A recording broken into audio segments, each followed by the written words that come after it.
Chapter 653, The calamity ends as the cup falls under the blue sky, with green mountains and clear waters, birds sing and flowers blossom.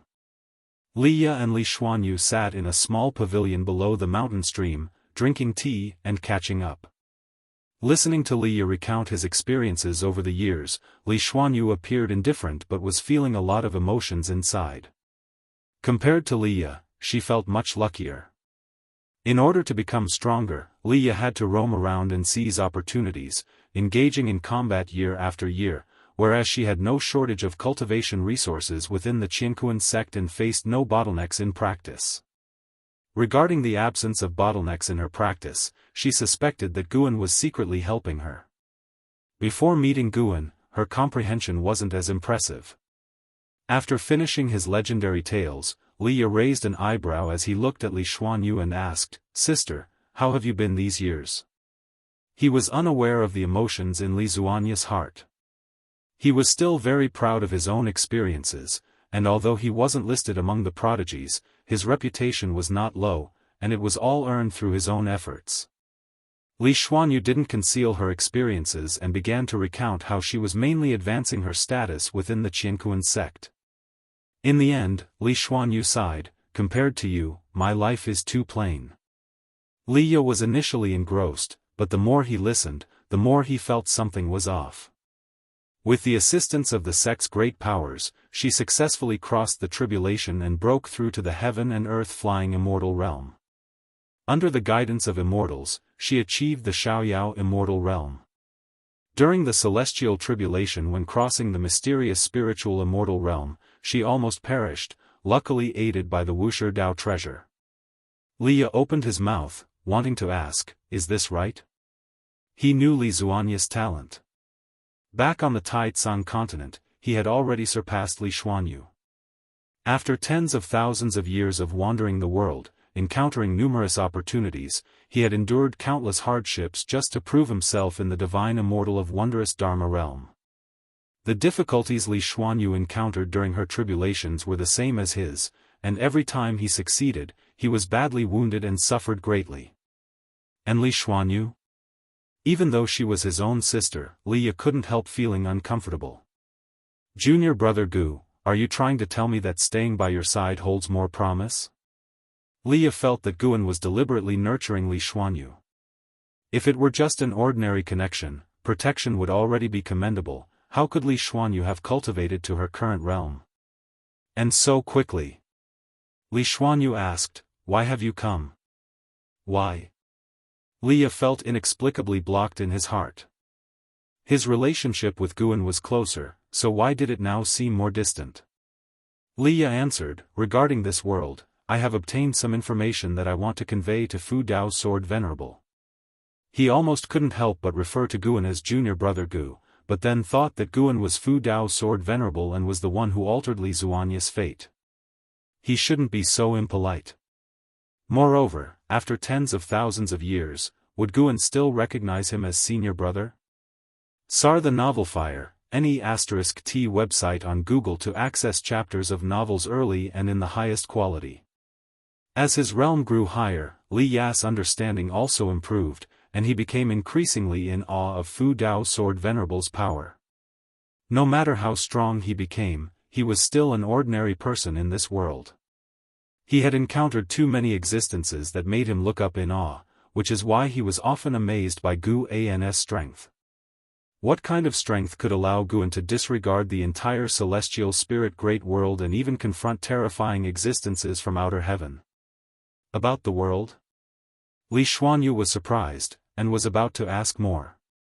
Suddenly, a figure appeared beside the two of them. The newcomer rolled up his sleeves and sat down directly.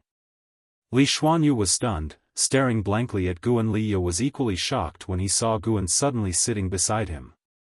Guan was dressed in white, wearing a newly crafted immortal king crown, exuding an ethereal aura, and with that nearly perfect face, he seemed like an immortal monarch descended from the heavens.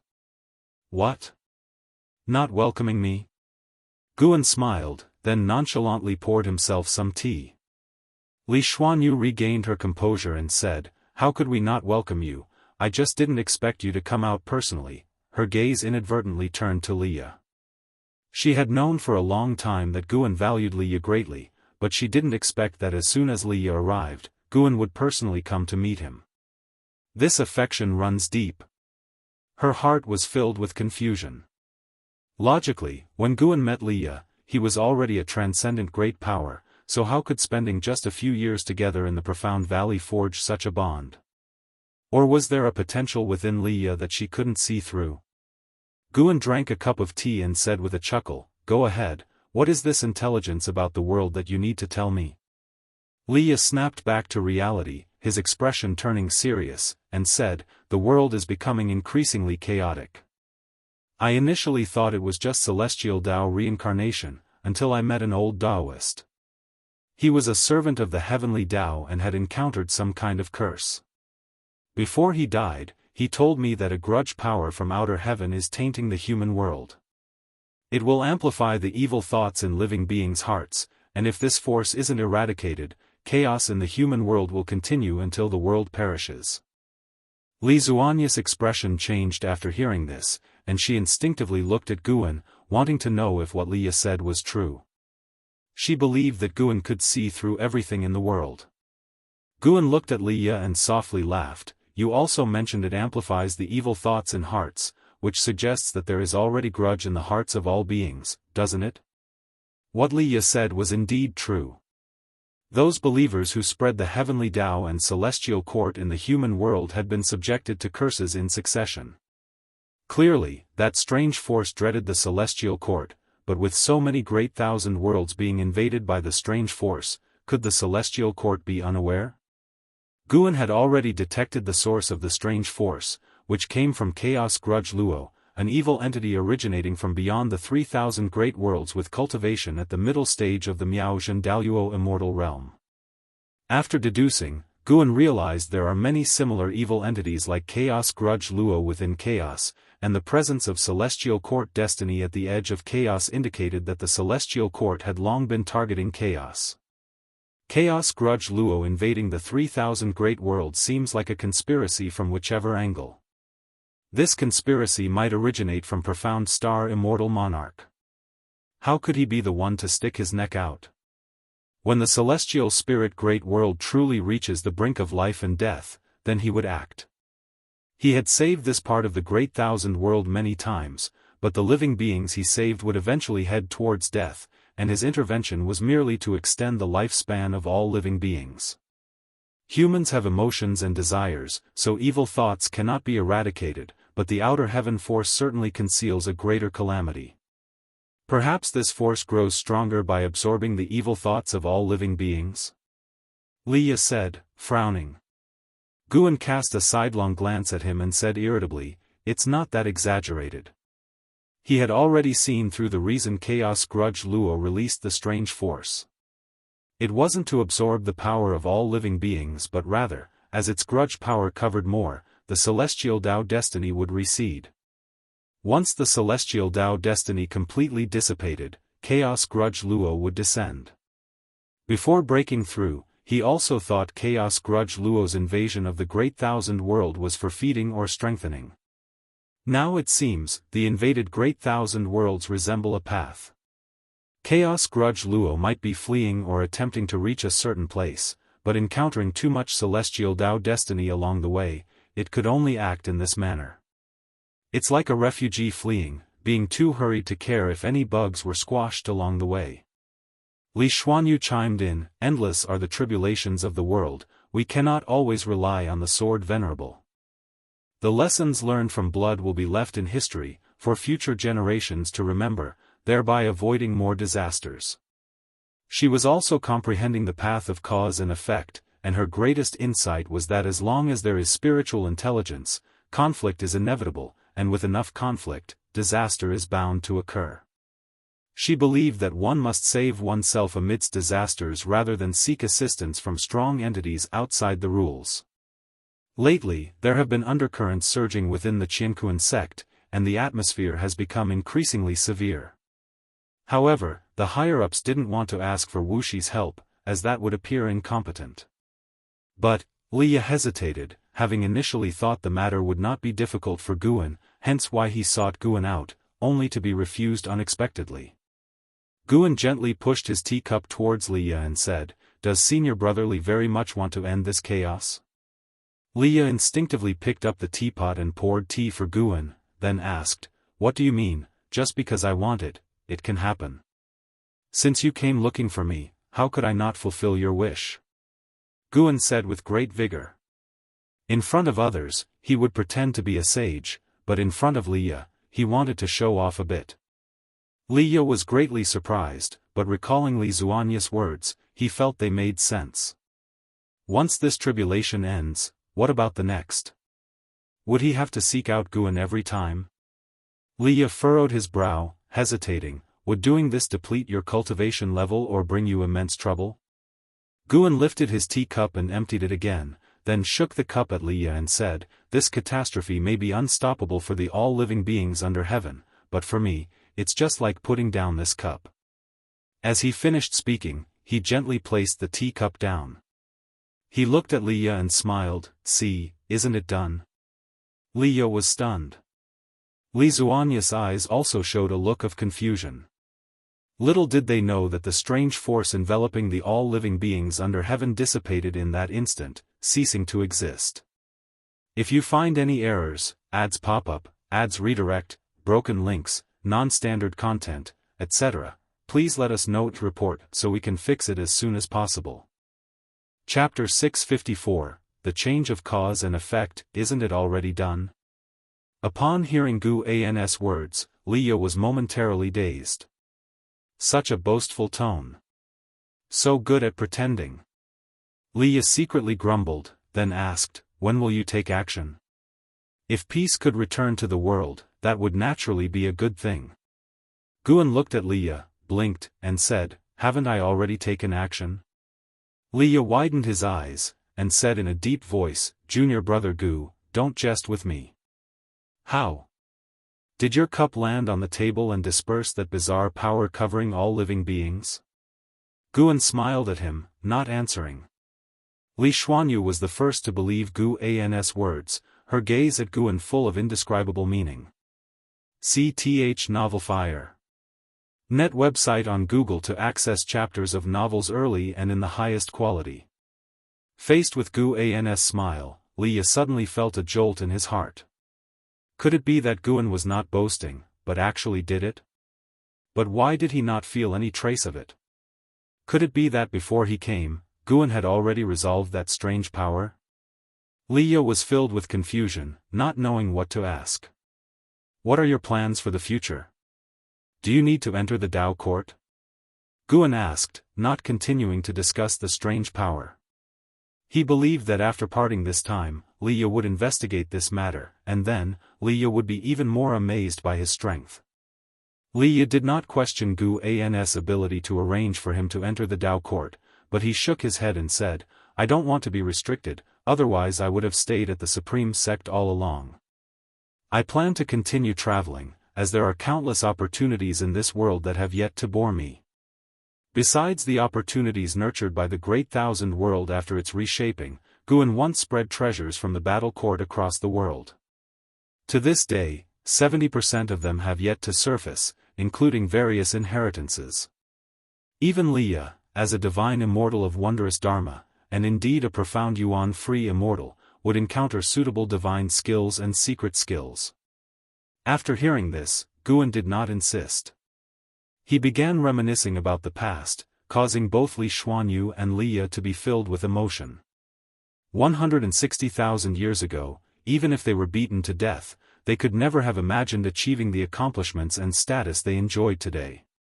Speaking of old friends, they began to talk more to each other, with Li Xuanyu occasionally interjecting. The atmosphere was very harmonious. 1 hour later, Guan invited Leah to visit the Jianghu sect, while Li Xuanyu found an excuse to leave, not disturbing them. After they were alone, Leah no longer held back and began to talk about his troubles over the years. He spoke about family, love, and enemies, saying whatever came to mind. Even when facing his wife and children, he would never show a vulnerable side, but facing Guan, he couldn't help but speak of these matters. Guan listened attentively, occasionally teasing Liya, causing Li Ya's emotions to fluctuate. After staying at the Qianquan sect for 2 days, Guan took Liya to Wuxia to see his dojo. Upon stepping into the dojo, Liya was awestruck by the spiritual energy present. Guan accompanied Liya on a stroll inside the dojo, where they encountered disciples cultivating. The dojo was vast, and the disciples preferred to cultivate alone in different spots. Upon seeing Guan's arrival, the disciples all paid their respects, and Guan introduced Liya to them. The disciples had an impression of Liya, having heard from an Xian that Liya was the person Guan cared about most. Liya could sense that each Wuxia disciple's cultivation level was not weaker than his own, and an Xian and the blood prison great saint gave him an overwhelming sense of pressure. However, Liya wasn't discouraged, believing it only natural to train alongside Guan. After staying at the Daoist field of the beginningless for 3 days, he bid farewell to Guan. "Would you like to stay and cultivate?" Guan asked with a smile. Liya shook his head and said, "I've relied on you a lot already. To tell the truth, I still have the ambition to surpass you. Though cultivating by your side would be faster, it's impossible to surpass you, so I need to forge my own path, and my nature isn't suited to long-term seclusion. The world is vast, and my eyes have yet to fully take it in.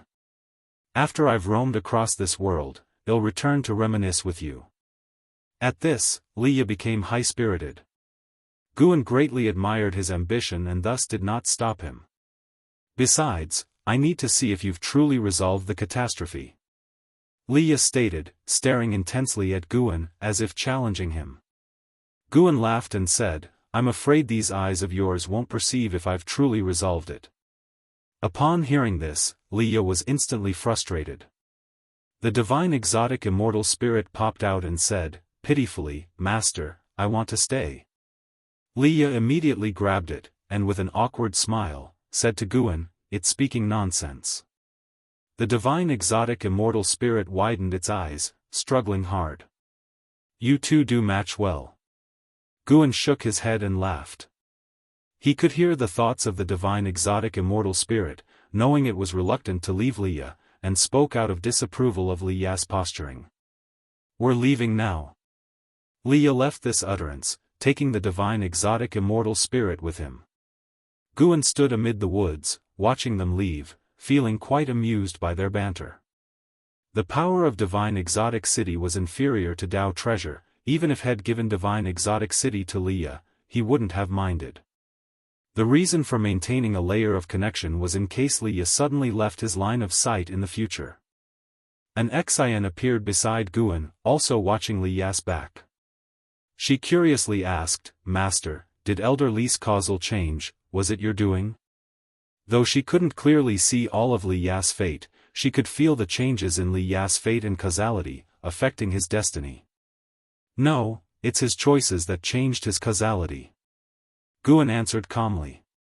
Though the strange power had been dispelled by Guan, Liya's interest in powers from outer heaven had been piqued, and he would focus more on everything related to outer heaven, thereby altering his life's path. With Guan's influence existing, the future of the reincarnation body would become more and more illusory. After all, the reincarnation body itself is determined by the original body. Guan's current strength could create different futures, even make different futures exist truly. Using modern Earth's terms, he could create parallel worlds with a single thought. An Xian had a thoughtful expression, believing Liya's change in choices was also due to this conversation with Guan. Guan turned around and returned, with an Xian closely following, starting to ask him about her cultivation doubts. Though the strange power had been dispersed by Guan, the hatred among people had already formed, and the chaos in the human world would continue for a while, but compared to before, it wouldn't become more tragic. Meanwhile, Emperor Tianhong would earlier confront Zhao Rushan, marking the beginning of an unprecedented era of dual heroes. This contention would also shake the foundations of the Dao court, bringing a new variable to the dynamics of the human world. Endless Dao Mountain. The white-haired ancestor lectured for a millennium, and as the bell rang, all listeners awoke. "I permit each of you to ask one question. Once I've resolved everyone's doubts, this lecture will conclude. You may ask about any confusion during the lecture, or ask questions unrelated to this lecture. The voice of the white-haired ancestor rose, causing whispers to ripple through the dojo. Guan also began to ponder what kind of question he should ask the white-haired ancestor. If you find any errors, ads pop up, ads redirect, broken links, non-standard content, etc., please let us know to report so we can fix it as soon as possible. Chapter 655, Zhangtian, Infinite. After the words of the white-haired ancestor ended, he did not give the listeners much time to think, and soon had the listener sitting at the front ask a question. This listener inquired about the confusion arising during the hearing of the Tao. The path of power is vast and boundless, and the Tao practice of the white-haired ancestor is extremely profound. Even Guan, with his achievements in Tao comprehension, benefited greatly from the listening. Facing the listener's question, the white-haired ancestor quickly dispelled doubts, answering with profound meaning, causing many listeners to fall into contemplation. The white-haired ancestor continued to call on people, letting the listeners ask questions one after another. Search *the Nefire. *Et website on Google to access chapters of novels early and in the highest quality. Guan originally wanted to gather some information. Seeing that the previous questions were all about cultivation matters, he felt he couldn't make an exception. However, after several dozen listeners, someone finally asked a question unrelated to cultivation. Ancestor, you are honored as the Celestial Tao Venerable of the Celestial Court. How do you view the relationship between chaos and the Celestial Court? Does the Celestial Court leave room for chaos? This listener's voice was female, her words sharp, her tone aggressive, more like an interrogation. Guan felt that despite her cultivation level being just at the heaven-opening Daoist Immortal, she dared to speak to the white-haired ancestor in such a manner. What kind of backing did she have? Chaos is the place where the great Tao is nurtured. It cannot be eradicated. The Celestial Court can only set boundaries, leaving no room for leeway. The white-haired ancestor responded indifferently, his tone unchanged from before, seeming not to be angered. This listener was surrounded by the aura of rules. Guan was also unsure if she was satisfied with the answer. Questions continued, and once someone led, subsequent questions were all related to the Celestial Court. Besides the Celestial Tao Immortal Position Assessment and participating in Celestial Army Selection, is there a third way to join the Immortal class?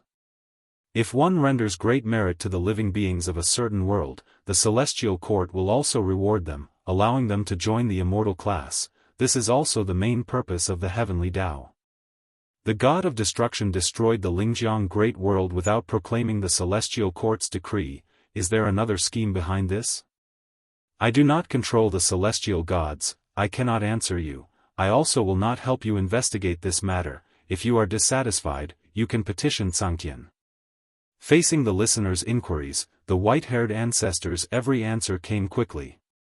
She did not seem to hold the posture of an immortal god, and she also displayed considerable toughness in the face of some challenging questions. Through the listener's questions, Guan also learned about Zhangtian. Zhangtian is a kind of will manifested by the Celestial Court using the Heavenly Tao, omnipresent. If there is suffering in the human world, one can complain to Zhangtian, and it will be conveyed to the Celestial Court. The white-haired ancestor used Zhangtian to handle many listeners' grievances. Guan also felt that Zhangtian was quite far-fetched, but it related to the Celestial Tao destiny which even a Tao Extreme Daoist Immortal could not deduce. Throughout the listening, he had only one feeling. All living beings have long suffered under the Celestial Court. The Celestial Court's inaction and wanton actions are clearly not isolated incidents. Yet faced with so many complaints, the white-haired ancestor remained indifferent, did not make any promises, but also did not get angry over the listener's questions. She truly resembled the immortal god Guan imagined. Not feeling joy or sorrow over the happiness or suffering of all living beings. She seemed unconcerned with the suffering of all beings. Her purpose here was not to do anything for the Celestial Court, she simply wished to expound on the Tao, seeking nothing in return. Guan had to admit that such a mindset was the strongest, unbound by any factors. Of course, due to his stance, Guan could not agree with the celestial court, because their inaction also posed a threat to him. Time quickly passed. Unknowingly, it was Guan's turn to speak. He was already prepared. When the white-haired ancestor's gaze fell on him, he opened his mouth and asked, I have traveled to many universes, finding those powerful ones in infinite expansion. I want to ask, is the Great Tao truly infinite, and what is our meaning as cultivators within the Great Tao? Regarding the celestial court's issues, many had already asked, making him unwilling to inquire further. Whether the Great Tao is infinite, this is a question he pondered frequently. If the Great Tao is truly infinite, it would mean that time and space are also infinite, with no distinction between ancient and future, and cultivators are merely part of the Great Tao, never able to surpass it. If Guan were also infinite like the Great Tao, he should not only have infinite possibilities in the future, his past should also be without end. He could not imagine having no origin to his past. This is like the question of which came first, the chicken or the egg. If Guan is the chicken, aiming to achieve infinity like the Great Tao, wouldn't he need to create an egg for himself, which easily leads to a paradox? The existence of the path of cause and effect proves that everything has a starting point. Guan's question brought silence to the dojo. No longer were there whispers. The white-haired ancestor said, as of now, the Great Tao is indeed infinite. Even the celestial court cannot reach the source of the Great Tao. Even the Supreme Celestial Emperor cannot see the end of the Great Tao. It is precisely for this reason that we can continuously comprehend the Great Tao, never feeling weary or satisfied. This answer did not fully satisfy Guan, but at least clarified that the Celestial Court has not yet reached the point of dominating the Great Tao. The questions continued. When everyone had finished asking, several days had passed.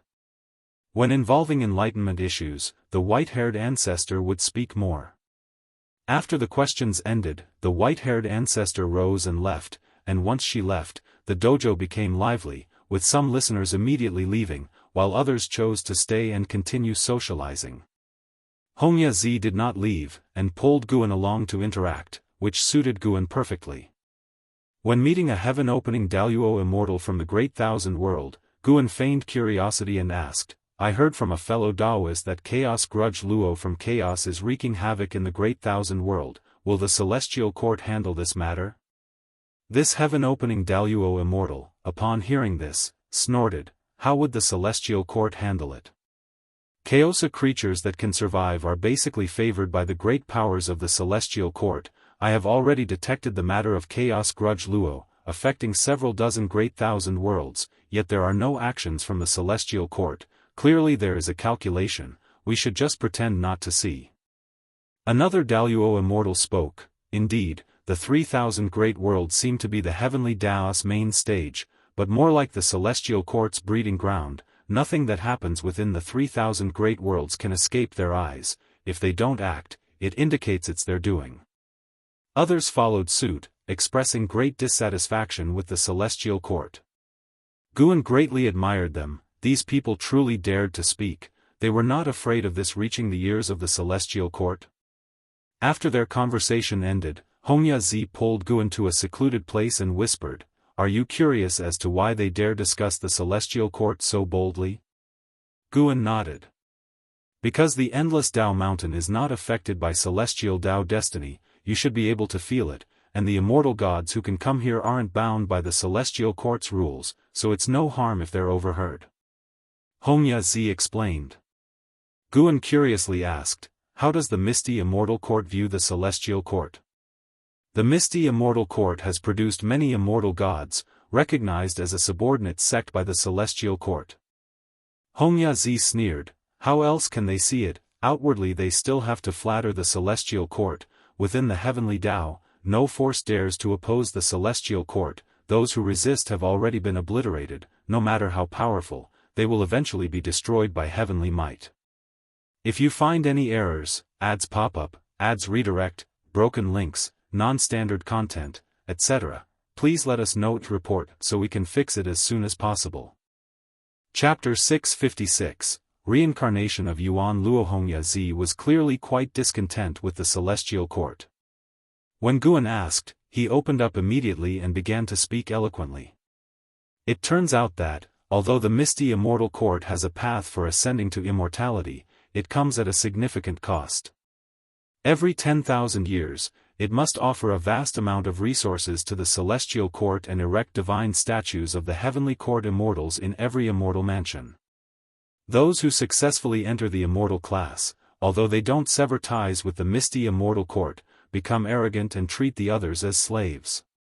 Through Hongya Zi, Guan gained more understanding of the misty immortal court. Although the destiny of the misty immortal court is not as powerful as the celestial court, it is still a formidable existence.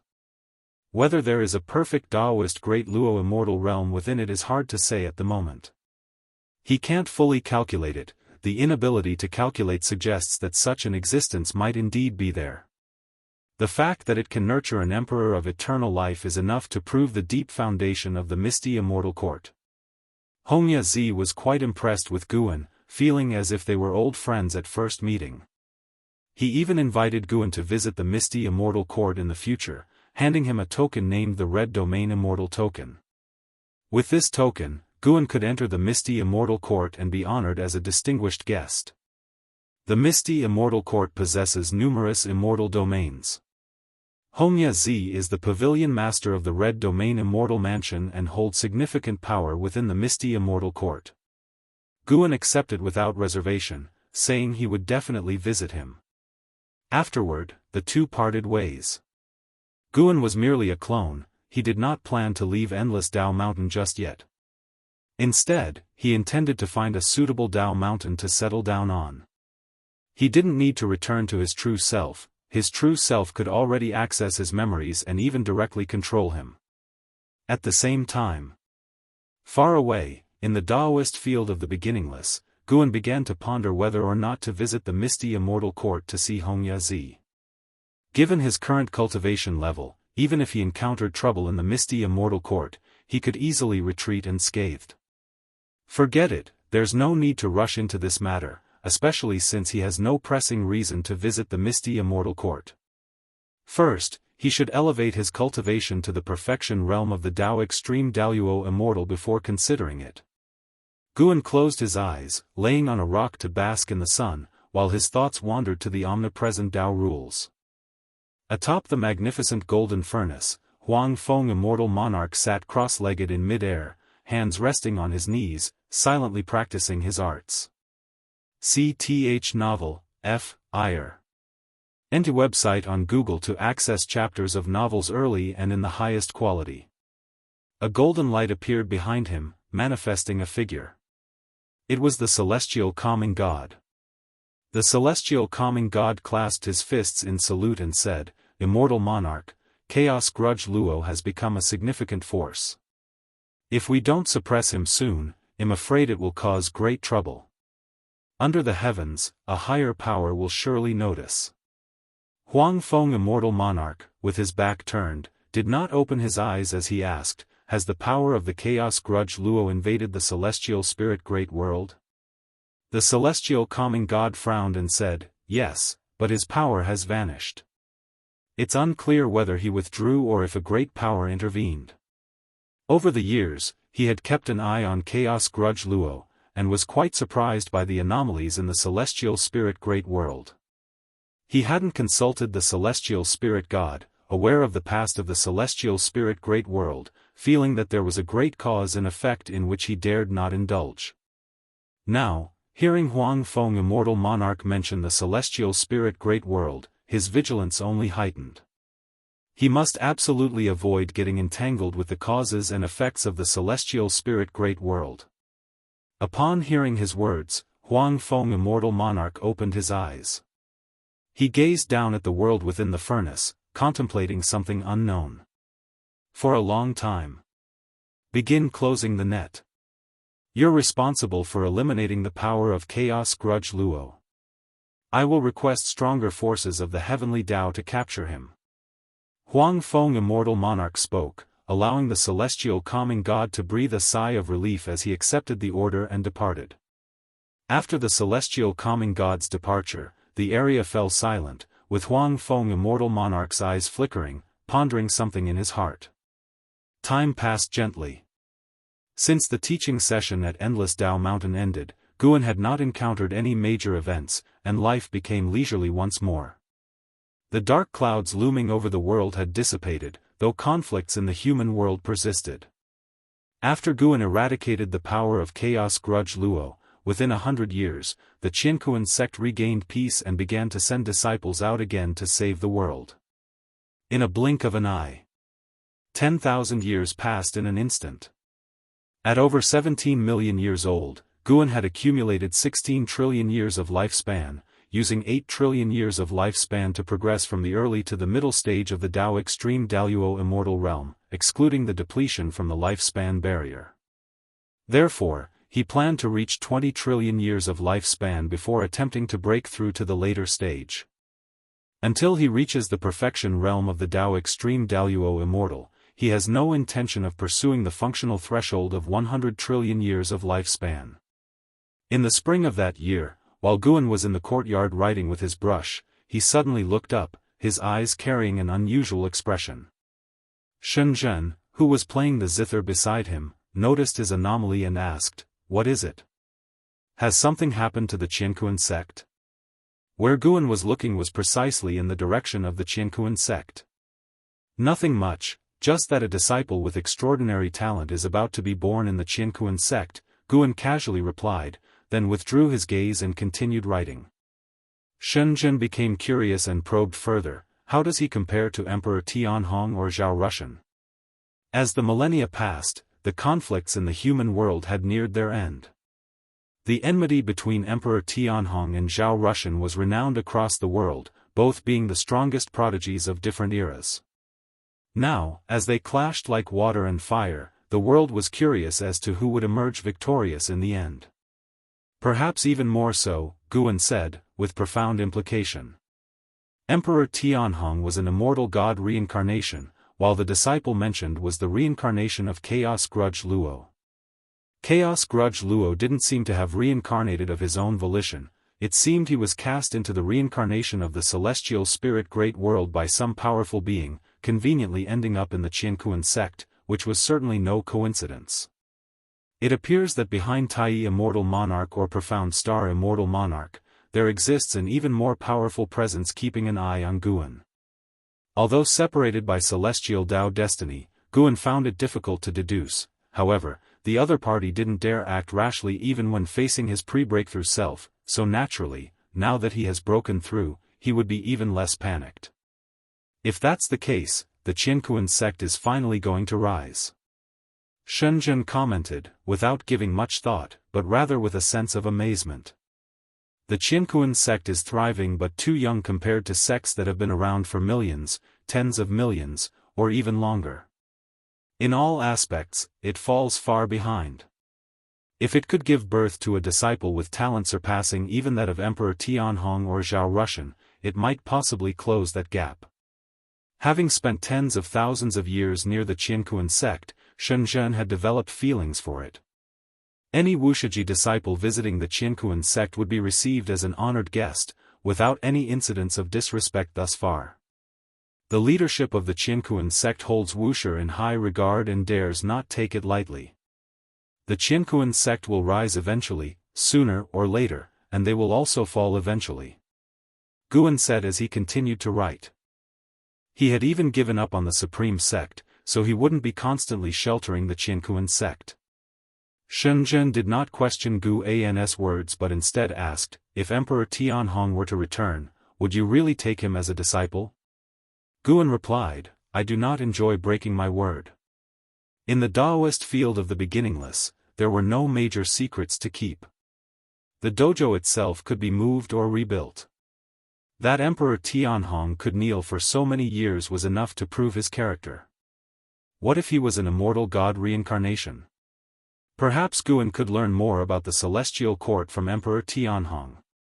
If you find any errors, ads pop up, ads redirect, broken links, non-standard content, etc., please let us know to report so we can fix it as soon as possible. Chapter 657, Unbeatable Emperor. 16 years later, a major event occurred in the Qianquan sect. A 16-year-old male disciple was unusually accepted as a disciple by the sect hierarch, with the intention of grooming him to be the next sect hierarch. This matter had the approval of the 4 grand elders, and various rumors spread within the sect and even to the entire world. This boy's name is Yuan Luo. He didn't originally have this name, but after his first chi absorption cultivation, he changed it to this name. During his first chi absorption, he successfully established his foundation, shocking the cultivator who was instructing him, and the news quickly reached the higher-ups of the Jianghu sect. Thereafter, Yuan Luo took only a year to condense a golden core, and at 16, he was already at the nascent soul realm, with a cultivation speed that was astonishingly fast. I Ching Shan discussed for several days and decided to nurture Yuan Luo in the same manner as training a prodigy in the Dao court. They are determined to cultivate Yuan Luo to be comparable to Zhao Rushan or Emperor Tianhong, but in my opinion, they are relying on Wuxi's protection. Without Wuxia, raising disciples like this would only lead to a premature demise. An Xian spoke while standing next to Guan, who was fishing by the edge of a lake created by the ghost mother of ephemera, which was stocked with many nimble fish for his amusement. It doesn't matter. Whether we admit it or not, the outside world sees Wuxia as the pillar of the Jianghu sect, and indeed, we've done many things. Guan said, staring at the lake's surface. As his cultivation level became higher and the years he experienced became more numerous, Guan's mindset also transformed. He focused more on his own feelings. An Xian curiously asked, Master, what's the origin of Yuan Luo, with such incredible talent? He must be the reincarnation of a great power, right? Yes, in his past life he was called Chaos Grudge Luo, causing havoc across many great thousand worlds. The previous calamity in the human world was caused by his power. He was likely captured by the immortal gods and cast into reincarnation, ending up in this plight. Guan didn't hide anything, briefly explaining Yuan Luo's background. An Xian frowned and asked, actions of the immortal gods? Such a wicked entity reincarnated within the Jianghu sect, wouldn't there be some scheme involved? Guan glanced at her and smiled. Indeed, there might be some hidden scheme, but such schemes have never ceased. If you can't see through them yourself, it means you're still not strong enough. Seeing him still able to smile, an Xian knew everything was under his control. She couldn't help but ask, Master, do you need me to do anything? Let nature take its course. Guan didn't say much more. He believed an Xian would understand his meaning. After spending so many years together, the two had developed a high level of rapport, and some things didn't need to be repeatedly explained. An Xian no longer talked about Yuan Luo but shifted the topic to Emperor Tianhong and Zhao Rushan. I heard the Dao court plans to cultivate Zhao Rushan to become a Daoist emperor. Didn't you say a Daoist emperor must prove themselves on the path of the great Dao? Could it be that Zhao Rushan is heading to the path of the great Dao next? An Xian was very interested in the Daoist emperor, and wondered whether a Daoist emperor at the same realm could rival her immortal emperor's eye. He is destined to go and is fated to become a Daoist emperor, Guan replied. When mentioning the Daoist emperor, he couldn't help but shift his focus to the path of the great Dao, observing Ji Xiaoyu and Shaolan. Sarch * the novel Fire. Net website on Google to access chapters of novels early and in the highest quality. Ji Xiaoyu had been fighting for many years, and with his destiny forming, he was getting closer to becoming a Daoist emperor, while Shaolan had also started to embark on the emperor road. After participating in the Daoist emperor's competition, their cultivation grew quickly, able to strengthen through battles. Shaolan had already reached the divine thought true immortal realm, catching up with Tianhao far off in the misty immortal court. Ji Xiaoyu was even assaulting the heaven-encompassing free immortal realm and, in terms of strength, he was now stronger than Yuan Songzi. After years of battling side by side, Yuan Songzi had successfully persuaded Ji Xiaoyu to join the Dao court. If she and Shaolan succeeded, the Dao court would have two Daoist emperors, giving it the confidence to stand against the 3,000 great worlds outside the celestial spirit great world. Guan could hear the voice of Yuan Songzi's mind, feeling that his mood was far more excited than it appeared on his face. Ji Xiaoyu was cultivating and preparing for battle, and his next opponent was an unparalleled prodigy who had achieved 1,000 victories at the same realm on the path of the Great Tao, the unbeatable emperor from the primordial emperor domain. The unbeatable emperor ranked among the top 5 illustrious prodigies in the primordial emperor domain, and his momentum was extremely strong. Guan had already calculated the result of this battle and wasn't surprised. The original master of the immortal emperor's eye, the stealing heaven emperor, came from the primordial emperor domain. This person founded the stealing heaven immortal sect, even provoking the celestial court's pursuit, proving the terrifying extent of his Tao practice. The deep foundation of the primordial emperor domain was unmatched by the great thousand worlds. Master, do you think we need to foster a Daoist emperor in Wuxia? An Xian asked expectantly.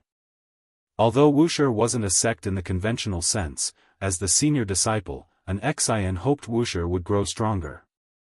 It depends on personal goals. I don't demand it, although a Daoist emperor is indeed powerful, the path is very difficult.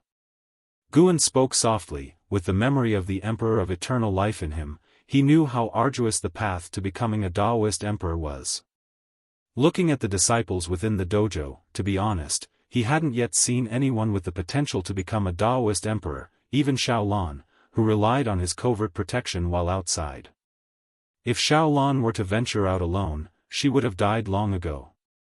Moreover, he could sense that if he continued to aid Xiaolan, she would never be able to become a Daoist emperor, no matter how many times she won. The great Daoist will on the path of the great Tao is unfathomable. After listening, an Xian fell into contemplation, vaguely understanding the implication behind Gu An's words. At this moment, Gu An's fishing rod moved, and he began to reel it in with effort, his arms trembling. Watching Guan struggle as if he were a mortal, an Xian covered her mouth and laughed, thinking her master truly loved to act. In a bright palace, Ji Xiaoyu sat meditating in front of a blue crystal, the crystal reflecting her silhouette. Yuan Songzi approached, stopping in front of Ji Xiaoyu, hesitating to speak. With her eyes closed, Ji Xiaoyu asked, "Speak your mind, Ting Master." Yuan Songzi took a deep breath and said, "Give up, your next opponent is unbeatable." Upon hearing this, Ji Xiaoyu opened her eyes, staring steadily at him. Yuan Songzi continued, "I've investigated. The unbeatable emperor not only achieved 1,000 victories, but he also swept through the peers in the primordial emperor domain. A Daoist emperor once fought him at the same realm and was defeated. To defeat a Daoist emperor before stepping onto the emperor road, even if the Daoist emperor suppressed his realm, is still unbelievable." The mere thought of it filled Yuan Songzi with fear. He feared Ji Xiaoyu would not believe it, so he added, "On the path of the great Tao, everyone believes the unbeatable emperor is destined to become a Daoist emperor.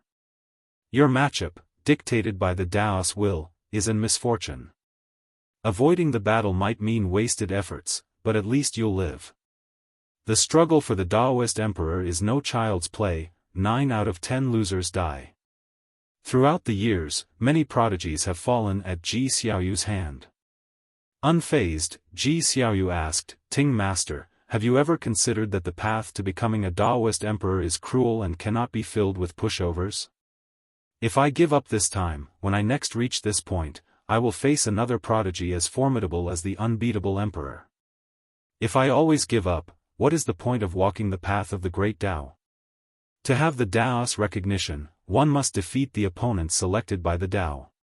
These words made Yuan Songzi frown. He felt they made sense. Perhaps he had indeed underestimated the difficulty of becoming a Daoist emperor. Thinking that Xiaolan might also face an opponent like the unbeatable emperor made him suddenly feel lost. Perhaps he had acted too hastily. Right now, the Tao court may not be able to nurture a Daoist emperor.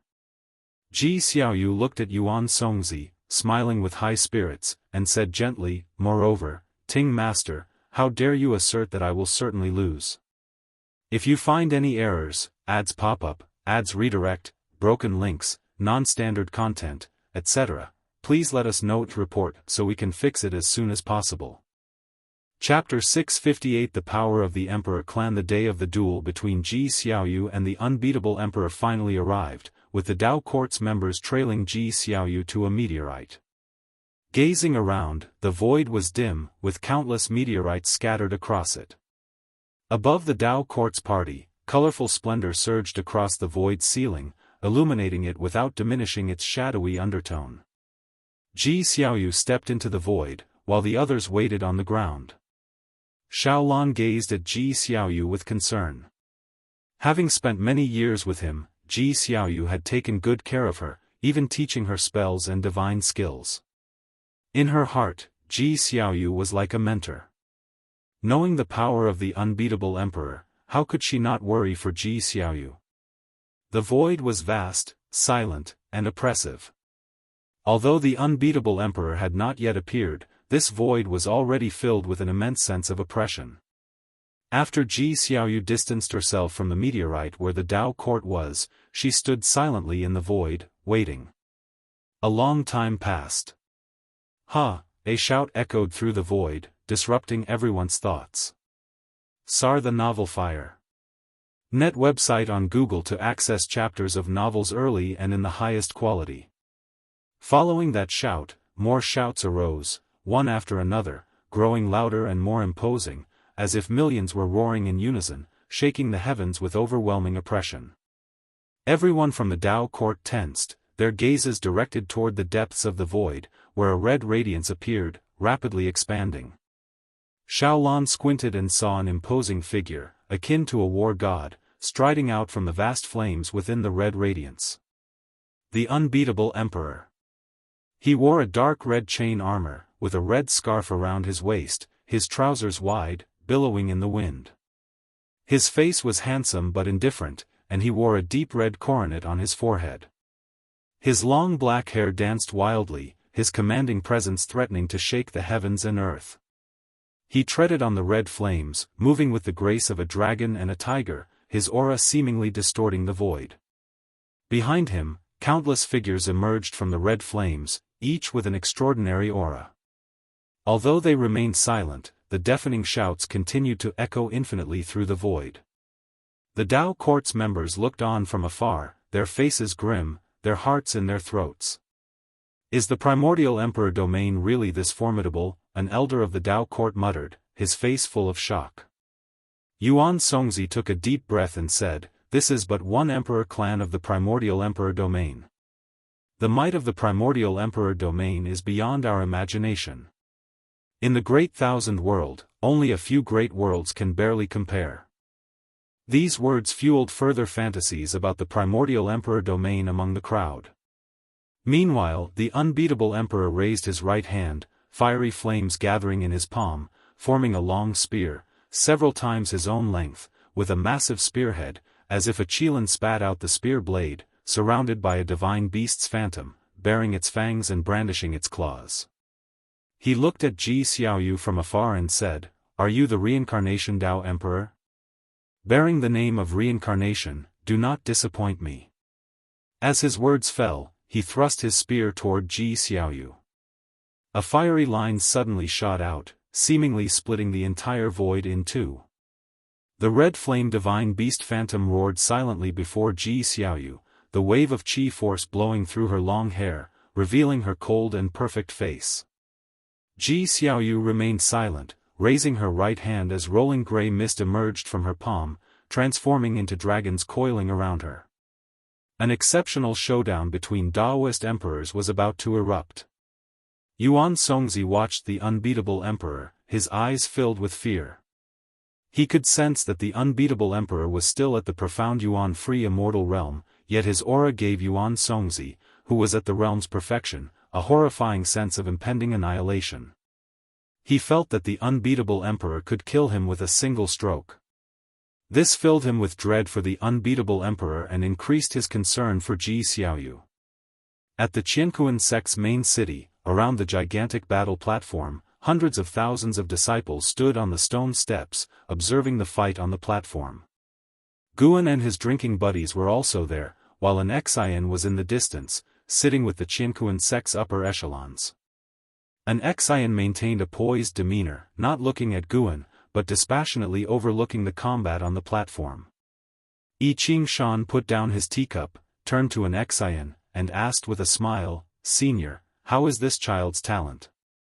Yuan Luo had just transformed into a divinity transformation realm and was battling a profound heart realm disciple. Between the divinity transformation realm and the profound heart realm lay the void crossing and fusion realms, and the Jianghu sect was not a mundane sect of the past. Joining without Nervan-level cultivation showed one was young and exceptionally talented. Even two great realms lower, Yuan Luo still had the upper hand. His talent was evident to the naked eye, even astonishing those disciples at the immortal realm. An Xian replied, "Indeed impressive, able to contend with any peerless genius in the world." Yuan Luo appeared only 16 or 17, still youthful, yet with one palm, he severely injured his opponent, rendering them unable to fight. Floating in the air, he looked up to the pavilion where the upper echelons were and loudly declared, "I want to challenge a higher realm." His words caused an uproar among the crowd. The observing disciples had not expected Yuan Luo to continue challenging, increasing their anticipation of him. Grand Elder Lin Chuan signaled with his hand, and a Mahayana realm disciple stepped onto the platform with a sword. Yuan Luo bowed to the opponent, then initiated the attack first.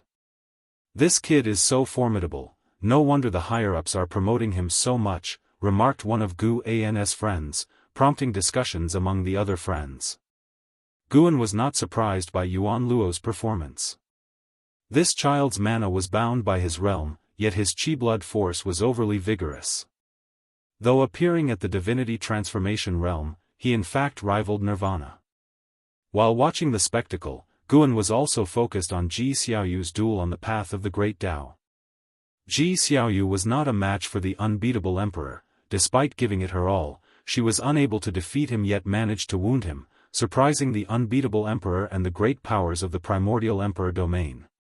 Guan would not assist Ji Xiaoyu to defeat the unbeatable emperor, as it held no significance. His goal was to ensure Ji Xiaoyu survived. In the final clash of divine skills, Ji Xiaoyu was defeated, her body obliterated, leaving only her soul, barely alive. At this point, the destiny she accumulated on the path of the Great Tao flowed entirely to the unbeatable emperor. "You are stronger than my previous opponents, and your understanding of the path of reincarnation is quite impressive. I think I won't forget you for a long time in the future." The voice of the unbeatable emperor resonated through the void, still fierce in aura, with the wounds on his cheeks making him even more imposing. Holding his long spear, he approached Ji Xiaoyu's soul. All around, the void was filled with smoke and clouds, remnants of shattered meteorites. Seeing the unbeatable emperor about to annihilate her completely, Yuan Songzi hurriedly flew in front of Ji Xiaoyu, urgently saying, "You've already won, so why push it to the extreme? Please grant her a chance to live." The unbeatable emperor slightly lifted his chin, looking down at Yuan Songzi with contempt, saying, "Since when did worms dare to obstruct a Daoist emperor?" In the distance, the great powers of the primordial emperor domain stepped forward, their boundless might suffocating Yuan Songzi. "If you find any errors, ads pop-up, ads redirect, broken links, non-standard content, etc., please let us know to report so we can fix it as soon as possible."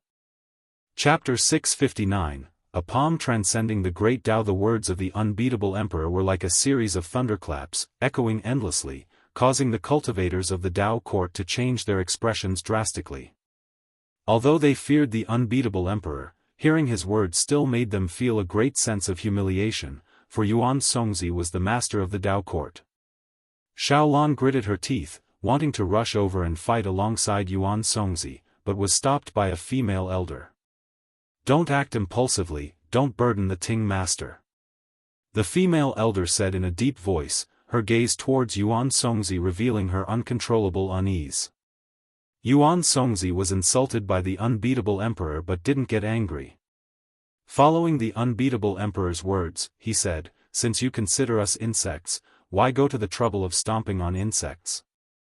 Not to mention the imperial clan behind, even if all of them attacked together, they would still not be a match for the unbeatable emperor alone. On this path of the great Tao, a prodigy not only needs personal strength but also a sufficiently strong force to support them. The beautiful dream that Yuan Songzi had was completely shattered at this moment. Ji Xiaoyu and Shaolan lacked the talent, and the Dao court didn't have the foundation to escort a Daoist emperor. Even if humiliated, he had to protect Ji Xiaoyu as much as possible because he knew very well that if they did nothing, they would also be doomed. The Dao intent of the great powers of the imperial clan had already sealed this void, leaving them with no escape. The unbeatable emperor's lips curled into a contemptuous smile as he said, "I am fulfilling her, losing on the emperor road, damaging the Dao heart, and leading a life of nothing but defeat. What meaning does it have?" His footsteps did not pause, and with each step, the killing intent grew stronger. When his words fell, the pressure brought onto Yuan Songzi reached its peak, making him unable to speak, only able to look at him in terror. "Spare them, I am willing to die." Ji Xiaoyu's voice came from behind Yuan Songzi, calm, without a trace of anger or fear. The unbeatable emperor's smile became wild, and he raised the spear in his hand, pointing its tip at Yuan Songzi, yet his gaze fixed on Ji Xiaoyu. He sneered disdainfully, "It's over. You're all doomed. Setting foot on the emperor road, you should have been mentally prepared. If not, then learn the lesson of arrogance." His right hand suddenly loosened. Boom! The long spear in his hand burst forth with a terrifying momentum, as if carrying a storm, unstoppably killing towards Yuan Songzi. Everything happened too fast. Even though both parties were of the same realm, Yuan Songzi had no time to react, only able to widen his eyes. When the spear stopped in front of him, his whole body froze, feeling as if even his divine soul was fixed in place, unable to move. He hadn't experienced such despair in a long time. Faced with the divine spear, he truly felt he was going to die, and there was no hope for reincarnation. His mind blank, he instinctively looked at the unbeatable emperor, discovering that he frowned. The cultivators of the Dao court were extremely tense, seeing Yuan Songzi not dead, hope ignited in their hearts, thinking that the unbeatable emperor temporarily changed his mind. Everyone's gaze was fixed on the unbeatable emperor. The unbeatable emperor frowned deeply, glancing in another direction. He yelled in a deep voice, "What master from where is interfering with me?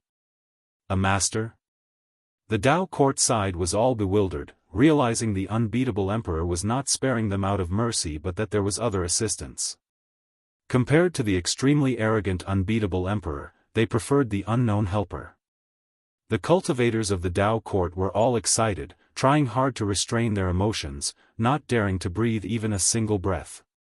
Shaolan also felt surprised, her heart filled with curiosity. Who would rescue them at this moment? Let people off when you can, besides, you have no enmity. A hoarse voice echoed through the void, causing displeasure to flash in the unbeatable emperor's eyes. When Ji Xiaoyu heard this voice, her eyes dimmed. Although he had changed his voice, she immediately knew who the owner of the voice was. She didn't want that person to see her so embarrassed. The unbeatable emperor did not respond, but the great powers of the imperial clan could not remain silent. Does fellow Daoist want to challenge the imperial clan?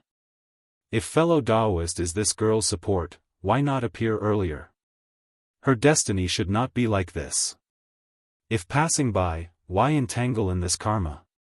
If wanting to save them, state your relationship, don't hide in the dark.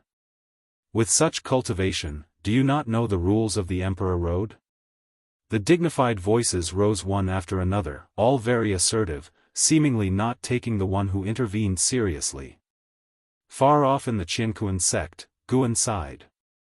How many years has it been? It's rare to encounter someone so stubborn. Sir, the novel Fire. Net ** website on Google to access chapters of novels early and in the highest quality. Guan, through deduction, knew the reason they wanted to eradicate was to prevent the secrets of the unbeatable emperor's divine skills from being exposed, leaving no threat for the unbeatable emperor's future. The reason was sufficient, but having intervened, would he still fight to the death for this reason? Ultimately, it's still too arrogant. Guan could see at a glance the source of this imperial clan. The strongest was no more than a Miaozhen Daluo immortal, and that was an ancient monster hidden for unknown billions of years. Having thought that, Guan's gaze turned cold. Just then, a strand of someone's hair drifted in front of him. He raised his hand and waved, destroying the hair. The surrounding observing disciples were too excited, all discussing Yuan Luo's performance, and even his drinking and meat friends on his left and right didn't notice his actions. However, Guan's wave was not casual. The mana of a Dao Extreme Daluo Immortal passed through the celestial spirit great world in an incredible manner, entered the path of the great Dao, then crossed layers of cosmic planes, arriving at the void where Ji Xiaoyu, Shaolan, and the others were. The questions from the imperial clan had not yet fallen, and the unbeatable emperor was still staring intensely at Ji Xiaoyu. The Dao court side was nervously waiting, with Yuan Songzi unable to recover from the earlier shocking experience. Suddenly, the entire void became bright, darkness was banished, and everyone instinctively looked in one direction, only to see deep within the void. It was as bright as daylight, with an incomparably majestic golden giant hand coming at them. Facing this golden giant hand, any existence appeared insignificant.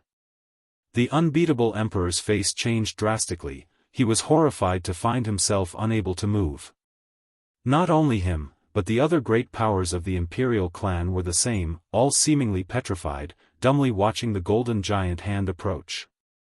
Ji Xiaoyu's pupils widened, while Yuan Songzi and the cultivators of the Dao court were left open-mouthed. They couldn't move either, only able to see the golden giant hand getting closer and closer. As the hand neared, the outline of the golden giant hand could not fit into their vision. In front of such a giant hand, they only felt shock, their emotions indescribable. Under their gaze, the golden giant hand seemed to replace the void, lightly waving towards them. The wind from its palm blew, turning the great powers of the imperial clan directly into ashes. Even the unbeatable emperor gradually perished, his expression before death one of disbelief, seemingly not expecting such an end for himself. After waving the hand to annihilate the imperial clan, the golden giant hand became illusory, and the strong light it emitted gradually weakened. Yet the entire void remained in silence. All the cultivators of the Dao court still held expressions of astonishment. If you find any errors, ads pop up, ads redirect, broken links, non-standard content, etc., please let us know to report so we can fix it as soon as possible. Chapter 660, A Lifespan of 10 Trillion Years. As the Emperor clan and the unbeatable emperor vanished into ash, the golden giant hand dissipated, the void gradually returning to dimness, while the people of the Dao court remained in silence, unable to awaken from their shock. The pure-hearted Shaolan was the first to break the silence. She couldn't help but ask, what realm was the senior who acted just now? The legendary heaven-encompassing free immortal? The cultivators of the Dao court awoke one after another, starting to bow in all directions, expressing gratitude to the person who intervened. Yuan Songzi also came to his senses, loudly exclaimed, I am Yuan Songzi from the Dao court of the celestial spirit great world, grateful for the senior's assistance. I wonder what can we do for the senior? There is no such thing as a favor for no reason. Yuan Songzi reflected on his connections, unable to think of such a powerful entity. He could only ponder what the other party might want them to do. However, no one answered him. Ji Xiaoyu remained silent, sat down cross-legged on the spot, and began restoring her body. Meanwhile, in the Qianquan sect, Guan was occupied by a series of prompts in his vision. To deal with the Emperor clan, he used his own mana, not relying on avatars, thus he could seize life force, especially since the Emperor clan lacked celestial court destiny. Successfully captured 20,239,008,276 years of life from Emperor Changyuan, early stage of innate golden immortal realm, successfully captured 809,244,623 years of life from Gu Dong, late stage of heaven-encompassing free immortal realm. Successfully captured 209,872,307,762 years of life from Emperor Han Tian, middle stage of Hengtian Golden Immortal Realm, successfully captured 70,982,763 years of life from Qin Li, perfect innate Golden Immortal Realm. Successfully captured 249,827,206,383 years of life from Ji Zun, middle stage of Taiqing Golden Immortal Realm. Looking at his skyrocketing lifespan, Guan felt agitated. No wonder those with reincarnation bodies couldn't resist the temptation of seizing life force. He now felt an impulse to go on a killing spree, but he knew he mustn't do that. Excessive slaughter and rapidly growing stronger would attract powerful entities far beyond his cultivation level to intervene. This time, attacking the Emperor clan was justified and wouldn't attract attention from being surpassing Dao Extreme Daluo Immortal. The lifespans of these powerful figures within the Emperor clan varied. The strongest Taiqing Golden Immortal provided him with a lifespan not much higher than the Hengtian Golden Immortal, yet overall, it still yielded him substantial gains. The Emperor clan only had one Taiqing Golden Immortal protecting the unbeatable Emperor. Most others were heaven-encompassing free immortals and innate golden immortals, a total of several hundred. Your lifespan has surpassed 10 trillion years for the first time. Starting a random lifespan function upgrade, your life expectancy prediction function has been upgraded. Life expectancy prediction upgrade successful. Life expectancy prediction automatically detects causality. When a living being bears hostility toward your true self or clones, a prompt will appear. It automatically deduces causality. If someone's causality conflicts with yours, a prompt will appear. Using this prompt does not consume lifespan, but conducting a lifespan detection on the opponent does. Witnessing the prompts before him, Gu An's eyes changed. Unlike the previous life expectancy prediction, this time the function covers his clones and can deduce causality. Deducing causality is quite domineering, implying potential enemies could be deduced. This function has both pros and cons. The advantage is identifying more enemies, the downside is the pressure of knowing enemies in advance, while the enemies remain oblivious and carefree. Of course, the most important thing is that his lifespan has broken through 10 trillion years. He can proceed to a breakthrough.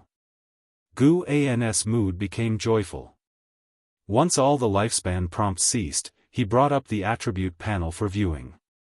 Name, Guan, lifespan, 172-971/14-073-593-224-087, physique, primordial Dao creation body, cultivation level, middle stage of Dao extreme Daluo immortal realm. It's no wonder the Emperor clan.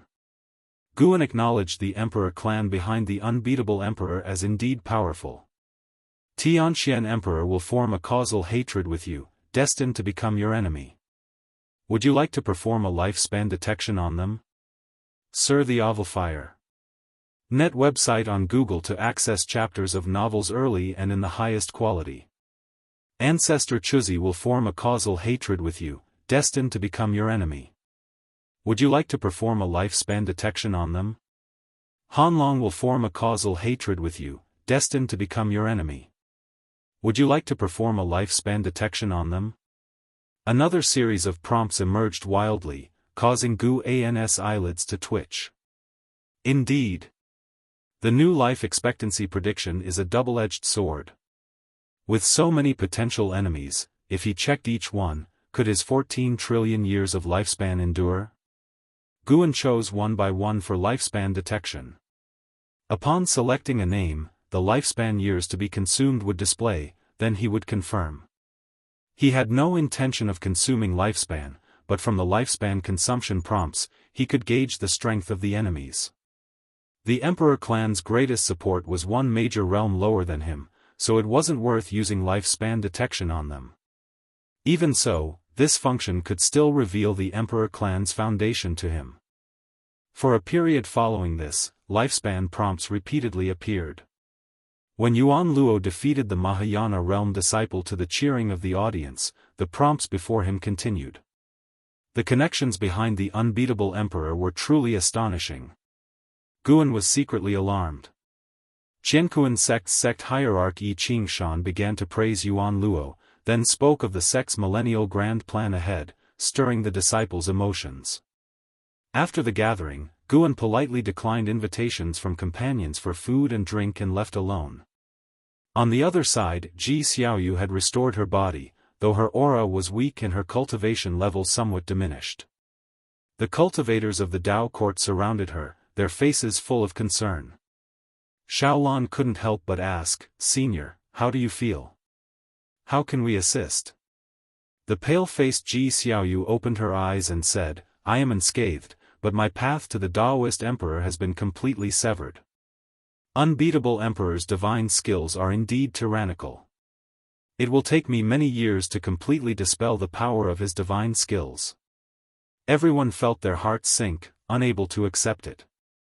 They had traversed the path of the great Tao together for so many years, albeit thinking about the possibility of Ji Xiaoyu's defeat, seeing her fall in such a manner filled them with a sense of helplessness. The Emperor Road is indeed not something they can contend for. Yuan Songzi took a deep breath and said, "Return to the Dao court to recuperate." He looked at Shaolan and said, "You have seen it too, the contention of the Emperor Road is fraught with peril. Before you are defeated, why not stop for now?" Shaolan nodded lightly at his words.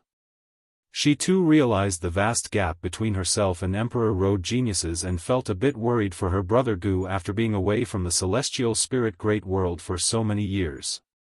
An elder couldn't help but sigh and said, "I wonder what kind of deity that senior was, to directly annihilate the Emperor clan to save us. The path of the great Tao is indeed one mountain higher than the other, heavens beyond heavens." Recalling the fierce battle earlier, they still felt a chilling thrill and an inexplicable excitement. "In my opinion, the Emperor clan brought it upon themselves, being overly arrogant. That senior perhaps didn't intend to destroy the Emperor clan, but these fellows gave no leeway and were too arrogant." A Dao court genius couldn't help but say, filled with admiration and fervor. "The golden giant hand will be the goal of his life pursuit from now on. Even if he cannot reach that realm in this life, he will cultivate in that direction. If you find any errors, ads pop up, ads redirect, broken links, non-standard content, etc., please let us know to report so we can fix it as soon as possible." Chapter 661, Perfection Realm, The Feelings of the Celestial Spirit God. After lamenting for a while, Yuan Songzi led everyone back to the Celestial Spirit Great World. The journey ahead was long, and they dared not let down their guard. Soon, everyone fell into silence, each with their own thoughts. The image of that golden giant hand lingered in their minds, unable to dissipate. Even Shaolan was reminiscing. This kind of power was too incredible. She must tell Brother Gu about it when she returns. Thinking of this, Shaolan's mind was filled with the sound and appearance of Guan, eager to return home. On the other side, Guan left the Qianquan sect and went to an unoccupied mountain forest. At this moment, prompts kept appearing before his eyes. The number had already exceeded 1,000,000. Guan suspected that it wasn't just the unbeatable emperor's karmic enemies, but possibly other types of karma as well. He patiently waited. Once all prompts were gone, he would find a place to break through all at once, reaching the perfect Daoist Great Luo Immortal realm. During the waiting process, he was also deducing. He could confirm that the lifespan predictive ability was stronger than his, but how much stronger was yet to be determined. Many names in the prompts were temporarily untraceable because there was no direct causality. How many people with the same name and surname existed?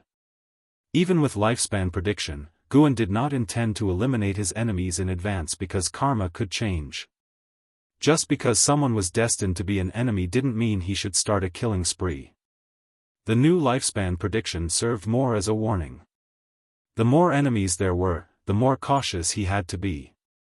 The higher the realm, the easier it was to lose oneself in one's own power, believing one could do anything. Although Guan was wary of many beings, he did not feel that his current life was suffocating. On the contrary, he felt happy with his life. He preferred playing in the human world within his own small domain to fighting. After waiting for an hour, no more prompts appeared, leaving Guan feeling helpless. His karmic enemies numbered in the tens of millions, which was absurd.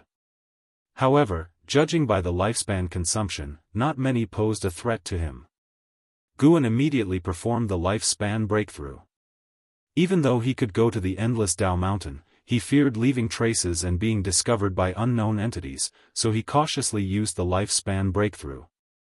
After all, a round trip only cost 20 billion years of lifespan, which was a drizzle for him now. Safety was most important. Out of 9 prompts, Guan chose to go to the Hongmeng Great World for his breakthrough, and his figure disappeared into the forest. As time passed, the sun gradually set. Night fell. The forest was still, echoing with the croaking of frogs. Guan's figure reappeared. He was now perfect in the Daoist Great Luo Immortal realm, having consumed a total of 40 trillion years of lifespan for this breakthrough.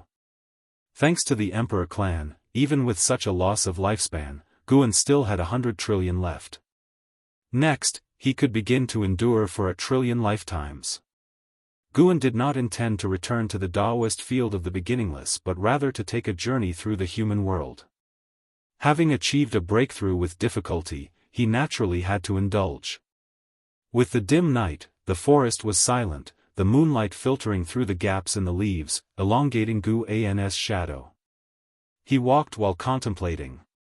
Above the Dao extreme Daluo Immortal, what realm was there? After the Dao court and various major sects suppressed the internal turmoil, the dawn of peace in the world appeared. 1,000 years later, the human world returned to peace. The Emperor Tianhong, renowned and praised by the world, came to the vicinity of the Daoist field of the beginningless. In the forest where he had once knelt for tens of thousands of years, he gazed at the unchanging environment with a look of reflection on his face. After fighting in the mortal world for so many years and returning now, he finally understood what the supporting Dao sword venerable meant. He had gained immense fame, and even though he had left the Dao court, many major sects sought to recruit him. He could easily enjoy all the pleasures of the human world, and before returning, he did struggle with it. But more than temporary pleasure, he wanted to pursue the great Dao. He stood in front of the stream, waiting, looking back on the events of these years and those occasional fragments of memory. After waiting for an hour, Anzin's figure appeared on the opposite bank, startling the Emperor Tianhong, who quickly saluted her. An Xian, with a cold expression, said, "Come with me. From now on, you are a Wuxia disciple, and I am your senior sister." "Thank you, senior sister." The Emperor Tianhong responded, feeling excited. After so many years, he had finally become a disciple of the supporting Dao sword venerable. An Xian turned and left, with the Emperor Tianhong hurriedly following. Along the way, an Xian began to introduce the situation within the beginningless. She explained which disciples were there and what rules to pay attention to, and Emperor Tianhong listened attentively, not daring to neglect. When they stepped into the Daoist field of the beginningless, Emperor Tianhong clearly felt the nature's spiritual energy was suddenly different, even though the surroundings hadn't changed much. It was only when he emerged from the forest that he saw an incredibly beautiful mountain forest, a rare sight in the world. Every mountain was planted with various spirit flowers and spirit grass, creating a mesmerizing and beautiful spectacle that no painting could capture. An Xian ambled along the mountain path, without flying, compelling Emperor Tianhong to follow her pace. "Senior sister, is the teacher in the dojo?" Emperor Tianhong cautiously asked. An Xian, without looking back, said, "He's not here, but at the latest, you'll meet him the day after tomorrow." "Is there something urgent? Will I delay him?" Emperor Tianhong asked nervously. Such a great power as the supporting Dao sword venerable must be occupied with unimaginable important matters. In outer heaven debating the Tao with great powers? Or exploring the void of the great Tao? He has no urgent matters, just playing in the human world. Perhaps in past years, you encountered him, but he transformed into an unremarkable mortal, and you didn't recognize him. Enzin's answer surprised Emperor Tianhong greatly, raising concerns in his heart. He had to recall if he had done anything wrong in front of others. While Emperor Tianhong reflected on himself, Guan wasn't wandering in the human world. He was drinking with the celestial spirit god at the world gate. The two sat at a small table, with spiritual wine and some human world dishes placed on it. The celestial spirit god had long given up mortal desires, but since Guan invited him, he graciously accepted. After drinking a bowl of wine, the celestial spirit god took the initiative to say, Tianhao should have taken root in the misty immortal court by now. I can sense his cultivation level rising rapidly lately. Guan smiled, he indeed is doing quite well. After reaching the perfect Daoist Great Luo immortal realm, Guan could precisely calculate the karma of the misty immortal court. The court's destiny couldn't obstruct his gaze. He could see everything within and knew Tianhao had gained the recognition of an immortal mansion, fully integrating into the misty immortal court. The celestial spirit god nodded and then asked, how do you intend to deal with the Tai immortal monarch and the 72 immortals of Jianghu? Immortal gods can't be completely eradicated. One day, they will return to the celestial court or be discovered missing by it. Guan took the wooden token from his waist and placed it on the small table, jokingly saying, after wearing it for so many years, I'm really not used to it. As for the Tai immortal monarch, let him continue to sink in the suffering of reincarnation. I will indeed spare them before the celestial court discovers them, but until then, they'll make them suffer a little. Even though it wasn't the first time Jianghu's 72 immortals had been turned into wooden plaques, the celestial spirit god still felt amazed. Immortal gods were so fragile in Guan's hands. Sir the Ovalfire. Net website on Google to access chapters of novels early and in the highest quality. Even having pledged allegiance to Guan, he still didn't know Guan's cultivation level. The human world has already seen other immortal gods and chaos evil demons appearing. If this goes on, it will certainly lead to catastrophe. As a celestial god, how do you think I should get through this calamity? Guan asked the celestial spirit god. Perhaps it was an illusion, but although Guan sought advice, the celestial spirit god felt he wasn't that fearful of the celestial court. If you find any errors, ads pop up, ads redirect, broken links, non-standard content, etc., please let us know to report so we can fix it as soon as possible. Chapter 662, The Difference Between Immortal Gods. The celestial spirit god contemplated for a long time before saying, there are only two paths. 1. You accumulate merit, benefit all living beings, touch the heavens, thus attracting the attention of the celestial court, and be rewarded with a place in the immortal class. 2. You abandon this great thousand world. Though the celestial court is strong, the great Tao is vast. Ultimately, there are places beyond the celestial court's reach. On the celestial court's bounty list, there are many powerful beings who have yet to be brought to justice. His answer left Guan somewhat dissatisfied. In short, isn't this just a choice between submission and escape? The celestial spirit god seemed to sense Guan's displeasure and continued, some of the celestial court's actions do indeed overlook all living beings, but the celestial court is not evil. In fact, the 3,000 great worlds still exist, and immortal gods rarely present themselves. This alone suffices to prove the severity of the celestial rules. Within any force in the world, there is good and bad, and there is no absolutely fair rule or order.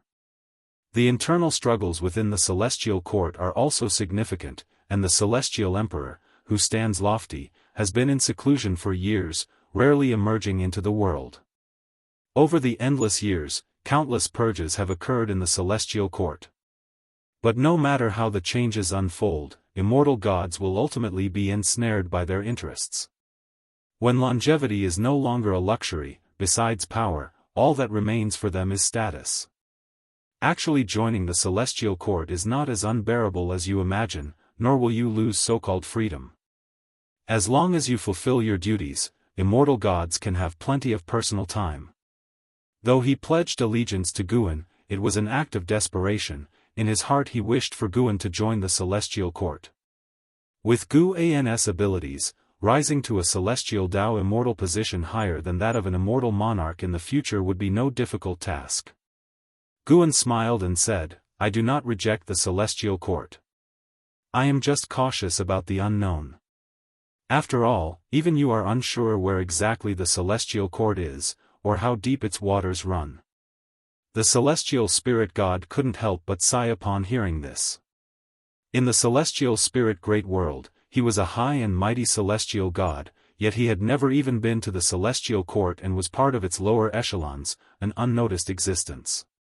Even if he violated the celestial rules or neglected his duties, the celestial court wouldn't deal with him in a short time, because the celestial court simply didn't care about him. With this in mind, the celestial spirit god also felt frustrated. He thought he took the wrong path back then.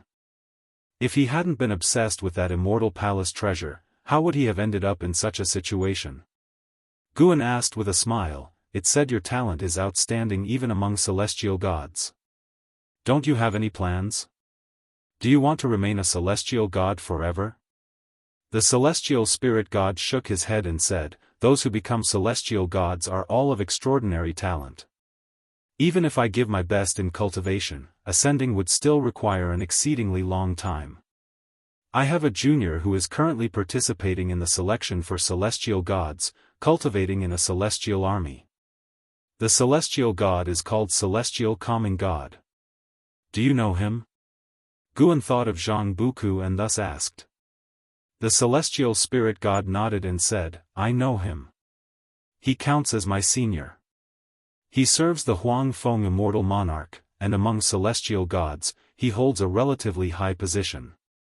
The lowest in rank are celestial gods like us guarding a great thousand world, whereas celestial calming god isn't confined to one place.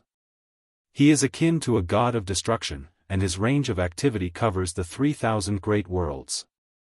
Mentioning celestial calming god, the celestial spirit god's tone carried envy.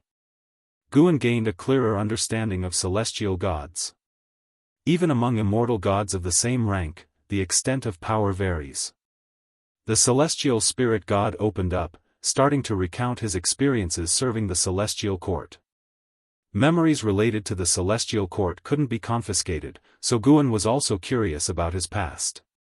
The universe was silent, distant stars dotting the sky. Guan and the celestial spirit god, drinking before the world gate, seemed unaffected by time as bowl followed bowl, perhaps a metaphor for the passage of time and the changes in the world. In times of peace, time passes more swiftly. In the blink of an eye, another 10,000 years have passed. The members of Dao court who had ventured onto the path of the great Dao finally returned, causing a commotion in the entire sect. Xiaolan and Yuan Songzi stood on high clouds, looking at the vast sea of people below, smiles on their faces. They finally returned. Returning from the path of the great Dao was an equally long journey, with endless hardships, and only at this moment could their tense minds relax. Seeing that Dao court remained prosperous, the great cultivators of the Dao court were full of relief in their eyes. CTH Novel Fire. Net website on Google to access chapters of novels early and in the highest quality. Ting Master, Elders, I'm leaving first. My brother Gu is still waiting for me. Xiaolan said this and then turned to leave, disappearing into the ends of the heavens and earth in the blink of an eye. Ji Xiaoyu's expression became unnatural upon hearing her words, but she said nothing. A female elder shook her head and laughed. This girl is still as infatuated with her lover as ever. Even after traveling the path of the great Dao and broadening her horizons, she remains true to her original heart. The other elders also revealed kind smiles. They all doted on Xiaolan, feeling she was like a child who never outgrew. Yuan Songzi's gaze landed on a figure below, who stood out with overwhelming aura, attracting attention even while amidst the crowd. Zhao Russian. To have grown to such an extent, it seems a lot has happened over these years. Yuan Songzi mused. Ji Xiaoyu's failure on the Emperor Road, and Xiao Lan's pause, made him realize that the Daoist emperor was still far from Dao court. Looking again at Zhao Russian, he felt this person wasn't so remarkable, at least far inferior to the unbeatable emperor. Where exactly could the seat of a Daoist emperor be found? Yuan Songzi's thoughts drifted, his heart feeling a bit melancholy. Meanwhile, Guan had already returned to Xiao Lan's grotto heaven to wait, noticing Ji Xiaoyu's expression. He pondered how to help her. Failing on the Emperor Road, her cultivation level regressed, and her Dao heart was damaged. It was his first time hearing Ji Xiaoyu's heart sound so lonely. He could feel Ji Xiaoyu's pride, and precisely because of it, he felt this matter was difficult to handle. If only he could, like creating a Dao treasure, carve a path of destiny no less than that of a Daoist emperor. With this thought, Gu An's eyes lit up. This direction seems promising. Since he has ample time and doesn't need to engage in daily arduous cultivation, he might as well study different paths of destiny. Guan began to contemplate in this direction. He first needed to understand the essence of a Daoist emperor. Not long after, Xiao Lan's presence burst into the grotto heaven. She appeared out of nowhere before Guan and hugged him tightly. "Wonderful, Brother Gu, you're still here." Xiao Lan held on to Guan tightly, speaking with delight. She was so overjoyed she even shed tears. Don't be fooled by her carefree demeanor usually, in reality, she always worried in her heart. She was away for too long and was truly afraid of changes occurring in Dao court or Guan reaching his twilight years. "What are you saying? My talent may not be as great as yours, but am also diligently cultivating. Am not that easy to die." Guan humphed, gently patting her back, feeling a little touched himself. In retrospect, he had countless separations with his junior sister throughout this life. He could foresee the future, but his junior sister could not. Worrying for the future was normal. It seems showing off some of his own strength appropriately, revealing a bit of the iceberg to leave her in awe, is necessary.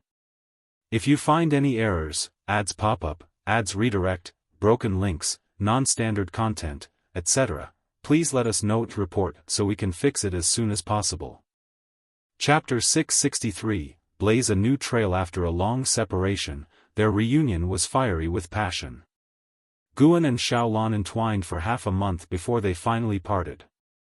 Xiao Lan continued her cultivation, while Guan switched avatars. His true self went to various places to harvest matured medicinal herbs. After he was done, he returned to the Daoist field of the beginningless. Walking along the mountain path, Guan began contemplating the matter of creating a path. To create a path similar to that of a Daoist emperor. A Daoist emperor is an existence aided by great Dao destiny. In the same realm, a Daoist emperor's power of the great Dao is stronger, and they can also command the great Dao of the present environment to fight on their behalf. This gives Daoist emperors the ability to fight beyond their realm, making them invincible within the same realm. There are 3,000 great Daos. Different Daos can cultivate different Daoist emperors. On the path of the great Dao, cultivators competing for the destiny of a Daoist emperor can devour the great Dao destiny of their competitors, thus enhancing their own destiny, and transform the destiny of different Daos into their own without changing the essence of their own Dao. This suggests that there may be some rules judging the Daoist emperors. If a Daoist emperor relies on the power of the Dao, wouldn't allowing others to rely on their own power be considered a way out? As this thought emerged, countless ideas burst forth in Gu An's mind. He suddenly thought that the celestial court could also be such an existence. The heavenly court immortals leverage celestial Dao destiny, fundamentally similar to Daoist emperors, albeit the immortal gods are stronger. Could it be that the so-called celestial Dao was also created by an extremely powerful existence? Gu An's imagination ran wild, and he decided to test such an approach. To transform his own power into a cultivation system for Ji Xiaoyu to use. Providing such a method is not difficult and can be transmitted through the path of cause and effect. But mere borrowing pales in comparison to the Daoist emperors and the heavenly court immortals. Upon acquiring great Dao destiny, a Daoist emperor's cultivation speed increases, and the heavenly court immortals can rely on celestial Dao destiny to attain immortality. Guan felt that to successfully create this, it would take a very long time. He did not feel discouraged by this, instead, he was full of anticipation. Things that can be achieved easily are not worth expecting. A long time passed. Guan returned to his courtyard, and besides Shenzhen, an Xian and Emperor Tianhong were also present. The two were discussing something, and upon seeing Guan, they immediately saluted. Master, Yuan Luo offended Zhao Rushan at the Dao Court's Genius Conference. Yi Qingshan fears for his premature death and wishes to send him to Wuxia for tempering. What do you think? An Xian was the first to speak. Guan shook his head and said, the beginningless is not a place for fostering layabouts, and that disciple named Yuan Luo does not wish to train here. Upon hearing that Yi Qingshan wanted to send him to the beginningless, Yuan Luo not only resisted but also flew into a rage. In his view, the sect felt he would be killed by Zhao Rushan, which humiliated him, and he vowed to annihilate Zhao Rushan. The enmity between Yuan Luo and Zhao Rushan was not complex. At the Genius Conference, Yuan Luo shone brilliantly, and Zhao Rushan tried to recruit him, but his words implied threats, which displeased Yuan Luo. The two clashed, and with his fiery temper, he even took the initiative to strike Zhao Rushan. One must know that Zhao Rushan is currently a chief disciple of the Dao Court, and barring accidents, he will become the next master of the Dao Court. Even though the Dao Court said nothing, offending the chief disciple of the Dao Court put tremendous pressure on the Qianquan sect. Upon hearing Gu An's words, an Xian did not say much more. She vanished on the spot to negotiate with the Qianquan sect. Master, I accompanied senior sister to the Qianquan sect yesterday and met that genius named Yuan Luo. I feel he, Emperor Tianhong hesitated to continue.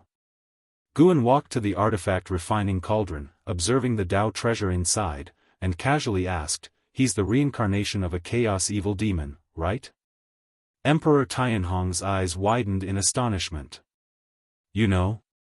The things Guan said to Shenzhen and an Xian were not spread to other disciples, so the true identity of Yuan Luo had not been revealed. Even though he had joined the Daoist field of the beginningless for thousands of years, Emperor Tianhong still did not know that Guan was aware of this matter. After all, even you, as a heavenly court immortal, have been reincarnated. One more chaos evil demon isn't surprising, Guan said with a gentle laugh. Emperor Tianhong fell silent. He gradually awakened part of his past lives' memories, knowing that he had an illustrious background in his previous life. He had confessed this to Guan, who fortunately didn't mind. Emperor Tianhong is the reincarnation of a heavenly court star monarch, whose cultivation level should have been in the Taiqing golden immortal realm in his previous life. Although I don't understand why this world always attracts so many outer heaven existences, as your master, I do not wish to partake in the karma. If one day you wish to return, your master will not stop you. Gu An's words deeply moved Emperor Tianhong, and he quickly said, I won't go back. Silly disciple, once you fully awaken your past lives' memories, you'll know you'll definitely go back. Guan laughed, knowing well that Emperor Tianhong would not betray his information to the heavenly court. Among the Wuxia disciples, even an Xian, no one truly knew how powerful he was, which divine skills he commanded, or even which great Daos he cultivated. If Emperor Tianhong could become a channel for him to express goodwill towards the heavenly court, that would be a welcome outcome. He bore no grudge against the celestial court, nor did he wish to create one. The conflicts with the immortal gods were out of necessity. Emperor Tianhong remained silent. Listening to his master's words, he realized he truly could not rashly make promises. By the way, Tianhong, do you want to become a Daoist emperor? Guan suddenly asked. Upon hearing this, Emperor Tianhong quickly said, I don't want to. I just want to cultivate with Master. He hailed from the Dao court, naturally knowing about the Daoist emperor. Coupled with some memory fragments, he knew Daoist emperors to be very powerful, but he preferred to cultivate alongside Guan. Intuition told him that Guan was his greatest opportunity. Guan turned to look at him and asked with a smile, "If I open up a path similar to that of a Daoist emperor, would you be willing to step into it?" Sarch * the Nelfer. Net website on Google to access chapters of novels early and in the highest quality. Emperor Tianhong's eyes widened with excitement. "Of course, I would. If you pave such a path, Master, I am willing to be the trailblazer." Shenzhen, standing to the side, added, "If you're truly going to open up a new path of cultivation, then I also want to join." She had faith not in the immortal gods nor the great Tao, but in Guan. Guan shook his head slightly and said, "It's just a concept. Whether it will succeed is still uncertain." Despite his words, both Emperor Tianhong and Shenzhen were already beginning to dream. In a quiet palace, Ji Xiaoyu sat cross-legged on a prayer mat, cultivating. However, her brows were tightly furrowed, as if she was enduring pain. Suddenly, she opened her eyes wide and spat out a blood arrow. Her face turned pale, and her entire aura collapsed. Despair filled her eyes. Her cultivation level was dropping again. If this continued, she might fall back to the Daoist collection freedom immortal realm, or even drop to the mortal realm. She couldn't tell if it was backlash from the Emperor Road or if the unbeatable Emperor's divine skills were still tormenting her. What kind of divine skill is this, that even the slightest leak of breath can make me lose? Is it possible he wants to conceal this divine skill by eradicating everything? Ji Xiaoyu fell into contemplation, recalling the divine skills used by the unbeatable Emperor, which sent shivers down her spine. It was an aura of utmost evil. At this moment, a terrifying pressure enveloped the palace, causing her expression to change dramatically. She looked up to see a cloud of dreadful black gas appearing on the dim ceiling, within which a pair of terrifying eyes opened. The eyes were purple, resembling a pair of snake eyes, staring down at her. If you find any errors, ads pop up, ads redirect, broken links, non-standard content, etc., please let us know to report so we can fix it as soon as possible. Chapter 664, The Strongest Power. These eyes. Ji Xiaoyu felt a chill run down her spine, and she couldn't help but ask, "You didn't die?" Back then, it was with these eyes that the unbeatable Emperor defeated her. As soon as these eyes opened, she was drawn into a strange illusion realm. In the illusion realm, she was besieged by multiple versions of herself until she was defeated. Even now, she could not comprehend it when she recalled the incident. What kind of divine skill was that, making her turn against herself? The battle within the illusion realm didn't feel like a hallucination, because afterwards, the injuries she sustained there manifested in reality. These mysterious eyes didn't answer Ji Xiaoyu, only stared coldly at her. Ji Xiaoyu sensed something was wrong, her expression changed drastically.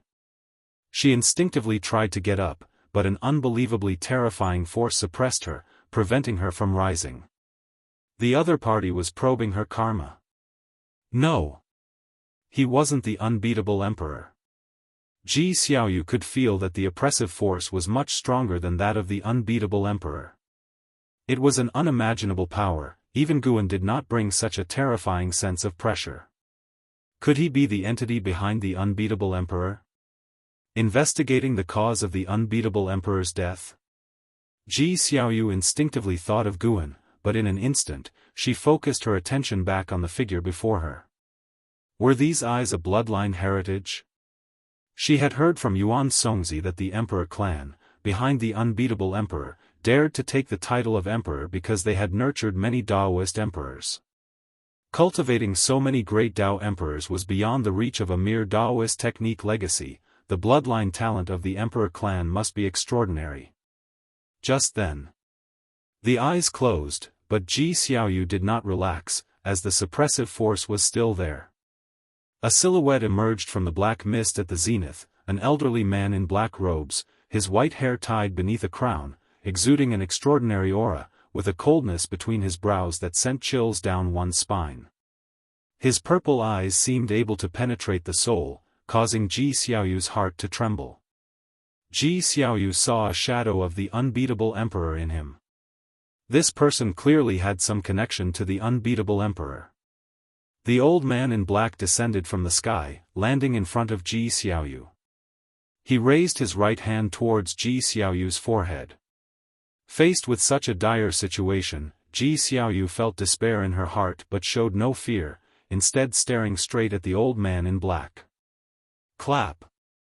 A hand suddenly pressed on the old man's shoulder, the sound not loud, yet at this moment, it reverberated throughout the hall. The purple eyes of the old man in black widened suddenly, and Ji Xiaoyu saw the newcomer behind him, which made her expression complicated. Suddenly, the old man's soul flew out of his body, turning to face the figure behind his flesh, his eyes wide open, emitting a terrifying aura. However, nothing happened. The old man couldn't help but exclaim, "How is this possible? Who exactly are you?" His immortal emperor's eye was actually suppressed by the other party, unable to unleash its divine skill power. It was the first time he encountered such a situation, even encountering an existence with a higher cultivation level, his immortal emperor's eye could cause trouble. Guan slightly lifted his head, looking at the old man's soul, his expression indifferent.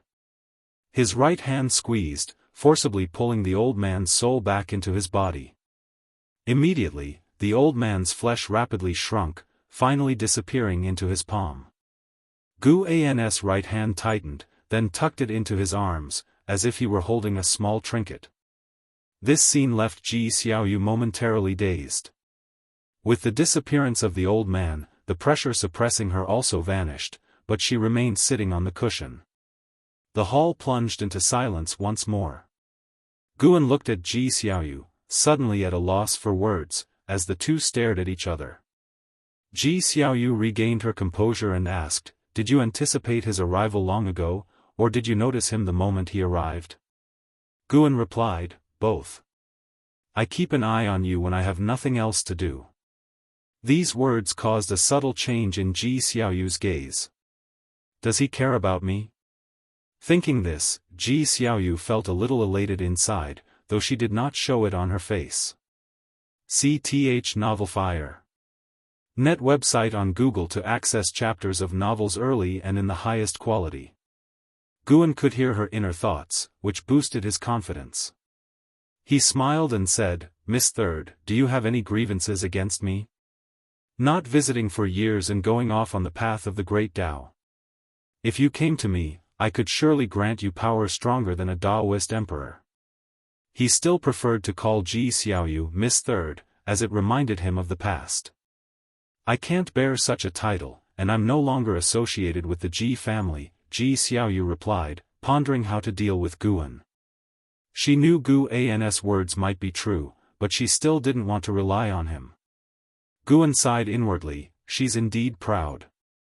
With a wave of his right hand, a Dao treasure flew to Ji Xiaoyu and Guan said, "This is a Dao treasure I crafted, called the Reincarnation Endless Map. It contains the path of reincarnation, capable of eliminating the residual power left by the unbeatable emperor." With that, he disappeared into thin air. Ji Xiaoyu looked at the Reincarnation Endless Map hovering in front of her. The map unfolded, filled with strokes and ink, resembling gloomy clouds, with nothing else visible. She raised her hand to catch the Reincarnation Endless Map, then let out a slight sigh. "He left so quickly. I wanted to ask him about the unbeatable emperor's divine skill just now," Ji Xiaoyu whispered with a sigh, her gaze landing on the Reincarnation Endless Map, her expression turning complex. Why hadn't she felt his dominance before? Forcing himself to help her like this. Elsewhere. Guan returned to the Daoist field of the beginningless. He left quickly because he knew Ji Xiaoyu would inquire about the immortal emperor's eye.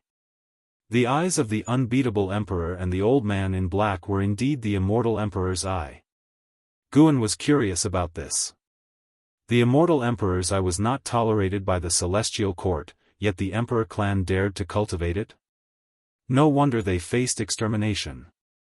If the immortal emperor's eye were to spread, they'd face even more dire consequences. Guan sat inside his chamber, lifting his right hand where the old man in black, now the size of a grain of rice, stood in his palm. At this moment, the old man still retained consciousness. Looking up at the gigantic Guan, his eyes were filled with horror and despair. He roughly guessed what Guan intended to do but was powerless to resist, unable even to self-destruct. Why is this happening? Why does my immortal emperor's eye fear him so? The old man's mind collapsed with these thoughts, not just because he was facing death, but also because the failure of the immortal emperor's eye shattered his belief. Previously, he believed the immortal emperor's eye to be the ultimate power. This was the source of his confidence to come. It took him millennia, avoiding the celestial god, to infiltrate the celestial spirit great world, only to be captured immediately upon arrival, a conclusion he had never envisioned. Guan looked down at the old man, his eyes transforming as he unleashed the calamity absolute eye, brutally searching through the old man's memories. In an instant, the old man's consciousness broke down, his immortal emperor's eye losing its luster. If you find any errors, ads pop up, ads redirect, broken links, non-standard content, etc., please let us know to report so we can fix it as soon as possible.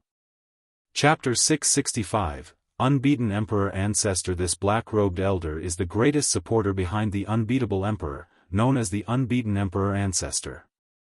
The title of Unbeatable Emperor is given to each generation's emperor successor in the undefeated emperor clan, which has seen many generations of unbeatable emperors. To obtain the title Unbeatable Emperor among one's peers is almost to secure the path of the Daoist emperor, and the reason lies in the immortal emperor's eye. Acquiring the title allows one to inherit the immortal emperor's eye from the unbeaten emperor ancestor. Even the undefeated emperor clan is unaware of the existence of the immortal emperor's eye. The clan members only know that the unbeatable emperor wields a taboo power that cannot be exposed, and they will protect this secret even at the cost of their lives. The immortal emperor's eye of the unbeaten emperor ancestor bears no greater karmic ties. He only witnessed the Stealing Heaven immortal sect and the Stealing Heaven emperor being suppressed by the celestial court, which made him wary of exposing the immortal emperor's eye. However, the power of the immortal emperor's eye is too formidable for him to relinquish. Over the years, in moments of despair, he mastered the immortal emperor's eye, thereby creating the renowned undefeated emperor clan in the primordial emperor domain. Now, with the cultivation level of the Miaozhen Daluo immortal, his cultivation reaches the heavens and the earth, remaining hidden behind the scenes while observing the rise and fall of the human world with a smile. If the unbeatable emperor and the other elite members of the clan had not been annihilated, he would not have acted. Upon realizing that the unbeaten emperor ancestor had no entanglement with the celestial court and even feared it, Guan suddenly changed his mind. Of course, the main reason was that the unbeaten emperor ancestor only had a lifespan of several trillion years left, and killing him would seize several billion years of life. But for the current Guan, life of several billion years was not that important. Perhaps the unbeaten emperor ancestor could create even greater benefits for him. Guan threw the unbeaten emperor ancestor into his Dao fruit universe. All Daluo immortals can develop a universe within the depths of their souls. Some Daluo immortals focus on developing the power of the universe.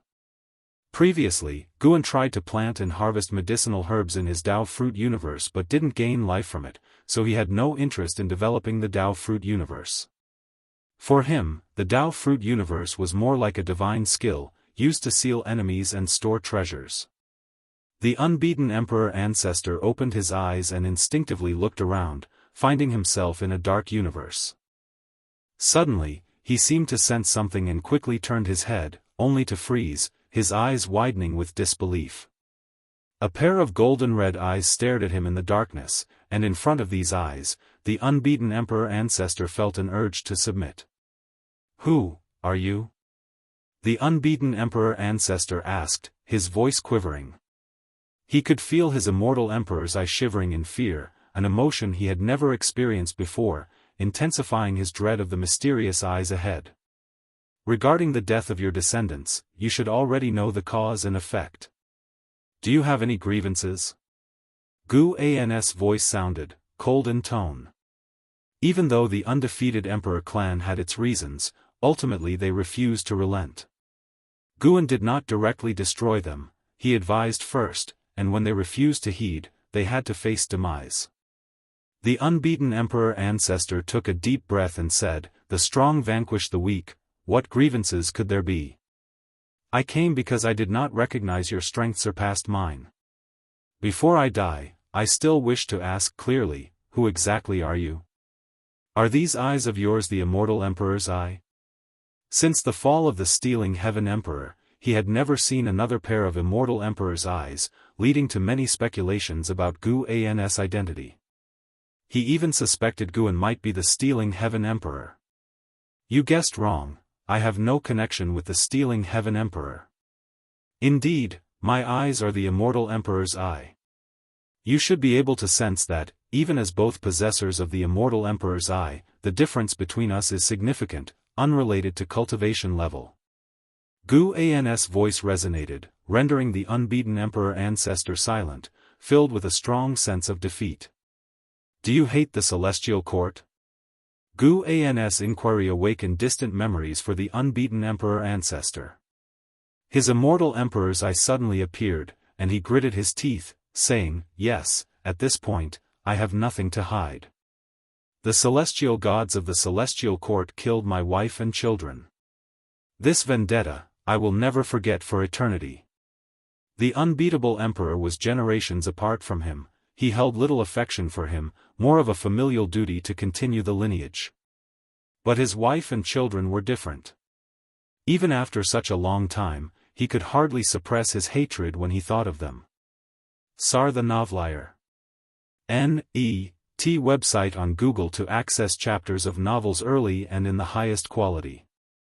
The immortal Emperor's eye of the stealing heaven Emperor instigated fear in the celestial court, and when the celestial gods descended, unable to capture the stealing heaven Emperor, the victorious stealing heaven Emperor, filled with fighting spirit, even led the stealing heaven immortal sect to actively confront the celestial court, invoking the might of the court for suppression.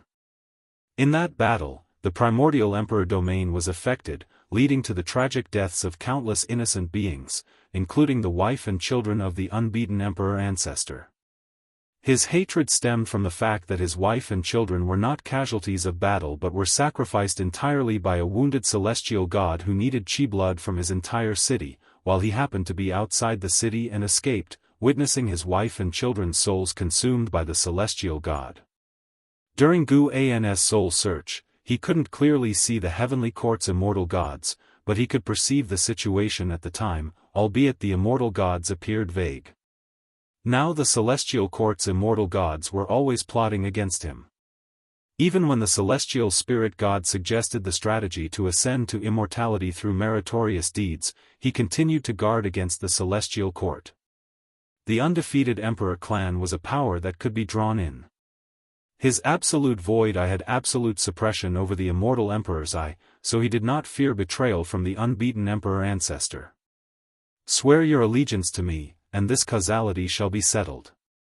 Both of us being wielders of the immortal Emperor's eye, we belong to the same camp, at least we will not be accepted by the celestial court, only suppressed by it."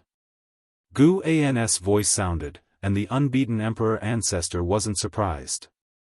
When he saw the eyes of the other, he knew the person was not a celestial god of the celestial court.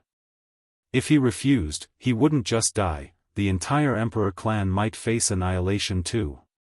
He had worked hard for many years and didn't want his efforts to go to waste now. In his eyes, the undefeated Emperor clan was merely his weapon for revenge against the celestial court. However, the weapon wasn't strong enough yet, he needed to bide his time. Guan, aware of his hatred and plans for the Emperor clan, sought to subjugate him. "I can make your immortal Emperor's eye stronger." Upon hearing Gu An's words, the unbeaten Emperor ancestor's pupils shrank, and he immediately knelt, solemnly saying, "Greetings, my lord." Subduing the unbeaten Emperor ancestor was merely a side chapter. After assigning him some tasks, Guan let him go, continuing his peaceful life. Since the return of Yuan Songzi, Zhao Rushan began contemplating reaching the level of Daoist emperor. This plan had long circulated within the Dao court, and in past years, Zhao Rushan was unable to defeat Emperor Tianhong. He felt that only becoming a Daoist emperor could fully surpass Emperor Tianhong. However, Yuan Songzi did not agree to take him on the path of the Great Dao, making Zhao Rushan quite dissatisfied. Yuan Songzi's assertion that he wasn't ready felt humiliating to him. Why could a mundane woman like Xiaolan go, but he couldn't? Occasionally, when Guan went to accompany Xiaolan, he noticed Zhao Rushan's maneuvers, as this fellow was secretly enlisting the upper echelons of the Dao court, with a mind even inclined toward rebellion. To this, Guan had no intention of intervening, as long as it didn't affect Xiaolan. Time flowed rapidly under this backdrop, far faster than before, as the era of the primordial era also approached its end. If you find any errors, ads pop up, ads redirect, broken links, non-standard content, etc., please let us know to report so we can fix it as soon as possible. Chapter 666, Changes of the World. 200,000 years after the reshaping of heaven and earth, figures of both humans and demons have spread across the celestial spirit great world, and the celestial Dao destiny that shrouds the great world has also begun to change. Those great powers who comprehend the rules of heaven and earth can all sense that the fate of the world is about to enter a completely new phase. Time flies. It has been 100,000 years since Guan subjugated the unbeaten emperor ancestor. 100,000 years are enough to change the world, but only those great powers who remain in deep seclusion have not been affected. Now, the human world has a new landscape, with an imperial dynasty named Taiqian rising. Supported by many super sects from the human world, within 100,000 years, Taiqian has aggressively expanded, and although it has not yet completely unified the world, its momentum has shown everyone the aura of a world ruler. The relationship between Taiqian and the Dao court is somewhat tense. Their grievances are many, and it is difficult to discern who is right or wrong. In early summer of this year, Guan wandered with Emperor Tianhong within the Qianquan sect, watching the recent internal competition. After the combat ended, they went to an inn to drink wine. Name, Guan, lifespan, 283 979/18 947 893 809 561, physique, primordial Dao creation body, cultivation level, perfect Daoist great Luo immortal realm, without much fighting and killing. The increase in lifespan isn't very fast, but fortunately, it's steady. Guan is quite satisfied with this pace of increase. For the next million years, there will be no catastrophe in the celestial spirit great world, so his days will be very peaceful. He has achieved the cultivation level of the perfect Daoist great Luo immortal realm, and he can now consider factors beyond the cosmos in his future predictions. His foresight includes the influence of the 3,000 great worlds on the celestial spirit great world, a prediction ability far surpassing before. However, there are still unknown causes and effects he cannot factor in. Tianhao has already left the celestial spirit great world, and it is challenging for larger causes and effects to descend upon the celestial spirit great world again. While pouring wine for Guan, Emperor Tianhong curiously asked, "Master, recently a lot of mysterious talents have appeared in the Qianquan sect. Might this be your handiwork?" Guan replied, Qing Shan constantly begged me, so I had no choice but to recommend a batch of talents. This batch of talents is not simple, they are from the undefeated Emperor clan and would be considered top-tier talents even in the primordial Emperor domain. Coming to the celestial spirit great world, none are inferior to Zhao Rushan. Guan first arranged for the unbeaten Emperor ancestor to deploy 20 people. These 20 have already established a foothold in the Qianquan sect. They are very happy to have come to the celestial spirit great world, for within the clan, they amounted to nothing, but here, they finally experienced the treatment of peerless talents. The most important thing is that it's the arrangement of the ancestor. Being able to serve the ancestor, they feel proud. Under the admonishment of the unbeaten Emperor ancestor, these talents behaved very well, causing no trouble and actively making contributions to the Qianquan sect. Does Wuxia have other disciples? Emperor Tianhong inquired further. The 20 talents from the unbeaten emperor ancestor made a great impression during the Jianghu sects competition. He felt their talent was not inferior to his own, which surprised him greatly. Guan shook his head and said, "It's just a bit of cause and effect with me." Seeing that Guan didn't want to elaborate, Emperor Tianhong stopped probing and shifted the topic to the millennium combat within the Daoist field of the beginningless. Every millennium, one-on-one sparring occurs within the Daoist field of the beginningless. In the last bout, Emperor Tianhong faced the Blood Prison Great Saint. He unexpectedly lost to the Blood Prison Great Saint. This frustrated him greatly. He had thought himself to be the second disciple of Wuxia, yet he was unable to defeat that seeming frivolous ox demon. However, considering the Blood Prison Great Saint was his master's only steed, he felt a sense of relief. Now he just wanted to know what divine skills the Blood Prison Great Saint was cultivating that were so domineering. Guan answered, "Extreme Dao Combat Technique, it's a Daoist technique I created during my reincarnation. It's a technique distinct from divine skills, very difficult to cultivate, and even he has only barely entered the Dao.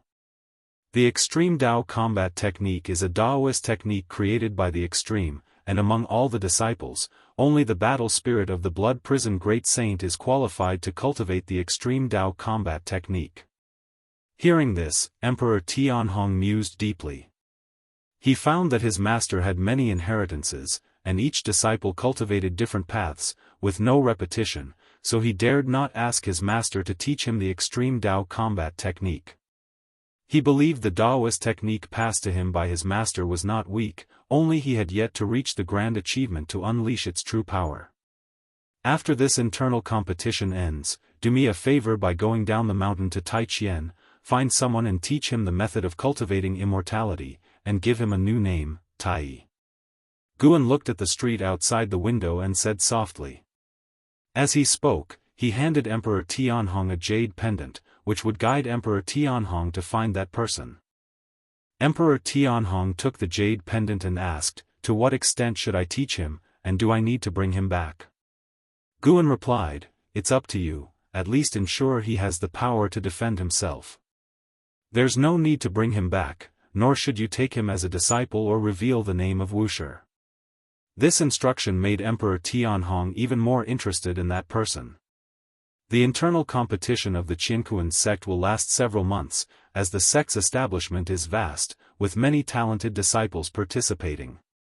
The final 30 winners will go to the Dao court together to compete in the Magic Battle Conference, which symbolizes the highest talent in the world.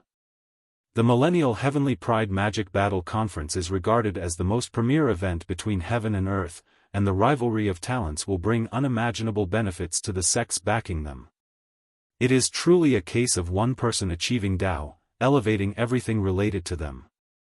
After the Jianghu sect's competition ended, Emperor Tianhong set off. Guan, however, went to the hidden spirit palace under the sea. Chen Chuan's parents, Su Ling and Chen Luo, had long departed, and they joined Chen Chuan to develop the sword sect together. Without further curses, Guan naturally paid less attention to them. Even though Chen Chuan was Xiao Chuan's reincarnation, Guan had already given enough care to his parents, with no need to keep watching all the time. The hidden spirit palace was desolate, with arrays of medicine gardens planted in front of the palace. The distribution was simple, and the colors pieced together gave off a bizarre sense of beauty. The deep-sea dragon carp opened its eyes and saw Guan harvesting medicinal herbs. It immediately stood up. Sar the Ovalfire. Net website on Google to access chapters of novels early and in the highest quality. Now it had the cultivation of a divine immortal of wondrous dharma. Its temperament had become more mature than before, yet in its simple white robe with long hair reaching the ground, it still exuded a feminine grace. Although it still had the appearance of a feminine grace outwardly, it already understood the difference between genders. After cultivating in the hidden spirit palace for more than 200,000 years, it also harbored greater ambitions in its heart. "Master, when will you let me adopt a few disciples to relieve my boredom?" The deep-sea dragon carp came beside Guan, asking cautiously. Since Chen Luo and his spouse left, it felt lonely, often having no one to talk to. Guan ignored its sigh, knowing well what it was thinking, and said, "Once you reach the Zizai immortal realm, I will permit you to travel for 1,000 years to personally select and bring back 9 disciples." Zizai immortal? The deep-sea dragon carp's expression changed slightly, indicating it might take another 1,000,000 years. But thinking about its grand ambitions, it felt that even achieving the cultivation of the freedom realm was far from enough, and being able to cultivate 9 disciples in the Zizai immortal realm would greatly aid its future vast undertaking. "Thank you, Master." The deep-sea dragon carp immediately bowed, thanking Guan. "If you find any errors, ads pop up, ads redirect, broken links, non-standard content, etc., please let us know to report so we can fix it as soon as possible." Chapter 667, Taiwei Divine Court. Guan did not look at the deep-sea dragon carp, he continued to pick the medicinal herbs. His heart was filled with emotion. As the disciples' time in cultivation grows longer, their hearts too begin to nurture ambitions. This is quite normal, for cultivation is indeed pursued with some goal. Guan would not restrain the disciples for a lifetime. With his promise to the deep-sea dragon carp, the fate of the deep-sea dragon carp changed. Long in the future, he would unify the ocean demon clans of the celestial spirit great world, even transform into a dragon, establish the Dragon Palace, and would engage in an epoch-changing battle with the immortal cultivation realm on the continent. Seeing scenes of the future, Guan did not think it was a bad thing. Such conflicts are the choice of heaven and earth. Without the deep-sea dragon carp, someone else would do it. He could not claim that all wars are absolutely evil. It is worth mentioning that when that great calamity comes, the deep-sea dragon carp will also face a Wuxia disciple, only that the two sides do not know each other. The deep-sea dragon carp did not know that Guan was peering into his future, and he meticulously followed Guan, narrating his recent cultivation confusions, which Guan addressed one by one. His upbringing of the deep-sea dragon carp was not inferior to that of the Wuxia disciple. After all, the deep-sea dragon carp had been independently managing the medicine garden of the hidden spirit palace with great merit. The deep-sea dragon carp was in the realm of the divine immortal of wondrous Dharma, while the disciples within the Daoist field of the beginningless had the lowest cultivation level, also being in the divine immortal of wondrous Dharma realm. Among them an Xian and the blood prison great saint had already crossed into the Tao void profound immortal realm, reaching the divine thought true immortal realm. Although their strength could not yet be considered great, Guan was still satisfied with their growth speed. After all, not everyone could be as favored as him. Even the most exceptional talent requires a long time to accumulate cultivation. Under the magnificent blue sky, the mountains stretched continuously, with celestial giant trees rooted, towering over the surrounding majestic mountains, and there was more than one such tree. Beneath a giant tree, thousands of cultivators gathered together, and even with so many people together, the diameter of the occupied area was still far less than the width of the main trunk of the giant tree. Once the Holy Heaven Reincarnation and the former Lord of the Heavenly Spirit Great Heaven and Earth Holy Court, Zhu Shi, she stood among the crowd, listening to the person speaking at the front. The Divine Court is domineering, controlling the life and death of all living beings under heaven, and the cycle of reincarnation is at their command. The land upon which all beings dwell is divided by them.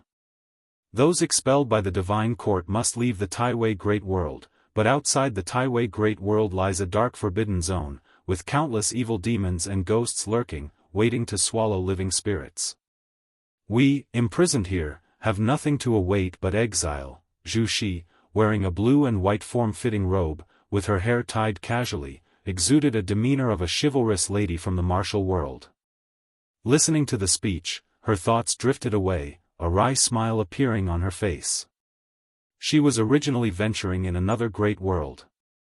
Having awakened her origin divine soul, she was already a profound yuan-free immortal, having re-established her own sect.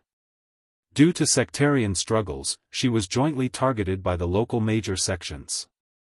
In the midst of chaotic fighting, she deployed a secret technique, shattered the void, and escaped into the chaotic stream of the great Tao. Upon awakening again, she found herself in the Taiwei Great World. Just as she was about to acquaint herself with the new world, a group of cultivators descended from the sky, declaring her an outsider adventurer who must be detained, and thus she ended up here. This little world is the detention ground of the divine court, housing countless living beings, even those far exceeding her cultivation, and quite a few at that. She wandered this place aimlessly until someone recruited her, inquiring if she wished to escape to safety. Having ventured through numerous worlds, Zhu deeply understood that one's fate must be grasped in their own hands and could not sit idly by waiting for doom, and thus she came along. Surrounding thousands, with the lowest cultivation level being the Zizai Immortal realm, and the speaker's Tao practice being deep and unmeasurable, reminiscent of the type of adversary she faced when departing the celestial spirit great world. Even if my master were here, his Tao practice might still not be as profound as his. How terrifying a level of cultivation to be suppressed by the divine court, how formidable must this divine court be? She pondered alarmed, and thinking of her master made her feel a bit desolate. Parting for over 200,000 years, she could not find her way back to the celestial spirit great world and felt as though she might never return in this lifetime. Only after leaving the celestial spirit great world did she realize how magnificent the great Tao was. Because of this, her heart embraced even grander aspirations. She wanted to restore the holy court, to elevate it to an existence surpassing the 3,000 great worlds. For now, she had to find a way to escape this place. The more perilous the situation, the more she felt she could encounter great fortunes. This Taiwei great world surely harbors great fortunes beyond her imagination. Sarch * The Oval Fire. Et website on Google to access chapters of novels early and in the highest quality. Do you suppose what his cultivation level might be? A voice suddenly reached Zhu Zai's ears, causing her to turn her head. A handsome man came beside her, his face smiling, in stark contrast to the grave expressions on the faces of those around. How high? She inquired. The handsome man smiled and said, he is an innate golden immortal, above the heaven-encompassing free immortal. Zhu Zai's pupils suddenly dilated. In the previous great world, she had heard of the legends of innate golden immortals, and she never expected to encounter one in a place like this. The handsome man continued, in this place, there are dozens of innate golden immortals. Do you know the realm of the divine court cultivator guarding this place? What is the realm? That one's realm is the heaven-balancing golden immortal realm, above the innate golden immortal, with 100 innate golden immortals under him, suppressing this place, while within the divine court, the heaven-balancing golden immortal is far from the summit. His words made Zhu furrow her brows tightly, feeling a sense of despair. With such a vast gap in cultivation, how could she escape? No matter how it seemed, the upcoming actions of this group would all result in failure. The handsome man looked at Zhu and said with a faint smile, I have a way to get you out of here. Zhu frowned, cautiously asked, we are strangers. Why are you assisting me? The handsome man grinned, you bear the karma of the celestial court. It seems you are related to some celestial being from the celestial court. Zhu Zai's brows knitted even tighter. Don't overthink it, I was planning an escape anyway. Seeing you have such karma, I'd take you along. The handsome man shrugged, wearing a carefree smile. Zhu deliberated and thought it prudent to first test him, so she said, I am called Zhu, and may I know your honorable name, fellow Daoist? The handsome man replied, I am named Meng Lang. Meng Lang? Such a common name, Zhu had encountered many bearing this name in various places. She glanced around, puzzled, and asked, it seems others can't hear our conversation? The handsome man named Meng Lang smiled, naturally, since we are conspiring to escape, how could it be broadcast? What do you intend to do? Are you also a heaven-balancing golden immortal? Zhu looked intently at Meng Lang, seriously asking. Meng Lang shook his head, a heaven-balancing golden immortal, possessing vast divine skills, I am not. Zhu Shi pursued, then are you an innate golden immortal? If you find any errors, ads pop up, ads redirect, broken links, non-standard content, etc., please let us know to report so we can fix it as soon as possible. Chapter 668 Trace of the Immortal Gods, it's not an innate golden immortal either. Meng Lang replied, causing Zhu Zai's brow to furrow again, feeling a bit disappointed. The reason she didn't guess above the heaven-balancing golden immortal was because such a transcendent existence couldn't possibly be trapped here. She stared at Meng Lang, hoping he could convince her. What reliance did Meng Lang have that made him think he could help her escape? If he didn't explain clearly, she wouldn't follow Meng Lang. Meng Lang looked ahead, where an innate golden immortal was still passionately speaking, stirring the blood of those present, filling their hearts with high spirits and determination. Rather than waiting to die, it's better to fight desperately. The Taiwei Great World is really deep. Meng Lang, who is actually Guan, thought to himself. Guan, having foreseen in the celestial spirit great world that Zhu Shi was in trouble, came to assist her. He transformed into Meng Lang to avoid getting too involved in karmic entanglements. After arriving in the Taiwei Great World, Guan discovered that several Daoist immortals were hidden within this great world, and even some of the world's karma was too profound to calculate. He had heard before that among the 3,000 great worlds, a few had foundations far exceeding other great thousand worlds, and he realized today that it was true. This innate golden immortal had already set up a formation, thinking it would isolate prying eyes, facilitating the stirring of hearts, but little did he know, a Taiqing golden immortal was watching him at this moment. Yes, not a heaven-balancing golden immortal, but a Taiqing golden immortal standing above the heavens, toying with 2 pearls in his hand, his expression so cold, and his eyes reflecting the scene of Zhu Shi and others gathering together. If Guan didn't intervene, Zhu Shi would follow these people to escape, only to be caught by the Taiqing golden immortal, brought back to the dojo, and finally refined into a ghost artifact. Moreover, Guan felt the presence of an immortal god in the depths of the divine court in the Taiwei Great World, stronger than the Tai immortal monarch, forcing him to speculate about the relationship between the Taiwei divine court and the celestial court.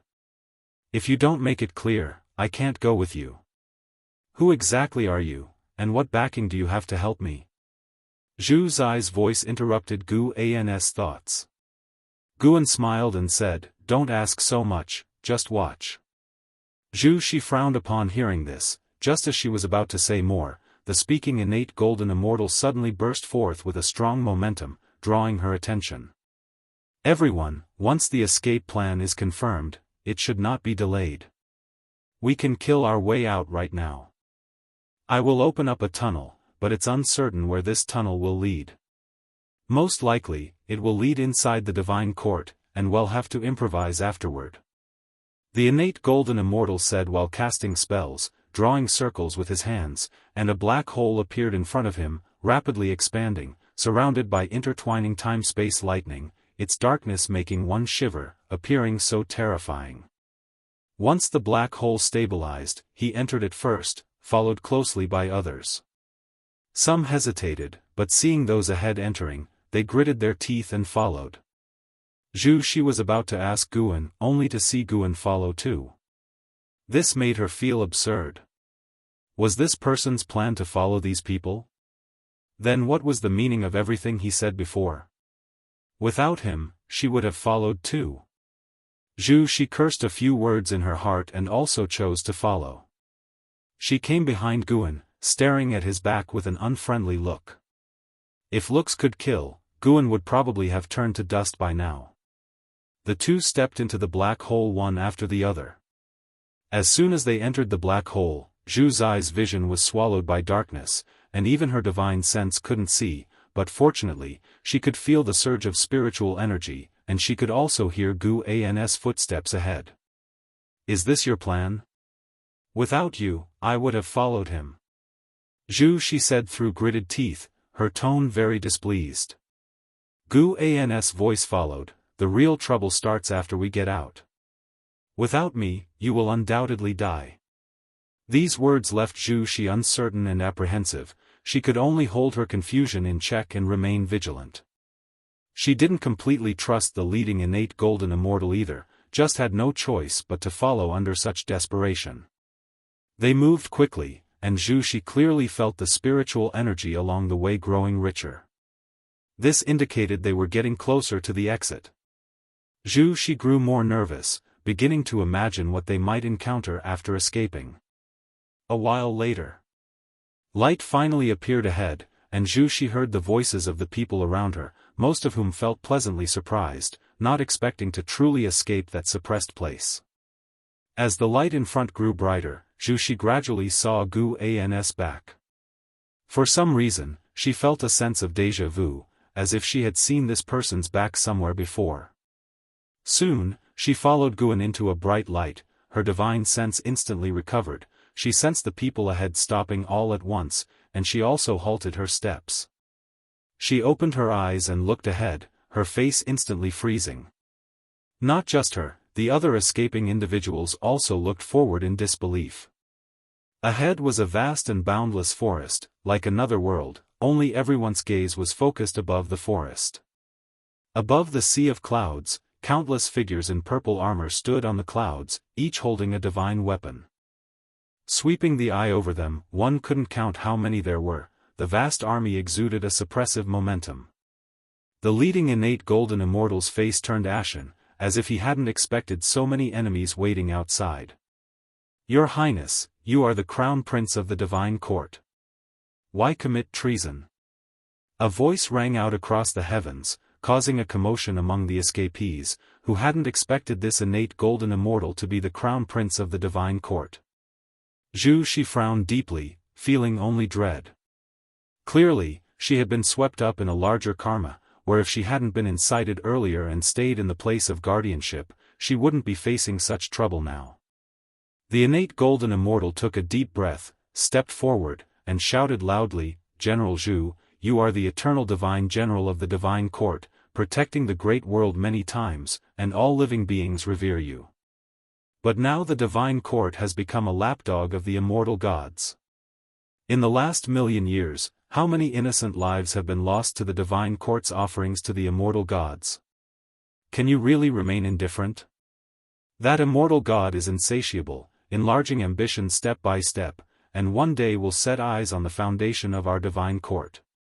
We cannot gamble. These words made the escapees even more uneasy. How could it also involve the immortal gods? Even in the Taiwei Great World, immortal gods were nothing but elusive legends.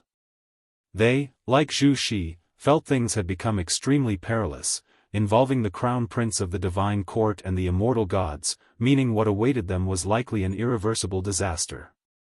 Zhu Shi turned to look at Guan, noticing not a trace of tension on his face, which only piqued her curiosity even more about how this person planned to lead her out. Could it be related to that immortal god? Sar the novel, F. Iyer. Enter website on Google to access chapters of novels early and in the highest quality. From what the divine court crown prince said, that immortal god seemed very malevolent, but to Zhu Shi, an outsider, the good and evil of this realm were temporarily irrelevant. She just wanted to escape. If you find any errors, ads pop up, ads redirect, broken links, non-standard content, etc., please let us know to report so we can fix it as soon as possible. Chapter 669, The Struggle of the Celestial Emperor. As the words of the divine court crown prince fell, a magnificent figure emerged above the vast army in purple armor on the clouds, appearing ethereal in the sunlight, like a mirage. General Zhu. He stood high above, overlooking the world, wearing heavy and majestic red armor. His face was solemn, and his brows resembled two flames. His long hair coiled beneath the divine crown, and 7 giant swords radiating different divine lights hovered behind him in a fan shape, as if 7 divine powers stood behind him. Before General Zhu, Zhu Shi and the escapees felt a deep sense of awe. Some couldn't withstand the pressure and fell to their knees directly.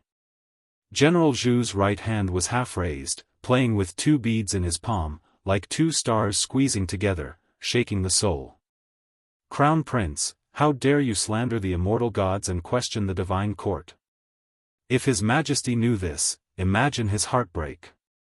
General Zhu's voice rang out, and as his words ended, a vertical eye suddenly opened on his forehead, shooting a terrifying red beam at incredible speed down from the sky. Everything happened too quickly, so fast that the divine court crown prince had no time to react. Boom! The red light struck the divine court crown prince, and the dreadful impact blew the escapees away. Some attempted to flee, but the tunnel created by the divine court crown prince had vanished. Just as the escapees tried to leap up, an unimaginable pressure pinned them down, forcing them to their knees. Howling winds, scattered debris, and forests were swept away, resembling the arrival of the apocalypse. She was pushed to her knees, struggling to lift her head, her pupils trembling in fear. Such terrifying suppression. She couldn't imagine how terrifying it would be if the opponent went all out. The red light dissipated in front, leaving only a white skeleton of the divine court crown prince, trembling precariously, eventually collapsing on the ground. This scene filled the thousands of other escapees with despair. If even the divine court crown prince had to die, how could they survive? High above, General Zhu's expression was indifferent, as if he had not killed the divine court crown prince, but merely an insect. The countless divine soldiers in purple armor, also expressionless, heightened the air of despair in the land. General Zhu opened his right hand, letting the two beads fall, releasing a dazzling light as they descended, dimming the world. The intense light fell, and she couldn't help but turn to Guan beside her, gritting her teeth and asking, "Didn't you say you have a way?" Guan glanced at her, a corner of his mouth curving up. His smile appeared arrogant in Zhu's eyes, seeming crazily out of place at this moment. She couldn't understand why this person could still smile as scorching air waves descended from the sky, making her mind go blank for an instant. Boom! The ground erupted with a world-shaking explosion, countless trees flew like confetti, the divine soldiers of the court coldly overseeing everything. General Zhu's expression shifted, greed flashing in his eyes. Under the dusk. Lying on the ground, she suddenly opened her eyes. Bloodshot filled her view as she gasped heavily, as if waking from a nightmare. She sat up immediately, seeing Guan's figure beside her.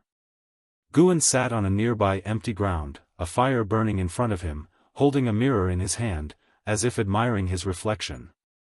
She gathered her thoughts, instinctively looking around, finding herself on a cliff, distant mountains stretching endlessly, the ridges draped in afterglow, beautifully desolate.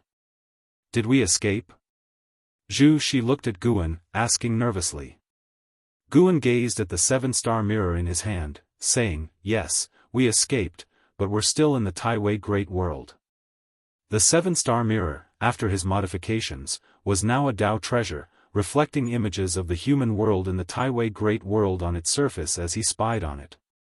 Hearing his words, she sighed in relief, standing up, bowing to Guan in gratitude for saving her life. "Senior, I have things to attend to, so I'll take my leave." She turned and left after saying this. "Don't you want to become stronger?" Guan's voice came, halting Zhu's steps. She turned back to look at Guan, her eyes complex. Guan still did not look at her, his gaze fixated on the seven-star mirror. SAR the Novel Fire, net website on Google to access chapters of novels early and in the highest quality. Celestial Spirit Great World, Jianghu sect.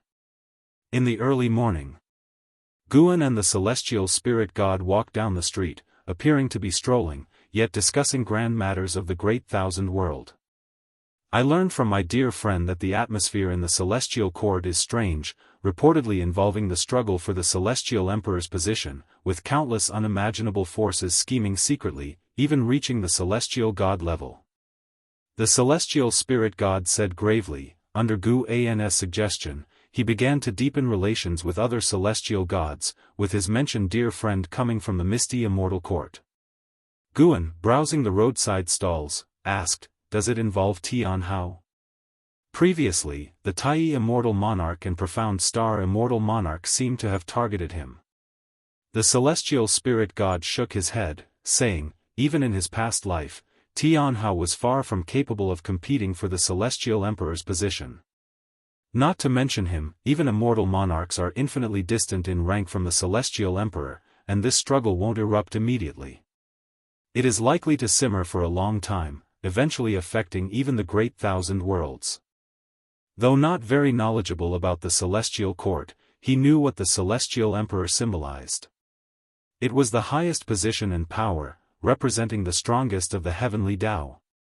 Speaking of which, I discovered an immortal god in the Taiwei Great World, he with the divine court. Guan recounted his experiences in the Taiwei Great World, 100 years since rescuing Zhu Shi, now accompanied by his avatar. Besides spying on the human world through the seven-star mirror, he occasionally wandered the human world in the Taiwei Great World. The divine court continually recruited divine disciples everywhere, with mortal recruits being severed from family ties forever. Some families received compensation, while others were forcibly enlisted. Guan saw these divine disciples being sent into a gigantic pill furnace, which was concocting some elixir, yet unfinished to this day. This was probably what the immortal god sought, with the divine court offering tributes for 1,000,000 years. In those 1,000,000 years, countless mortal spirits had been sacrificed to the pill furnace, yet no elixir had emerged, piquing his curiosity about the pill's origins. He also shared this with the celestial spirit god, hoping for an explanation. The celestial spirit god frowned, saying, "Using living spirits for alchemy isn't unheard of, but I don't know what specific elixir that immortal god is concocting. Yet for it to remain incomplete for so long, it's probably related to the struggle for the Celestial Emperor. The Taiwei Great World is among the top in the 3,000 Great Worlds. I suspect other Great Thousand Worlds are also doing the same." He didn't condemn the immortal god's actions, instead feeling more worried. He understood the style of the immortal gods. Immortal gods would indulge evil, yet not leave traces. This meant the Taiwei Great World was doomed to destruction. If such situations arise in many Great Thousand Worlds, eventually, the 3,000 Great Worlds might be destroyed, and the Celestial Court will recreate the 3,000 Great Worlds. The celestial spirit god's face was extraordinarily grave, his words altering the look in Guan's eyes. "If you find any errors, ads pop up, ads redirect, broken links, non-standard content, etc., please let us know to report so we can fix it as soon as possible." Chapter 670, Substitute the 3,000 Great Worlds will be destroyed? Guan was also surprised to hear this. In his view, although the immortal gods were tyrannical and saw all living beings as nothing, they would still adhere to the so-called celestial rules, even if it meant destroying the world. They needed just cause. The Celestial Court indeed had the power to annihilate the 3,000 Great Worlds in an instant, but wouldn't doing so violate the celestial rules? Sir the Oval Fire. Website on Google to access chapters of novels early and in the highest quality. Guan suddenly felt that the so-called celestial rules were quite flexible. When it involved the highest authority, the rules were just child's play. "What do you think we should do?" the celestial spirit god looked at Guan and asked seriously. The celestial gods guarding the Great Thousand World had begun to take action, seeking a way out. To them, the Great Thousand World represented divine authority. If the Great Thousand World were lost, their positions would be destabilized, and their cultivation would suffer backlash. The celestial gods see all living beings as ants, just as the supreme beings of the celestial court see the celestial gods as ants. Guan stopped walking, glanced at a few spirit beasts squatting in front of a street stall, and replied, "Let things take their natural course. Before anything happens, the only thing you can do is cultivate diligently." The celestial spirit god had no choice but to give up after hearing this. Thinking about Guan's unfathomable cultivation level, he felt that when the catastrophe of the fight for the Celestial Emperor broke out in the Celestial Spirit Great World, his predicament might not be as difficult as it seemed now. He then continued to recount his experiences from a recent journey, and Guan listened attentively. Their conversation was only audible to them, and even while walking down a busy street, they didn't attract any attention. After spending half a day exploring the Jianghu sect, the celestial spirit god returned through the world gate. Guan continued to wander around the city. With the joining of 20 geniuses from the undefeated emperor clan, the Qinkuan sect was thriving, reaching an unprecedented period of prosperity. The top genius Yuan Luo continuously enhanced its reputation outside, attracting more people to come and seek guidance. At dusk, Guan carried a wine gourd in his hand. He stopped, drinking while watching the commotion. The disciples on the street were observing a conflict between two young male disciples. One of them, once a genius, had been crippled during training outside and was now enduring humiliation from the other disciple. The other disciple was a descendant of an elder within the sect, which meant no one dared to step forward to intervene. Guan had no intention of getting involved. Watching the scene unfold, he reflected deeply. For the disciples of the Qinkuan sect, the sect represented the whole martial world. For the people of the world, the heavens were vast and boundless, unaware that the great thousand world was as insignificant as dust to certain beings. Guan pondered the path he wanted to take and what rules he should follow. He believed he could find his true self amidst the turmoil, for he had risen from the depths. Time ebbed away, and 400 years passed. In a valley, Zhu Shi, dressed in black, stood on the surface of the lake, holding a long sword with its blade horizontal in front of her as she closed her eyes. Guan lay on the grass by the lake, holding the seven-star mirror, peering into the scenes of the human world within the Taiwei Great World. The divine court crown prince was but a microcosm. There were many people in the world who wanted to resist the divine court and that immortal god. The divine court crown prince was also persuaded, and these people had already formed a faction. Although lacking the power of the divine court, they could only remain hidden. Whenever someone was taken to become a divine disciple, these individuals would appear, seeking to win over the offspring or siblings of the divine disciples using hatred. But, Guan saw the leader of this faction secretly kneeling before the ruler of the divine court. It was all a ploy. The divine court's control over the Taiwei Great World was too deep, and for this great thousand world to overthrow their rule was extremely difficult. However, as Guan taught Zhu Shi to cultivate, he saw a variable. Zhu Shi would stand in opposition to the divine court. Once she could deal with that immortal god, she could replace the divine court. Boom! A vast sword intent blew from the lake surface, causing a gust of wind that stirred the flowers and grass, creating a green wave around Guan. Guan slowly sat up and tucked the seven-star mirror into his arms, turning his gaze to Zhu Shi on the lake. Zhu Shi still held her sword intent materialized into thousands of silver stars floating above the lake, creating a beautiful and fantastical scene. Her dress billowed, and her long hair flowed, exuding an otherworldly aura.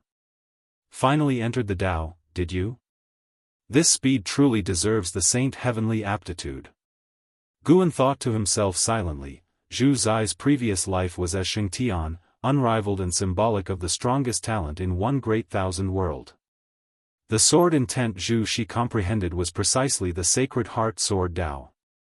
The Sacred Heart Sword Tao was created by his reincarnation body, Ong Xian, depending on the river of Sword Tao, needing no lifespan to transform and improve. The Sacred Heart Sword Tao continued to grow stronger. Aside from mastering the Sacred Heart Sword Tao, Guan had used his Tao intent over the years to assist Zhu Shi in her cultivation, allowing her to gain many insights and creative ideas. She might be able to develop a different Sacred Heart Sword Tao. Zhu Shi opened her eyes, her gaze sharp, as if two sword beams shot out from them. She slowly raised her head. She could already feel the Sacred Heart Sword Tao guiding her from an unfathomable distance. The feeling was subtle, allowing her to even harness the power of the Sacred Heart Sword Tao. Turning to look at Guan in the distance, she flickered and appeared before him out of thin air, bowing and saying, "Senior, I have barely entered the Tao." Guan stood and looked at her, smiling. "Since that's the case, we should part ways. Do you want to stay in the Taiwei Great World, or go elsewhere? I can help you one more time." Zhu Shi was surprised, not expecting Guan to leave today, but she was too embarrassed to ask him to stay, so she replied, "I wish to stay." "Then be sure of your decision, for I won't be there to help you later." This great thousand world is brewing a terrible disaster. Even if you cultivate for millions of years, changing fate will be difficult. Guan said seriously. Zhu Shi took a deep breath and said, I've long made up my mind. This great thousand world has a richer spiritual energy and great Tao compared to others I've visited, and there are internal issues within the ruling power. There's room for me to grow here, and I want to stay. Perhaps I can achieve something great. Guan smiled and said no more, turning to leave. Zhu Shi watched his back and suddenly knelt, gritting her teeth, saying, Thank you, Master, for your love. I've never been filial to you, but one day, I'll stand proudly before you and make you proud of me. Guan didn't pause or look back, his figure vanishing. Zhu Shi couldn't sense any trace of Guan, feeling hollow inside. After all these years together, she finally realized that this Meng Lang was indeed her master in the celestial spirit great world, Guan, known as the supporting Dao sword venerable. However, she couldn't tell if the master came for her or just happened to pass by this world. She thought it was likely just passing by, which showed how uncommon this great thousand world was. Immortal gods, Zhu's eyes flickered, her gaze revealed ambition, giving her a majestic and oppressive aura. If you find any errors, ads pop up, ads redirect, broken links, non-standard content, etc., please let us know to report so we can fix it as soon as possible. Chapter 671, The Fickle Heart of the World Sarch * the novel, F. Iyer. Enter website on Google to access chapters of novels early and in the highest quality. After parting with Zhu Shi, Gu An's life once again fell into tranquility. He delved into creating a Dao, but this path was exceedingly arduous, always causing this Dao extreme Daoist immortal to rack his brains. Time flew by swiftly. Another 100,000 years passed by. In this year, the Taiqian dynasty launched a surprise attack on the Dao court, igniting the flames of war in the human world. In the Taizong dynasty, within the imperial garden of the palace. While pouring wine for Guan, Li Xiandao lamented, that Taiqian is truly formidable, daring to launch an attack on the Dao court. Whether successful or not, the courage of Taiqian son of heaven is enough to command my admiration. Taiqian is the strongest dynasty in the world. Although the Taizong dynasty has not been annexed by it, they can still feel its tiger-like might. If it weren't for the feud between Taiqian and the Dao court, Li Xiandao believed Taiqian would eventually march towards the Taizong continent. Guan toyed with the jade statue gifted by Li Xiandao, smiling as he said, What, does your majesty also wish to emulate Taiqian? He had once visited Taiqian for leisure, and from top to bottom, Taiqian was infused with a belligerent spirit. The reason for waging war against the Dao court was not due to any grudges but was a means to achieve a dominion through borrowed animosity. Behind Taiqian stood numerous powerful sects, which was the source of their confidence. In the coming years, both sides would engage in fierce battles for thousands of years, turning the world dim and chaotic until Zhao Rushan led the Dao court to suppress Taiqian, ascending to the seat of the master of the Dao court. Thus, the primordial era came to an end. Following this began what would be known as the Ancient Era, a period far more prolonged than the primordial era. The final battle of the Ancient Era would plunge the human world into desolation, ushering in the Ancient Period. Gu An's gaze could see far into the distant epochs, even glimpsing the Tianyuan period from which Ji came. However, the future Tianyuan period was already vastly different from the Tianyuan period of Jis origin. Yet Ji was bound to be born. If he didn't exist, the memories he imparted to Guan would be illusory. To say I don't wish to emulate is false, as an emperor, who doesn't want to unite the world. But the Dao court is too strong, and without certainty of victory, I won't lead the people of Taizong to their deaths. Li Xiandao shook his head and said. Currently, he had reached the cultivation level of a carefree primordial immortal. Although he couldn't compare to the disciples of Wuxia in terms of training speed, he was still considered fast in the world.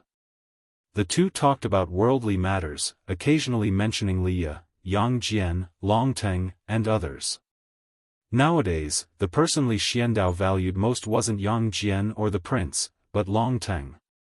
As the son of Long Qing, and now the patriarch of the Long family, Long Teng had grown up, his cultivation reaching the realm of a divine immortal of wondrous dharma. He symbolized the highest talent of the Taizong dynasty and was a world-renowned peerless prodigy.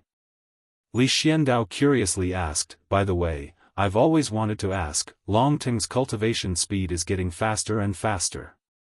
Even Yang Jian is amazed, is it you secretly nurturing him behind the scenes?"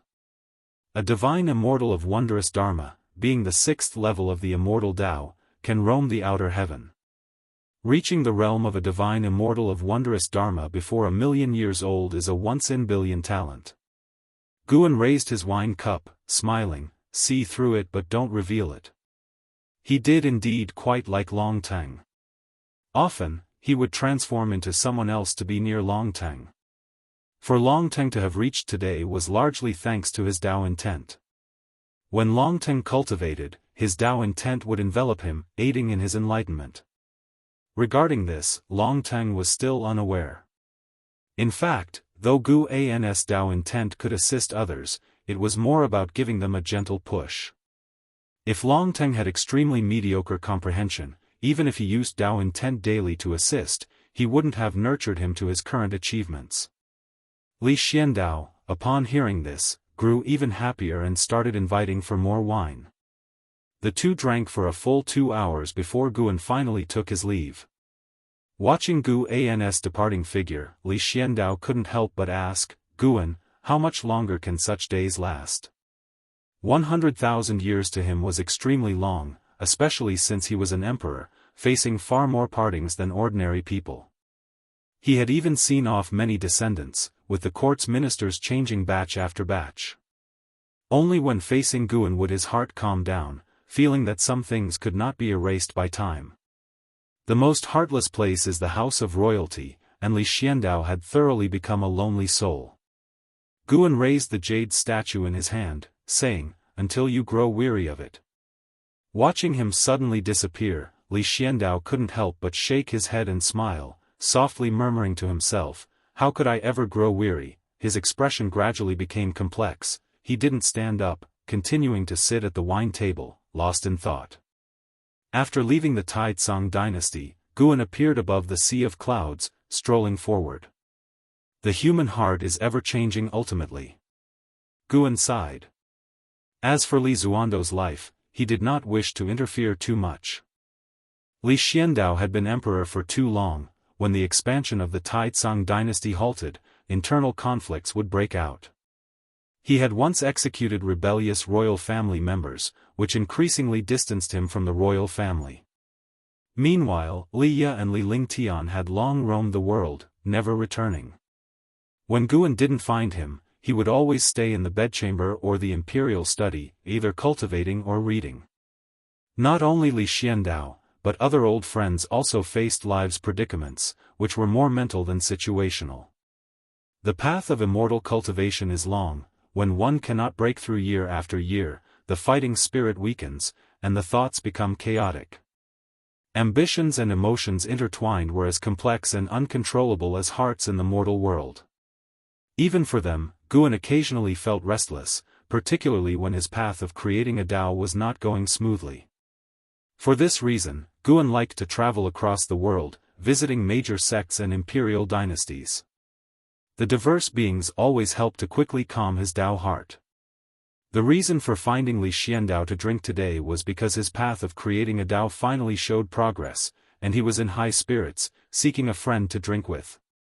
Li Ye was busy with carefree vendettas, making it difficult for Guan to find him, so he could only find his father. When Guan met Li Xiandao, he was still very weak. Thus, when he saw Li Xiandao, he could remember the lost feeling of weakness, a sentiment that couldn't be provided by friends made after becoming strong. Soon, Guan disappeared above the sea of clouds. He arrived at Shaolan's grotto heaven, switching with his avatar. Shaolan was about to emerge from seclusion.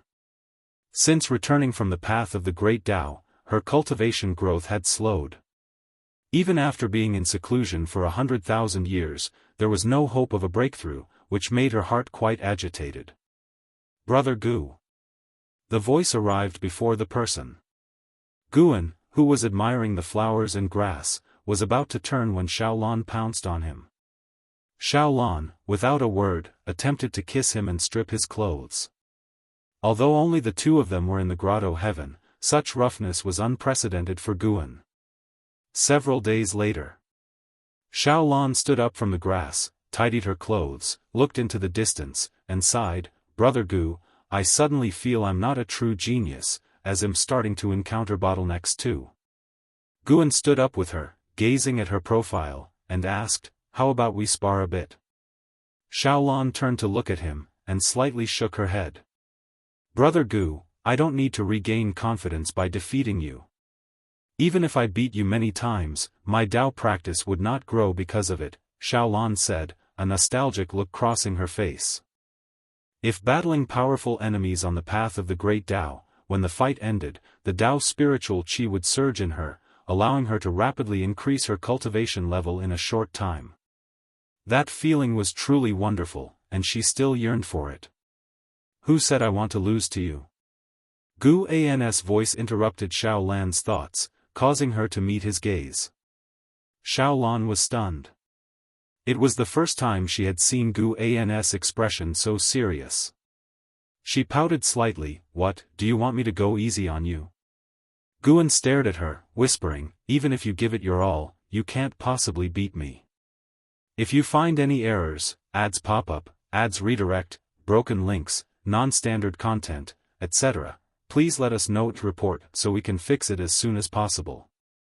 Chapter 672 Primordial Dao Emperor. Seeing that Guan didn't seem to be joking, Xiaolan felt puzzled, but she had her own pride and didn't want to concede just yet. SAR the novel, F. Iyer. Enter website on Google to access chapters of novels early and in the highest quality. Then let's do it. Xiaolan raised her hand and beckoned to Guan with the demeanor of a master. The corners of Gu An's mouth turned up. With a gentle shift of his right foot, the entire world suddenly changed. The celestial vault turned dim, the flowers and grass on the ground vanished, and an endless wilderness appeared beneath their feet. This sudden change in environment caused Xiaolan's face to change drastically. She looked around, feeling that everything around her didn't seem like an illusion. "What is going on?" She turned to look at Guan and cautiously asked, "Are you really my brother Gu?" Guan laughed. "Laner, think carefully.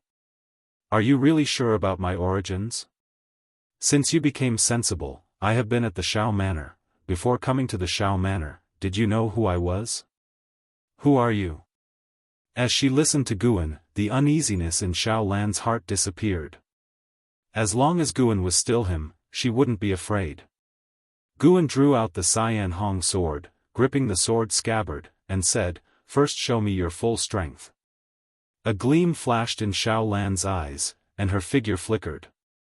Boom! Xiaolan appeared out of thin air in front of Guan, holding the white spirit sword. The sword's tip was only 10 centimeters from Gu An's shoulder. The ground beneath them shattered, countless debris flew up, as if the world couldn't withstand the pressure and was collapsing. Yet, this mere 10 centimeters, Xiaolan was unable to advance any further. Her pupils suddenly dilated, not expecting Guan to be so formidable. Guan, holding the sword scabbard of the Cyan Hong sword, pushed forward. Xiaolan felt an overwhelming force like a tidal wave crush towards her, and she uncontrollably was pushed far away, disappearing at the world's end like a sharp arrow. Along the way, Xiaolan shattered dozens of massive mountains, leaving a long trail of dust and rock floating in the air, an especially magnificent sight.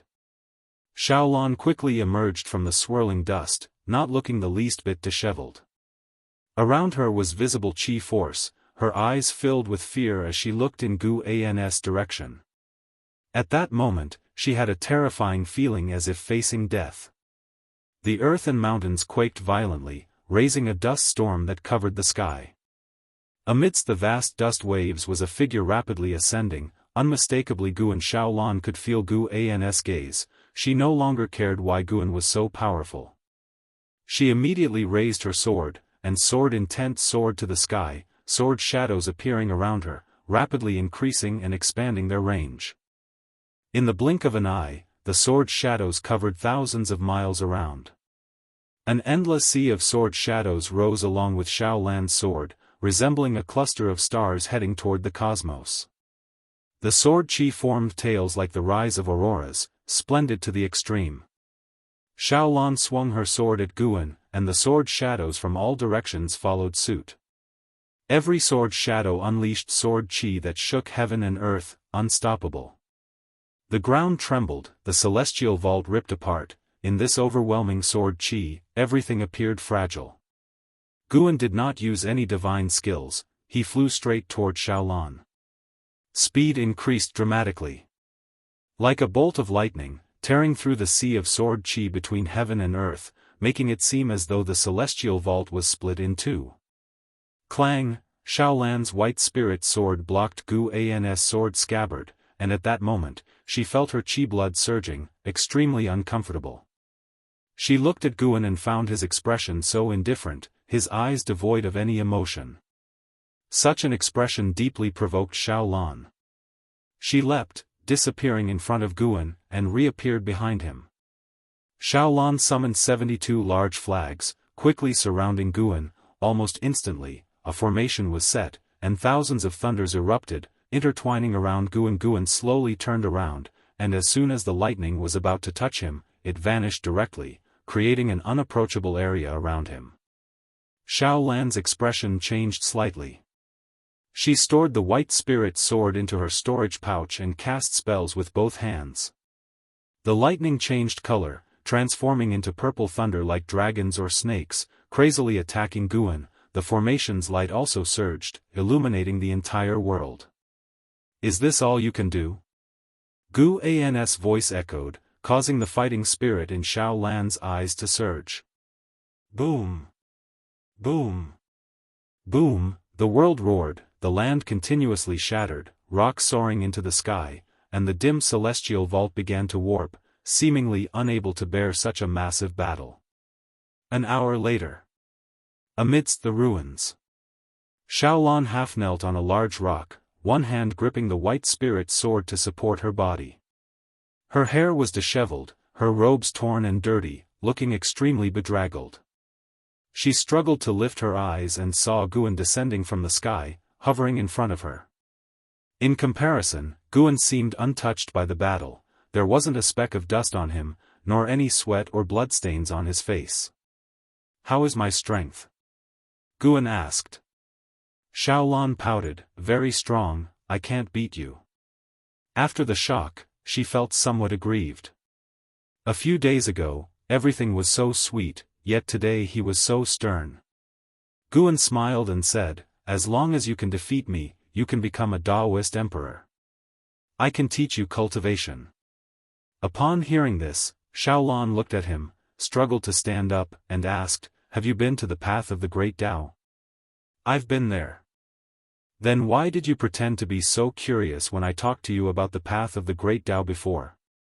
Xiao Lan said with a grievance, feeling as if she'd been toyed with. Guan said, I went there in a past life. Everyone has their past life, you do too. If you wish, I can help you restore your past life memories now. Xiao Lan furrowed her brows and asked, what realm are you exactly? Why are you hiding your cultivation level? Are you? She wanted to ask if Guan was sincere with her, but felt it was a question she couldn't voice. Guan smiled, I can't tell you my realm for now. When you exceed me, you'll know. As for hiding my cultivation level, it's because I don't want to cause trouble. I like peace and quiet. You should understand my nature. As for whether I'm sincere with you, you needn't doubt it. When I went to Shao Manor back then, it was for you. Xiao Lan furrowed her brows even more. She was no longer the innocent girl she once was, she only appeared naive in front of Guan. Is it because of my past life? Xiao Lan asked. Guan nodded. Xiao Lan fell silent. Hearing her inner voice, Guan said comfortingly, regardless of past or present life, you are you, only with different memories. If I cared only about your past self, would have restored your memories long ago. Xiaolan took a deep breath and asked, "Can you help me become a Daoist emperor?" Guan landed in front of her and answered, "I can, but I can also guide you on another path, one not inferior to becoming a Daoist emperor." "What path?" "Primordial Dao Emperor." Xiaolan's expression changed. She hadn't heard of this title, but just from the name, it seemed extraordinary. She couldn't help but ask, "Is the Primordial Dao Emperor also a level of destiny?" Guan smiled, "That's right, the path to becoming a Primordial Dao Emperor is different from the Emperor Road. It is not through killing, but through comprehension. If you find any errors, ads pop up, ads redirect, broken links, non-standard content, etc., please let us know to report so we can fix it as soon as possible."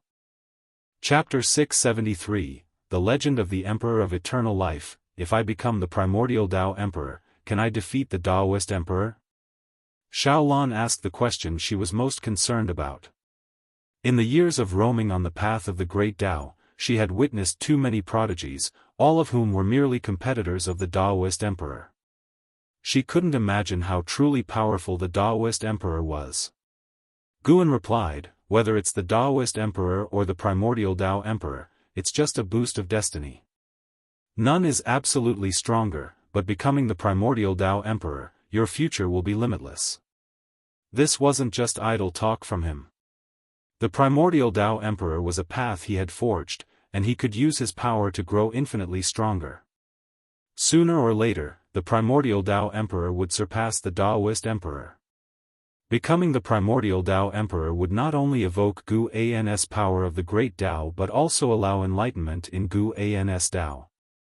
The name Primordial was derived from Guan being the Primordial Tao creation body. The title of Tao Emperor was simply meant to match the prestige of an emperor. He was inspired by Ji Xiaoyu's title of Reincarnation Tao Emperor. One day, he would make the Primordial Tao Emperor a more formidable existence than the Daoist Emperor. Not only his disciples could become the Primordial Dao Emperor. Of course, that was a far-off future, as his creation of the Primordial Dao Emperor was still ongoing. Currently, it was just in the first stage, which could attract people to the Tao. Xiaolan pondered for a moment and said, "Anyway, you won't harm me, I'm willing to become the Primordial Dao Emperor. Teach me." Guan smiled, waved his right hand, and Xiaolan's injuries instantly healed. Her mana was restored to a full state, and the entire dim world suddenly transformed back into the appearance of a grotto heaven. This scene made Xiaolan's eyelid twitch, and she couldn't help but ask, was it an illusion realm just now? No, it was the real world, created by me. Gu An's answer made Xiaolan secretly alarmed. What level of realm was required to achieve such a degree? Sit down. Guan lifted his robe and sat down, gesturing for Xiaolan to sit as well. Once Xiaolan sat down, Guan began to teach directly. Sir, the novel Fire. Net website on Google to access chapters of novels early and in the highest quality. The Daoist Emperor requires fighting and devouring great Tao destinies on the Emperor Road of the Great Tao. The final victor can become the Daoist Emperor. For the Primordial Dao Emperor to rival the Daoist Emperor, it must also have an accumulation process. Guan did not intend to let the Tao Seekers slaughter each other like raising poisonous creatures. He thought of his lifespan holograms, lifespan reincarnation, and the innate reincarnation skill. He planned to have the cultivators pursuing the Primordial Dao Emperor gain enlightenment in reincarnation, not a personal reincarnation, but a projection of will into reincarnation. It would exist in reality but would ultimately be annihilated.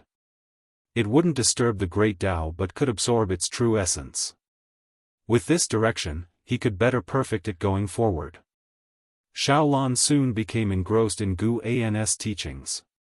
The grotto heaven remained calm, with a serene beauty undisturbed by time. In the misty Immortal court, within a vast golden hall, hundreds of youthful cultivators gathered, and Tian Hao was among them. Many surrounded him, chatting, resembling stars arching around the moon. I finally got the qualification to compete for the Daoist Emperor. In a million years, it'll be our turn. Time is pressing. Tianhao is truly remarkable. He hasn't even surpassed attaining the free immortal of Daoist Zhang, yet he has the qualification to compete for the Daoist emperor. I heard that the ancestor values him highly. Don't be overly joyful, the road to the Daoist emperor is arduous. We might end up killing each other. The disciples of the misty immortal court in the hall discussed matters of the Daoist emperor. Tianhao remained silent, recalling the words of the elder who announced the Daoist emperor matter. He always felt that the elder was watching him with ill intent. Although he had integrated into the misty immortal court, he wasn't born there, so he always had a barrier in his heart, preventing him from fully trusting anyone. Speaking of the Daoist emperor, our misty immortal court has produced many Daoist emperors throughout history. Do you know which Daoist emperor had the highest talent? The words of a young man in blue clothes caught the attention of many, prompting Tianhao to turn his head. The blue-clothed man reveled in the attention. He cleared his throat and said, naturally, it's the Emperor of Eternal Life from Jinlan Immortal Mansion. Born with the Immortal Emperor's eye, he shocked the entire Immortal Court. Perhaps unmatched talent brings misfortune, heaven is fair, so evil exists to covet his Immortal Emperor's eye. Breaking into the misty Immortal Court, it cost his parents' lives. To protect him, the misty Immortal Court sent him to Ling Mountain. The Emperor of Eternal Life inherited the true teachings of Ling Mountain and was the heavenly Buddha ancestor's direct disciple. He was unbeatable once he embarked on the path of the Great Tao, becoming the Daoist Emperor in an incredibly short time. The Emperor of Eternal Life. The Immortal Emperor's Eye. Tianhao had heard of this name, said to be a supreme genius from long ago. He had heard several seniors use the Emperor of Eternal Life to pressure talented disciples. However, when asking about more deeds of the Emperor of Eternal Life, they were warned not to inquire too much. The Emperor of Eternal Life seemed to be a taboo within the misty immortal court. Why did such a powerful Emperor of Eternal Life die? Someone asked, puzzled. The blue-clothed man mysteriously said, he didn't die from being killed. Even legendary immortal gods couldn't do anything to him. He entered the river of cause and effect for his beloved. Whether he truly perished remains unknown. In fact, many ancestors within the court anticipate his return. It's said that Ling Mountain occasionally sends disciples to the river of cause and effect for training, likely orchestrated by the heavenly Buddha ancestor. The Emperor of Eternal Life was the heavenly Buddha ancestor's most cherished disciple. The heavenly Buddha ancestor, being a supreme presence beyond the great thousand world, still longs for the Emperor of Eternal Life. Imagine his extraordinary talent. At these words, the surrounding disciples nodded in agreement, beginning to fantasize about the Emperor of Eternal Life. Even Tianhao couldn't help but wonder about the elegance of the Emperor of Eternal Life. Wait, how do you know so much? A female disciple suddenly asked, prompting everyone to look at the blue-clothed man with odd expressions. Those who knew the blue-clothed man felt even more puzzled. The blue-clothed man maintained a smile, though it became increasingly eerie. Because I've met him and assisted him. The blue-clothed man said proudly, making those around him have even stranger expressions. Tianhao sensed something and frowned, silently retreating. Suddenly, the blue-clothed man exploded into a black mist, quickly spreading out, causing surrounding disciples to retreat while holding their magic artifacts defensively. Little ones, I am the profound demon emperor under the Emperor of Eternal Life. I am also a Daoist emperor. Today, only one among you can survive, and the survivor will have the qualification to compete for the Daoist emperor. The voice of the blue-clothed man resounded, but his tone turned chilling. Rumble, the entire palace began to tremble, and Tianhao's expression changed dramatically as he felt an overwhelming suppression from outside the hall. They had no way to escape. What was going on? Was it an enemy invasion or an arrangement by the misty immortal court? Tianhao took out his 3 Dao treasures and watched the black mist vigilantly, faintly catching the silhouette of someone walking within it. If you find any errors, ads pop up, ads redirect, broken links, non-standard content, etc., please let us know to report so we can fix it as soon as possible. Chapter 674, Projecting the Path of Creation, Profound Demon Emperor. In the Daoist field of the beginningless, Guan, lying under a tree reading, murmured this name. Having inherited the memories of the Emperor of Eternal Life, he naturally remembered the Profound Demon Emperor. The Profound Demon Emperor was the most capable underling of the Emperor of Eternal Life, helping him to manage the Stealing Heaven Immortal sect and search for Fairy Yao Xian. However, ever since the Emperor of Eternal Life ignored the Profound Demon Emperor's obstruction, insisted on leaving the Stealing Heaven Immortal sect to find Fairy Yao Xian, and even injured the Profound Demon Emperor, the two bid farewell forever. Unexpectedly, after so many years, the Profound Demon Emperor was still alive. He calculated that the Profound Demon Emperor was invited by the Misty Immortal Court to create crises for this group of talents, forcing them to fight each other, only for the Misty Immortal Court to step in and chase him away. The Misty Immortal Court is not an evil sect. Letting disciples kill each other is unacceptable, as these disciples come from different immortal mansions, and their kin are within the court. If they engage in mutual slaughter, a storm will surely arise, potentially bringing about power shifts. Guan couldn't help but sigh. Indeed, darkness exists everywhere. With Tianhao's current ability, even with the reliance on a Dao treasure, it would be difficult to survive till the end. The talents within that palace are not weak. The disciples of the Misty Immortal Court did not listen to the words of the Profound Demon Emperor but instead began to jointly attack him. The Profound Demon Emperor's cultivation level had reached the heaven-opening Daoist immortal realm, which this group of talents could not contend with. Soon, all the talented disciples were suppressed. The Profound Demon Emperor unleashed his divine skills, isolating time and space, so even if 1,000 or 10,000 years passed here, only a few breaths' time would pass outside, plunging the disciples of the Misty Immortal Court into despair. Eventually, someone couldn't contain themselves and began attacking their fellow disciples. Once someone took the lead, the slaughter naturally erupted. Tianhao did not actively participate in the slaughter, carefully avoiding other disciples, yet someone still sought him out.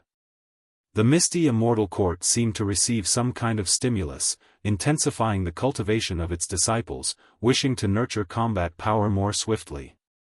The reason behind this, Guan couldn't compute. If there's something he couldn't calculate, 9 out of 10 times it relates to the Celestial Court. Though the Misty Immortal Court isn't within the Great Thousand World, it's reasonable to speculate that it got involved due to the Celestial Emperor's struggle within the Celestial Court, as many immortal gods have emerged from the court. Guan had no intention of interfering. Though Tianhao wasn't the strongest, he was destined to survive. Because Tianhao was a reincarnation of the Son of Heaven, those of great power in the Misty Immortal Court would remind the Profound Demon Emperor. Indeed, as Tianhao was severely injured, the Profound Demon Emperor intervened to send him away. This great battle persisted within the divine power illusion realm for quite some time, yet in reality, it was but an instant. Seeing Tianhao unharmed, Guan then withdrew his gaze. He was not only reading but also condensing the fortune of the Primordial Dao Emperor. To have the Primordial Dao Emperor exist, one must create a truly existent fortune that cultivators could obtain and control. For this, he projected his lifespan 5 times to comprehend the path of Qi fortune. Sir the Nell Fire. Enter website on Google to access chapters of novels early and in the highest quality. Every projection of his lifespan would manifest his reincarnation body in the celestial spirit great world. Fortunately, these reincarnation bodies didn't leave a renowned legacy, but became a psychological shadow of defeat for some of the absolute geniuses of the era, unforgettable for all eternity. Each lifespan projection required millions of years, and after using it 5 times, Guan's path of Qi fortune stepped into a brand new realm. Sure enough, things are easier with cheats. Guan thought to himself. After 5 lifespan projections, condensing the fortune of the Primordial Dao Emperor was no longer difficult. This process not only advanced the cultivation of the Primordial Dao Emperor, but also saw a growth in his own cultivation level. Guan continued to indulge in books and immerse himself in creating fortune. It wasn't until dusk fell that he stood up. He walked toward the peak where he lived, lifting his right hand. Streams of air circled his palm, supported by the wind, resembling water currents with a fiery sway. This was the fortune of the primordial Tao Emperor. Seemingly gentle, but actually imbued with the fierce strength of the path of power. Guan pondered repeatedly and decided to embed the characteristic of fierceness into the primordial Tao Emperor. The primordial Tao Emperor, renowned for mighty power.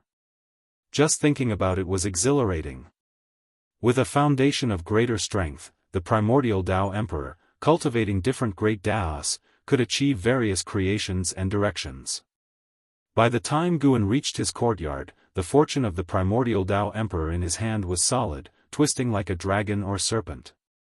Shenzhen, sitting in meditation in front of the artifact refining cauldron, turned to look. Guan then dispersed the fortune in his hand. "What was that thing in your hand just now?" Shenzhen curiously asked. Guan smiled, "Just a little spell. You've been sitting here for 1,000 years, aren't you going out for a walk?" He deliberately leaked a trace of the primordial Tao Emperor's aura to Shenzhen, intending to lead her into the path in the future. Lately, Shenzhen encountered a bottleneck in comprehending the path of cause and effect, not even venturing into the mountains and rivers, but sitting in meditation in front of the artifact refining cauldron all day. She chose to sit here because there was a Tao treasure containing the path of cause and effect within the artifact refining cauldron. Don't tell me that appropriate relaxation aids enlightenment, I don't believe it anymore. Shenzhen glared at Guan, puffing her cheeks as she spoke. Guan indeed didn't dare say such things again, having met with a bottleneck when creating the Tao before, the discomfort was indeed unbearable, thus he chose to open up a little. After chatting for a while, Guan returned to his house alone. Next, he prepared to contemplate where to place the path of proving the Tao for the primordial Tao Emperor. One couldn't always require coming before him to become the primordial Tao Emperor, that would limit its development too much. The Daoist Emperor placing the Emperor Road on the path of the Great Tao was a fine guide, the path of the Great Tao, being the convergence point of the 3,000 Great Daoists, had no rules, not even the Celestial Court couldn't control it, granting cultivators more freedom. He could also position the path of proving the Tao for the primordial Tao Emperor on the path of the Great Tao. Let's call it the Primordial Emperor Road. Adding 2 more words to Emperor Road, making it more appealing. Guan didn't act immediately, choosing to continue projecting his lifespan. This time, he intended to enhance the Great Tao of creation. To turn what shouldn't exist into reality, and have it exist for a long time, the Great Tao of creation was most crucial. No creation could be done without the Great Tao of creation. Once again projecting toward the 3,000 great worlds, Guan was already experienced, uninterested in the process, only waiting for the result. Snowflakes flew, covering the vast mountains and rivers of the Jianghu sect. In a great hall, Yi Qingshan, Lin Chen, and other high-ranking leaders of the Jianghu sect surrounded a remarkably handsome yellow-robed disciple. This person was Yuan Luo, the reincarnation of Chaos Grudge Luo. Today, Yuan Luo had proven himself as the world's foremost genius, also the pride of the Jianghu sect. Did you gain anything from this visit to the Zhangming Profound Sea? Yi Qingshan asked with a stroked beard and a kind face. Having watched Yuan Luo grow up, Yi Qingshan felt Yuan Luo was his greatest pride in life. As for Tian Hao, he was, after all, from the beginningless, while Yuan Luo was entirely cultivated by the Jianghu sect, unrelated to the beginningless. The others also smiled approvingly at Yuan Luo, becoming more and more satisfied with him. Hearing the hierarch's inquiry, Yuan Luo's face turned grim, and he said through gritted teeth, "I was defeated by someone whose cultivation wasn't even higher than mine." The hall fell silent with this statement. If you find any errors, ads pop up, ads redirect, broken links, non-standard content, etc., please let us know to report so we can fix it as soon as possible. Chapter 675, all beings are equal, accepting disciples, how is that possible? Could you have been deceived? Even if they could defeat you, their cultivation level must be higher than yours. Could it be some elder monster in disguise? An elder frowned as he spoke, and his words gained the support of others. They all believed that Yuan Luo couldn't possibly lose to an opponent of the same realm. Yi Qingshan also frowned. He believed that Yuan Luo's judgment wouldn't be wrong. He could sense Yuan Luo's setback, and Yuan Luo had been traversing the world for many years and had indeed lost to elder monsters before. Yuan Luo took a deep breath and said, I can confirm his cultivation level is not as high as mine, but I am unsure of his origins and do not know his name. The elder's consolation only made him feel worse. He was a proud person who disliked failure, but he disliked even more when others denied his failure. The high-ranking members of the Jianghu sect listened in silence. Has another peerless prodigy emerged? They calmed down and thought it might not be impossible. Especially with Taiqian and the Dao court currently at war, the destiny of heaven and earth evolving, and great powers declaring that the time for an era change in heaven and earth had arrived. In such a season, the birth of beings with greater talent might not be impossible. Moreover, given the boundless vastness of heaven and earth, the Jianghu sect is but a drop in the ocean.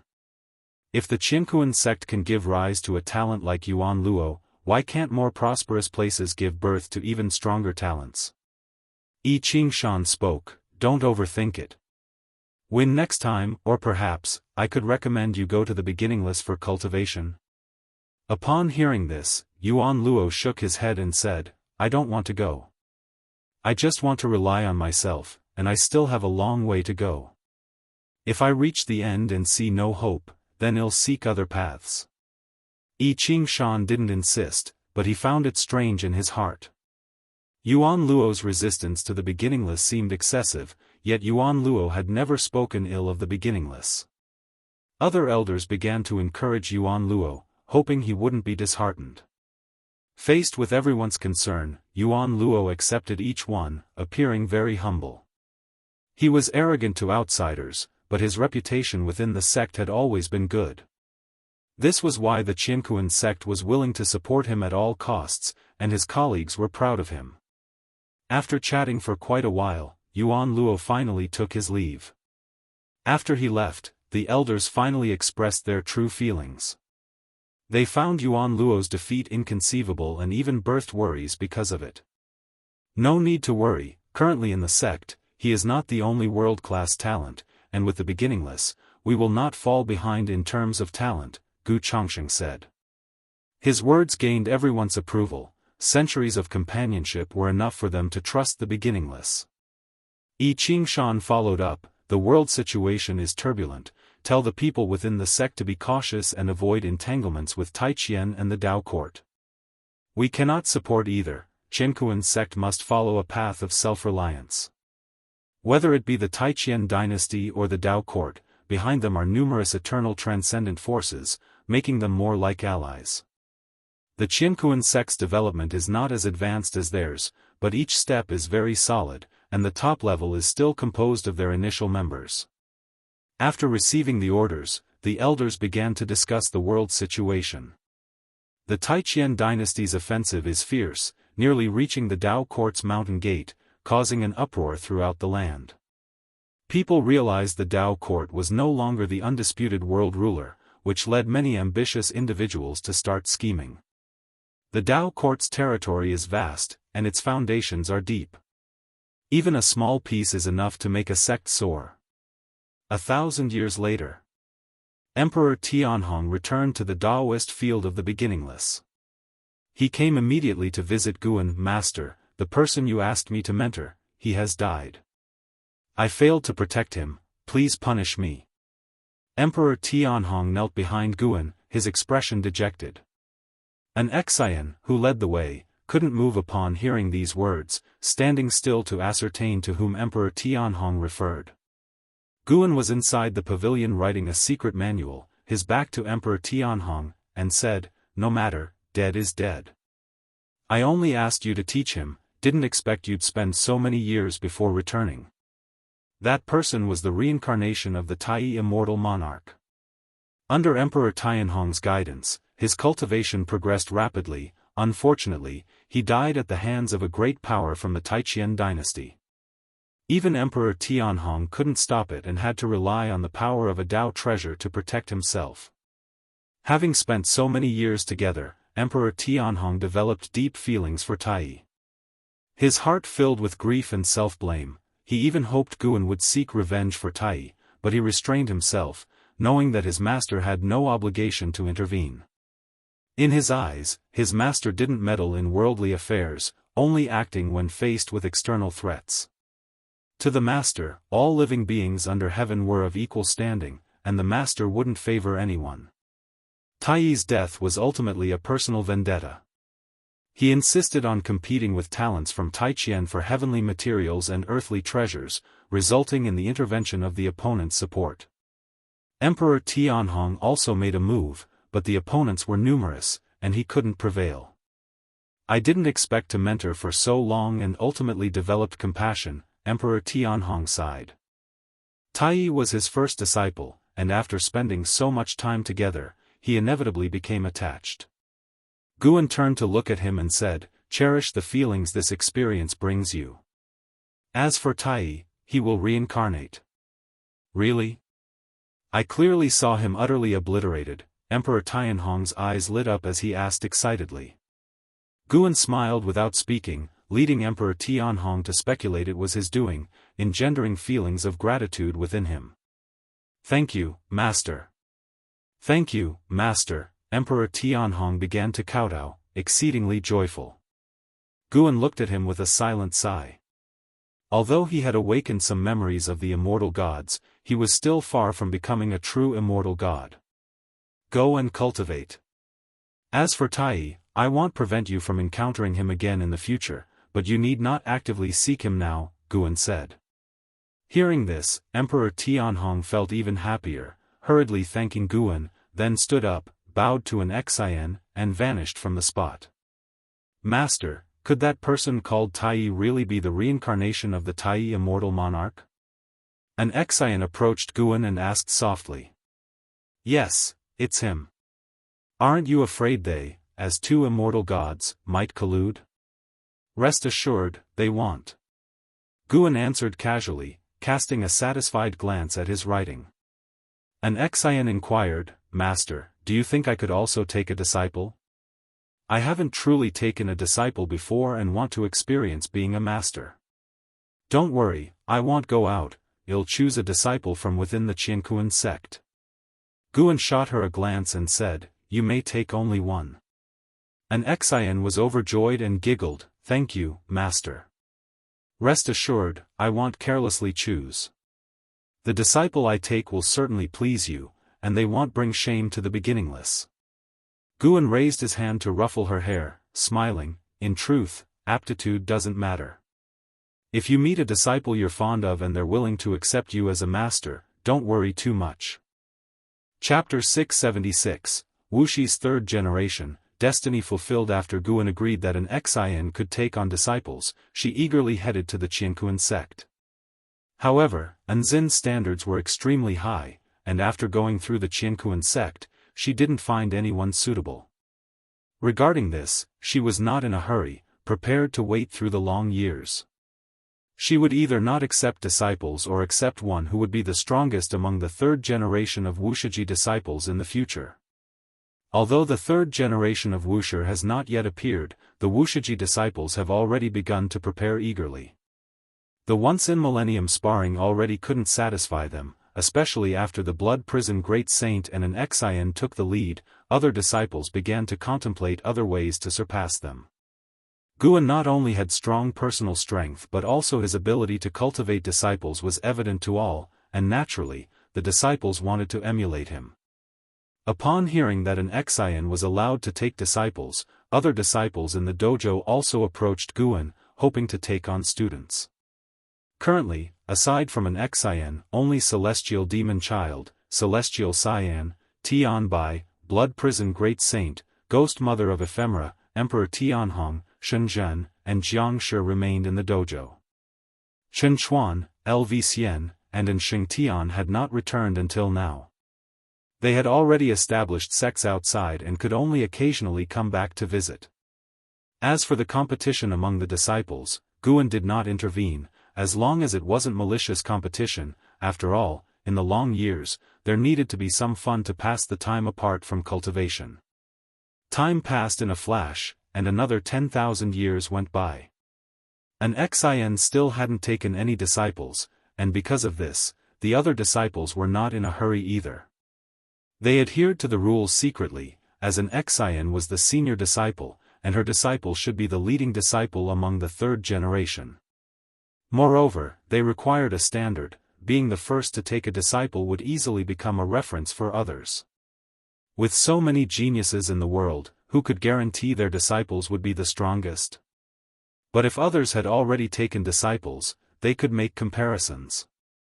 In these 10,000 years, Guan had performed 6 lifespan projections, making his achievements in the Great Tao reach an exceedingly high realm. On this day, right after the Spring Festival, Guan came alone to the vast path of the Great Tao. The path of the Great Tao was vast and boundless, not in the form of a cosmic plane. It was lush and flourishing, with countless branches, each containing different Tao rules. The part of the path of the Great Tao he arrived at was considered the main trunk. The 3,000 Great Tao formed one vast Qi Sea, within which were continents and meteors, with no visible signs of life. Looking towards the overseas part of the Great Tao, darkness made everything here seem small. This time, Guan came to pioneer the primordial Tao Emperor. He hovered in the void, above the Qi Sea of the Great Tao, his hard eye capable of seeing incredibly far distances. He saw some people searching for treasure, some trapped in Tao dilemmas, some fighting for the Daoist emperor, and some facing life and death separations.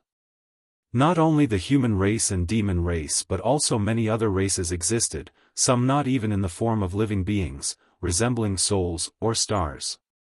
All things fell into Guan's eyes, and even as a Tao extreme Daoist immortal, he felt the boundless creation. Those who could tread the path of the Great Tao had already become immortals, detached from the mundane world, each entwined with endless karma, as if a world became a speck of dust upon entering the path of the Great Tao. Guan's gaze turned to a farther place. The 3,000 great worlds lay under the path of the Great Tao, and the path of the Great Tao connected many mysterious planes, including the Primordial Emperor Domain, Misty Immortal Court, Ling Mountain, among others. Upwards from the path of the Great Tao was chaos, and nothing could be seen, but Guan's divine sense could reach into it, which meant there were planes above, he just couldn't explore them yet. Sir the Novelfire, net website on Google to access chapters of novels early and in the highest quality. Guan withdrew his gaze and began to create the destiny of the primordial Tao Emperor. Creating destiny would not cause a great commotion. For the destiny of the primordial Tao Emperor to truly establish, it would take long years to develop. Rather than say he was creating destiny, he was in fact creating a kind of great Tao, allowing it to exist in the path of the Great Tao until discovered by cultivators. Notably, Yang Xian's Sacred Heart Sword Tao was also a kind of destiny. The Sacred Heart Sword Tao would persist with the River of Sword Tao, allowing cultivators to draw upon its power, just like a Daoist emperor and a primordial Tao emperor. It's just that Yang Xian's cultivation level wasn't strong enough. There's no denying that Yang Xian's comprehension was truly terrifying. Without using lifespan evolutions, he could reach this step, even though he wasn't stronger than the celestial spirit god. Before Guan entered the golden immortal Tao fruit realm, creating such a sword Tao was very difficult. But Yang Xian was him, and Yang Xian's greatness was his greatness too. As he complimented himself in his heart, he continued creating. His Tao intent formed streams of airflow around him. Before coming, he had already constructed the destiny structure of the primordial Tao Emperor. Now only the final step was needed for it to be born. Soon, these streams of airflow converged to form a gray mist studded with countless golden stars, still swirling around Guan. He raised his right hand and pointed in a direction, and the destiny of the primordial Tao Emperor surged that way. During the surge, this destiny gradually gained color, resembling a rainbow, but quickly becoming more vivid than a rainbow. Guan watched as it drifted far away. Only after it merged into the great Dao destiny and disappeared without a trace did he vanish as well. He didn't return directly to the celestial spirit great world but visited other great worlds, even going to the primordial emperor domain and misty immortal court. Each time he went somewhere, he would erase his karma and aura. After several hundred back and forth trips, he finally returned to the celestial spirit great world. At this moment, it was still afternoon, with a bright and sunny day. Guan went to the Gathering Flower sect and met with Jianghu. Upon hearing Guan's message, Jianghu immediately set aside everything and came to meet him, even having her disciples prepare immortal brew and immortal food. The two met in a small pavilion on the mountain top, outside of which a vast sea of clouds resembled an earthly fairyland. Did something happen? Guan asked with a smiling face, naturally aware of what Jianghu faced. His direct call for her was also to help her out of a predicament. Upon hearing this, Jianghu's smile faded, she furrowed her brows and sighed, it's still the Taiqian dynasty and the Dao court causing trouble. Taiqian is rallying all the sects and dynasties to divide Dao court's territory. Before Taiqian breaks Dao court, whatever territory the sects get will forever belong to them. But if they wait until Taiqian breaks Dao court, Taiqian will confiscate all the land in the world. The elders of our sect also want to get involved, but I don't think Taiqian will win. Why won't they win? Guan asked. Jianghu gave Guan a sidelong glance and responded with irritation, because the Taizong dynasty still exists, the Dao court won't annex the Taizong dynasty, but Taiqian will. Guan smiled helplessly, I have long been unrelated to the Taizong dynasty. The evolution of worldly affairs is not something I will interfere with. Really?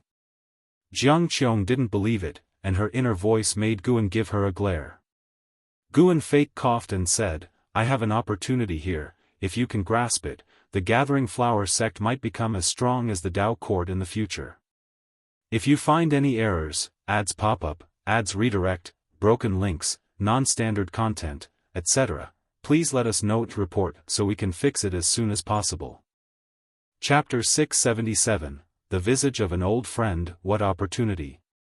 Jianghu's eyes lit up with curiosity, and she asked eagerly. She trusted Guan wouldn't deceive her, so she already began looking forward to the future of the Gathering Flower sect. Guan said, the Great Dao encompasses 3,000 paths, besides qi absorption for immortal cultivation, there are many aids. I have an opportunity in hand called the Primordial Dao Emperor. By achieving the Primordial Dao Emperor, within the same realm, no one can defeat you. You will find it easier to attain enlightenment than other cultivators. Of course, becoming a Primordial Dao Emperor is no easy task. I can only provide an opportunity, success depends on your efforts and fortune. Primordial Dao Emperor? Hearing this name, Jianghu was instantly excited. Just from the name, she felt it was formidable. Guan then waved his sleeve, and a gust of clear wind brushed Jianghu's face, causing her to become slightly dazed, her consciousness floating into the great Dao. The initial opening of the Primordial Dao Emperor requires not only time but also Dao seekers. The more people comprehend it, the stronger it becomes. Destiny inherently needs to spread. Every living being carries the creation of the great Dao, which they cannot perceive, but when they move toward a certain goal, the creation aligns with that target, forming an intangible, imperceptible destiny. The more beings pursuing the Primordial Dao Emperor, the faster its destiny grows. This process also aids Guan's Dao practice. Of course, he can also transmit his power to all cultivators through the Primordial Dao Emperor, complementing each other. While Jianghu was immersed in the creation of the Primordial Dao Emperor, Guan began drinking wine. He decided to conceal the fact that the Primordial Dao Emperor was his own creation. Even his disciples wouldn't know the truth. Jianghu was just the beginning. Guan would lead those he cared about into the Primordial Dao Emperor. Of course, if someone didn't want to become a primordial Tao emperor, he wouldn't force them. But he thought no one could refuse to become a primordial Tao emperor. Just like the attraction of the Daoist emperor to the world, cultivators find it hard to refuse additional power to enhance themselves. Thus, in the years that followed, Guan transmitted the destiny of the primordial Tao emperor to his disciples, old friends, only saying that the primordial Tao emperor was a destiny rank different from the Daoist emperor. Just as he anticipated, no one refused to become a primordial Tao emperor. When dealing with Liya and martial resolution, Guan didn't appear in person but allowed them to encounter the opportunity to become a primordial Tao emperor in a serendipitous manner. This made both extremely happy, thinking they had found the greatest opportunity in the world. Through the destiny of the primordial Tao emperor, they sensed the vastness of the great Tao, even feeling their souls had transcended the great thousand world. To truly become a primordial Tao emperor, reaching the stage of soul projection is required, where the cultivators need to resonate with the great Tao. That is a high level of achievement, a process in which Guan would not assist them. If the primordial Tao emperor were chosen by his will, it could never surpass the Daoist emperor. On the path of the great Tao, in a void space, a man in red with white hair was treading a sword, his features handsome and posture upright, like an immortal monarch wandering the void. His name was Fang Xian, a heaven-encompassing free immortal. Suddenly, his face turned pale, and he couldn't help raising his hand to clutch his chest, showing a pained expression. Damn it, I survived the celestial spirit great world, and after merely tens of thousands of years, I am to die on the path of the great Tao? Heaven, you truly love to toy with me, Fang Xian thought bitterly. Not long ago, he encountered two prodigies battling over the Daoist emperor. Because he stayed to watch, one of them secretly attacked him, cursed him with bad luck, and left him in great distress.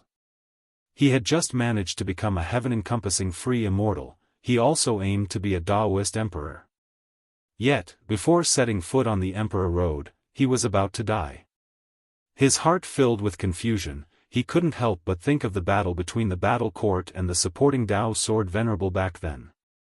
He thought he had great destiny for surviving under the supporting Tao sword venerable. Now it seems it was indeed just good luck. On the path of the great Tao, his talent wasn't extraordinary.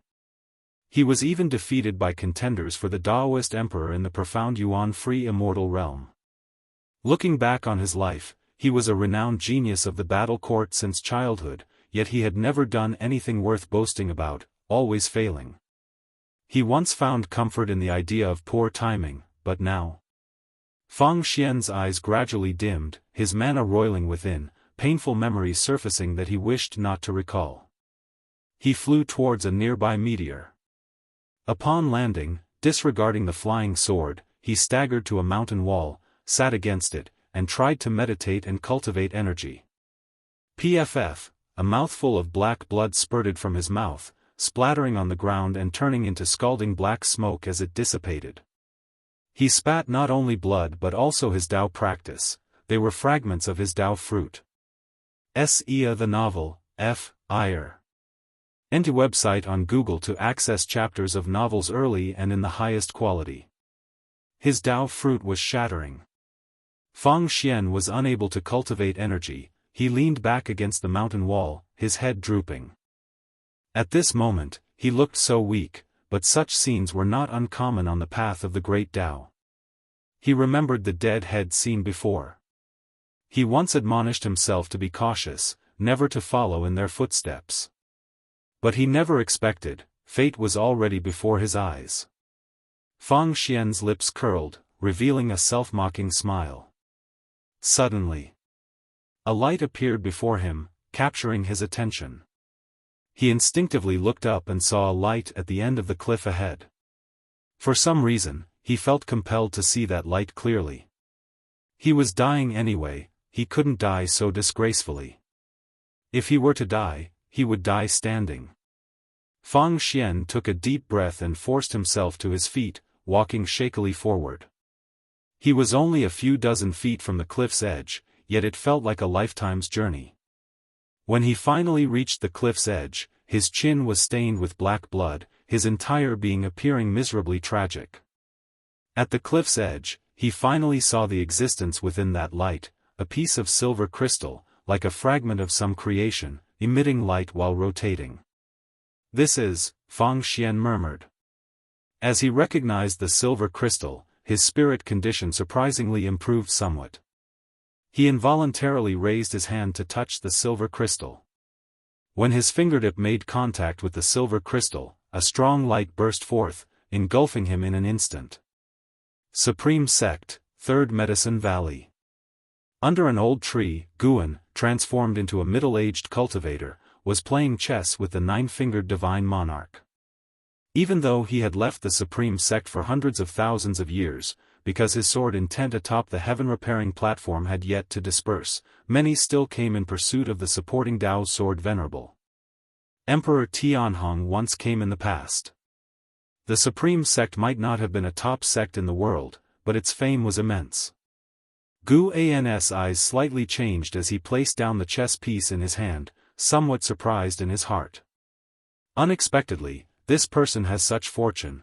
Guan sensed someone stepping into the primordial emperor road of the primordial Dao emperor on the path of the great Dao. This person had some causal ties with him, being a cultivator from the battle court whom he had spared in the past. The cause and effect on the path of the great Dao are complex, especially concerning such destiny ranks as the primordial Dao emperor. Guan couldn't discern who in the future would become a primordial Dao emperor, so Fang Xian's success came as a surprise. It's truly a case of fate playing tricks, turning foe into friend. Sitting opposite Guan, the nine-fingered divine monarch stared at the chessboard, his brows furrowed tightly. He occasionally glanced up at Guan, then back at the board, thinking deeply. After a while, the nine-fingered divine monarch looked up at Guan and said, "This fellow Daoist, you remind me of an old friend." Guan chuckled and asked, "Who?" The nine-fingered divine monarch stood up, walked to the side, turned his back to Guan, and stroked his beard sentimentally, saying, "He was someone who disappeared almost 400,000 years ago. His chess skills were second only to mine. I see his style in you." Guan glanced at the board and internally scoffed. Is he trying to take this chance to end the game?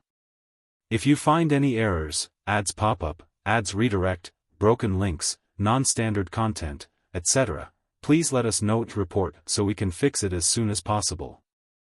Chapter 678, The Rise of the Emperor. The nine-fingered divine monarch began recounting his past with Guan, leaving out Gu An's name entirely, and altering many parts of the story.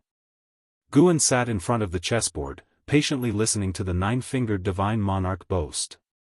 His thoughts drifted to the Supreme Sect. Currently, the Supreme Sect's sect leader is Yi Tsang. Under his leadership, the Supreme Sect has developed excellently, growing stronger year by year. The alliance between the Supreme Sect and the Taizong dynasty has proven effective, with both sides brimming with zeal. Guan considered releasing the inheritance of the heaven-splitting axe. The inheritance contained within the heaven-splitting axe was long negligible, but the sword intent imparted by Guan was so powerful that no one could lift it. After laying the groundwork for hundreds of thousands of years, it was time to bestow the true inheritance of the heaven-splitting axe.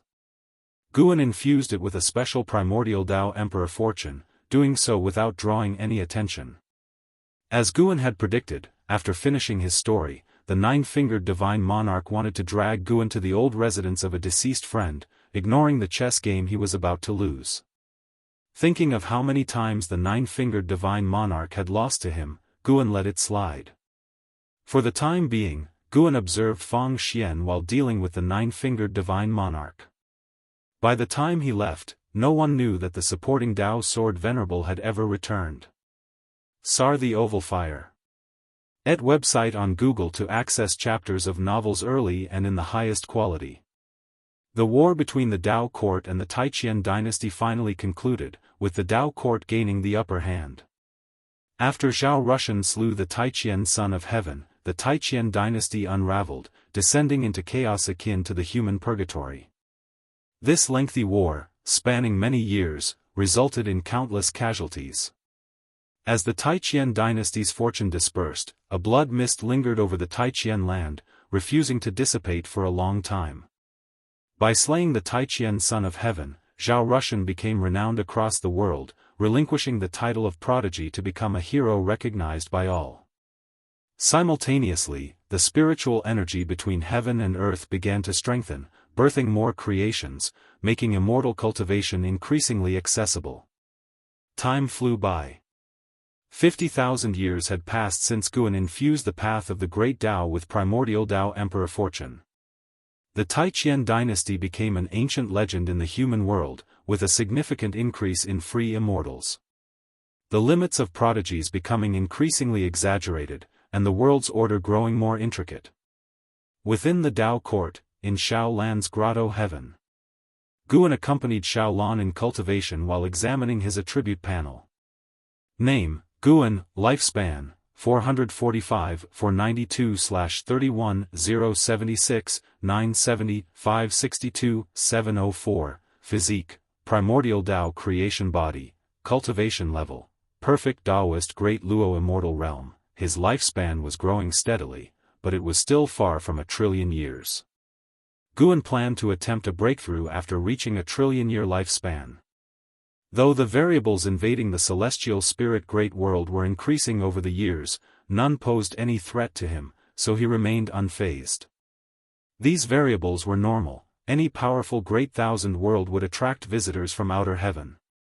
The celestial spirit great world, while not yet strong, was in a phase of rapid development, attracting beings from other great thousand worlds and dimensions to explore opportunities.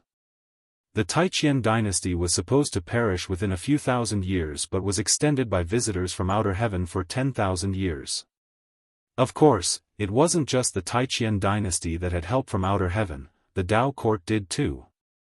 The master of the Tao court, Yuan Songzi, originally hailed from another great thousand world. Shaolan opened her eyes, gazing at Guan and sighed, "Brother Gu, I still can't achieve the level of projection, it's too difficult." Although the primordial Tao Emperor doesn't require fighting like the Daoist Emperor, the difficulty is no less. Guan sat on a tree, playing with the 7-star mirror, smiling, precisely because it's difficult, it proves its strength. Why rush? You have plenty of years to try. Shaolan took a deep breath and curiously asked, "Brother Gu, how many years did it take you to become a primordial Tao Emperor?" "About 1,000,000 years. Guan replied casually. Hearing this number, Shaolan felt relieved yet despaired. 1,000,000 years. Even if her talent was greater than Guan's, wouldn't it take her at least 500,000 years? She felt a bit exhausted. She stood up and said, "Brother Gu, how about we go out and have a look around?" Guan jumped down from the tree, pocketing the 7-star mirror, and walked toward Shaolan. "What's so good about that mirror that you always carry it with you?" Shaolan couldn't help but ask. Her divine sense once peeked at the 7-star mirror but found nothing unusual about it. Guan replied, "I'm the only one who knows its value." Shaolan rolled her eyes. Luckily, the mirror hadn't become sentient, or she would have been more suspicious. Guan accompanied Shaolan out of the grotto heaven, his attention once again focusing on the path of the great Tao. That Feng Xian had actually succeeded in projection. This guy had an extraordinary comprehension on the primordial emperor road. Guan eagerly anticipated his achievement of primordial Tao Emperor status. A primordial Tao Emperor needed someone to showcase its splendor. Defeating a Daoist Emperor would have even more impact. On the path of the great Tao, atop a meteor, Feng Xian sat in meditation on the edge of a cliff, his red clothes fluttering and white hair flowing. His eyes were closed, and his head trembled slightly. Gradually, his brow furrowed, as if enduring some pain. After a long time, Feng Xian suddenly opened his eyes, his pupils trembling as if awakened from a great dream, his emotions out of control. He tried hard to calm himself and showed a look of joy on his face, murmuring to himself, "Is this the creation of the primordial Tao Emperor? I haven't truly undergone reincarnation, yet I possess memories of reincarnation. Whether it's imagination or reality remains unknown. If true, the comprehension method of the primordial Tao Emperor is too incredible. On the path of the great Tao, he mostly heard about the Daoist Emperor. Although there were other fortune levels, none could compare to the Daoist Emperor. The primordial Tao Emperor was different. The mere hundreds of reincarnation memories he received just now left him astounded. He could feel that the real time had not passed for so long. If he could undergo multiple reincarnation enlightenment sessions, his cultivation breakthrough speed would exceed the previous method. With this thought, Fang Xian's heartbeat began to quicken. Primordial Tao Emperor. I never heard of it before. Even if other primordial Tao Emperors exist, they must be few, far fewer than the Daoist Emperors. This will be the greatest opportunity of my life. Fang Xian's excitement grew. He closed his eyes, carefully recalling the insights from his prior reincarnation experiences. At the same time, in another void space on the path of the great Tao, a black-armored lion demon arrived beneath a great tree. His form was humanoid yet burly, his head retaining the original shape, with a mane reaching his waist, exuding a strong sense of oppression. He raised his right hand, reaching towards a silver crystal floating beneath the tree branches. What is this? The black-armored lion demon muttered, eyes full of curiosity. He was not alone. With Fang Xian's successful enlightenment, the path of the great Tao gained hundreds of silver crystals, scattered across various void spaces. Most were quietly awaiting those with fate, while some, like the black-armored lion demon, encountered them soon after their appearance. If you find any errors, ads pop up, ads redirect, broken links, non-standard content, etc., please let us know to report so we can fix it as soon as possible. Chapter 679, New Momentum. The Dark Void, a mass of purple clouds floating in front of a bright full moon, with a cliff standing above the clouds, where an old man in a white robe is sitting. He has white hair and a youthful face, with two halos floating behind his head, constantly changing colors, beautiful and mesmerizing. He opens his eyes, pinches his fingers to calculate, his expression becomes strange. He begins to continually deduce, but unfortunately, no matter how he deduces, he cannot unlock the confusion in his heart. A figure suddenly appears behind him, a celestial god dressed in blood armor, with a terrifying aura, white hair fluttering, and a blood flower imprint on his forehead. It is the celestial destruction god. He has another identity, known as Long Mie, the grandson of Emperor Longxin. The celestial destruction god bends and raises his hand, saluting the old man in white, saying, "Master, your disciple has come to see you. How many years has it been? You have finally come. It seems you have successfully refined a Dharma body for that entity." The old man in white speaks, his tone calm. The celestial destruction god replies, "Duty calls, the celestial mandate cannot be violated." The celestial mandate cannot be violated? Indeed, it cannot be violated.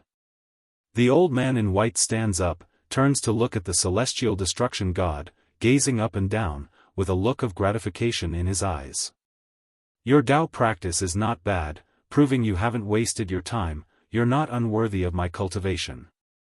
The old man in white strokes his beard and smiles. The celestial destruction god responds, "Master has cultivated more than just this disciple. Without Master, I would have died long ago." The old man in white shakes his head, turning to gaze into the dark void, while the celestial destruction god looks at him intently. See th Novelfire, net website on Google to access chapters of novels early and in the highest quality. Disciple, your talent is extraordinary, possessing gifts that even the immortal gods find hard to match. From now on, you need not restrain your desire for slaughter. The old man in white says softly, reflections of great explosions flickering in his pupils. The celestial destruction god frowns upon hearing this and asks, "Do you think it is already that time? Even if it hasn't arrived, you must prepare in advance. The changes in the great Tao are becoming increasingly complex, and the struggles within the celestial court are growing fiercer. Who can say how much disaster lies within, and what it will ultimately evolve into?" The old man in white sighs as he speaks. The celestial destruction god remained silent for a moment before saying, I am not prepared to rely on the talent left by the Long family. The Long family should disappear. I will only cultivate steadily. The old man in white glances at him, saying meaningfully, it seems someone from the Long family still lives, and you've gained a burden. The old you couldn't wait to be free of restraints. The celestial destruction god replies, indeed, some still live, but they have cut ties with the past. I simply do not wish to follow the old path of the Long family, growing stronger through slaughter. To me, that is not the righteous Tao. Hearing this, the old man in white chuckled, shifting his gaze back to the void. Before returning to the celestial court, take a trip along the path of the great Tao. There is new fortune born there. What exactly it is, you shall explore for yourself. The old man in white instructed. The celestial destruction god agreed, saluted him, and then vanished from the spot.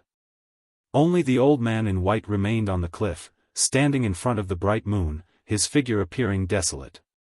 Who will be the next celestial emperor? Is this truly just a battle for the celestial emperor?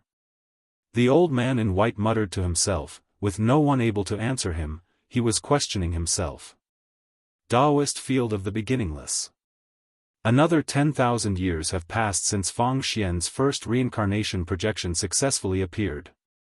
The human world has ushered in a new prosperous age, with the 100 sects vying for supremacy, yet neither the Jianghu sect nor the Supreme sect, despite their strengthening, were able to enter the ranks of the 100 sects of the world. Over the years, besides daily life, Guan is most concerned with the fortune of the primordial Tao Emperor. Currently, over 300 cultivators are pursuing the primordial Tao Emperor along the path of the great Tao. More than 1,000 have encountered this opportunity, some perishing in the recent 10,000 years, others giving up on this opportunity.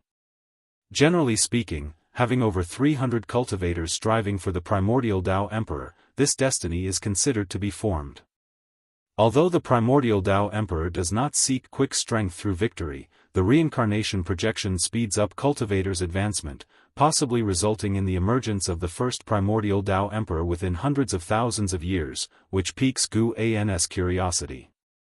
Who exactly will it be? Fang Xian was the first to begin, but new talents have emerged along the path of the great Tao, with momentum surpassing his.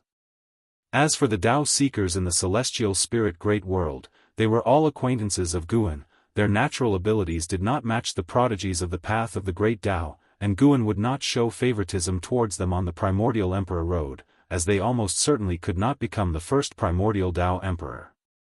On this day, within the Daoist field of the beginningless, Guan plays the flute while watching the celestial battle in the sky.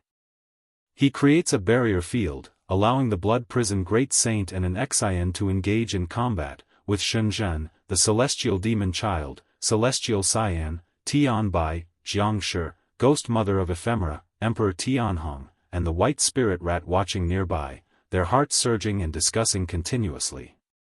Why has the blood prison great saint stopped again? Could it be he's fallen under an illusion technique? An Xian is formidable, it feels like she's toying with the blood prison great saint. Ha ha ha, don't let him hear you say that, hell hold a grudge. Senior sister an Xian is indeed strong, it's entirely unclear how powerful she really is. Did anyone see what divine skills an Xian used? The disciples are endlessly discussing, and Guan intentionally used a barrier to conceal Nzin's immortal emperor's eye, so the disciples did not witness any change in Nzin's eyes, nor could they feel the power of the immortal emperor's eye. This led to the combat feeling awkward, with the blood prison great saint intermittently pausing. If not for his formidable corporeal body and abundant chi blood, he would have already been defeated. Compared to Nzin's immortal emperor's eye, Guan was more pleased with the progress of the blood prison great saint.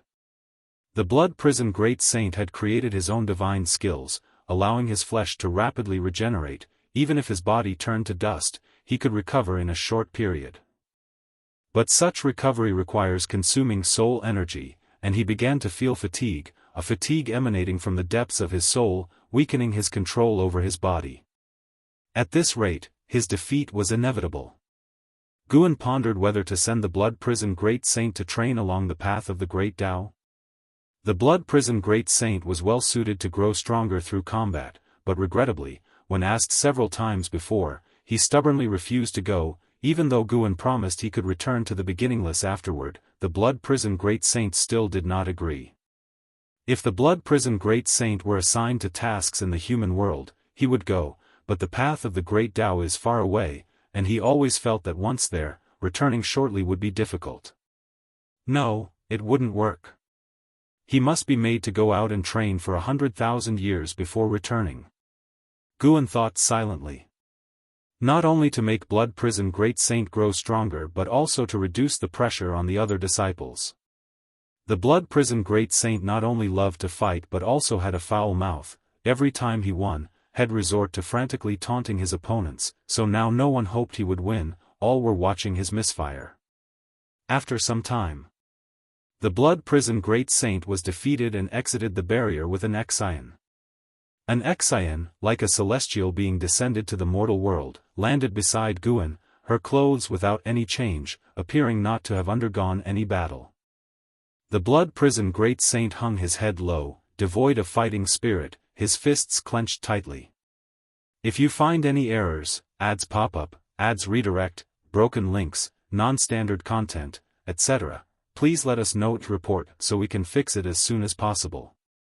Chapter 680 Wuxia Free Immortal, Master, I won. An Xian lightly laughed, causing other disciples to cheer, which made the blood prison great saint even more uncomfortable. To appear magnanimous before the master, he had to force a smile. After Guan offered a few simple remarks, he let an Xian lead the disciples away. The blood prison great saint landed beside Guan, hanging his head, looking utterly forlorn.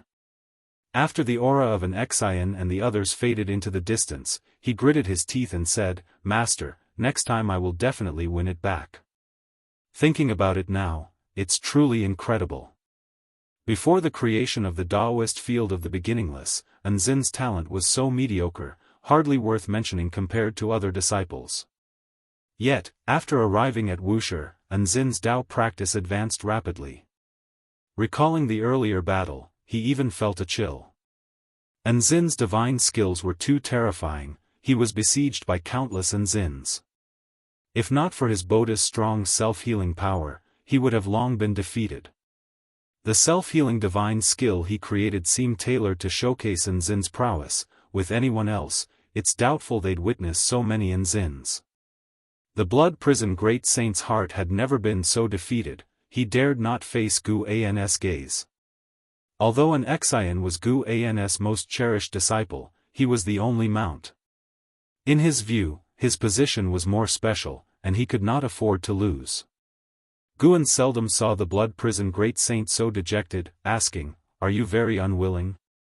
The blood prison great saint nodded heavily, his usual arrogance gone.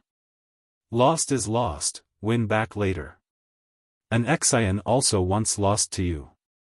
Even I have opponents I cannot defeat, Guan comforted him.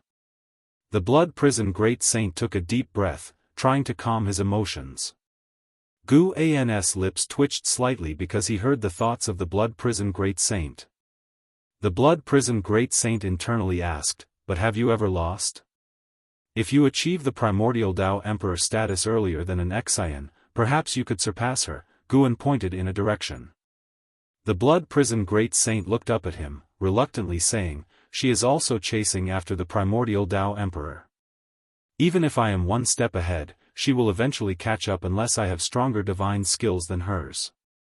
The suppressive power of the immortal emperors I was too strong. After the immortal god reincarnation Emperor Tianhong lost to an Xian, he dared not challenge her again. Only by truly facing Anzin's immortal emperors can one feel that despair. That may not be the case. The divine skills you have created have limitless potential, you just haven't thoroughly explored them. In fact, I have the most confidence in you, but don't tell the other disciples this," Guan said earnestly. Hearing this, the blood prison great saint was instantly excited, his eyes even glistening with tears. These words at this moment gave the blood prison great saint a great encouragement. He swept away the feelings of loss and confusion, becoming full of fighting spirit. He believed his master would not deceive him. "Master, I definitely will not disappoint you," the blood prison great saint promised, also pledging to himself. Guan followed up, "I want to send you to the path of the great Tao for training, strive to become the first primordial Tao Emperor of Wuxia, and once you achieve it, you can return." Upon hearing this, the blood prison great saint's excitement calmed down. He did not immediately agree, appearing hesitant. He feared that after he left, Guan would adopt another mount. Not to mention, Celestial Cyan and Tian Bai were eyeing his throne. Guan didn't comfort his concerns, joking that if he wanted to take a mount, would he need the blood prison great saint's permission? "I am very interested in the origins of the primordial Tao Emperor and the Daoist Emperor.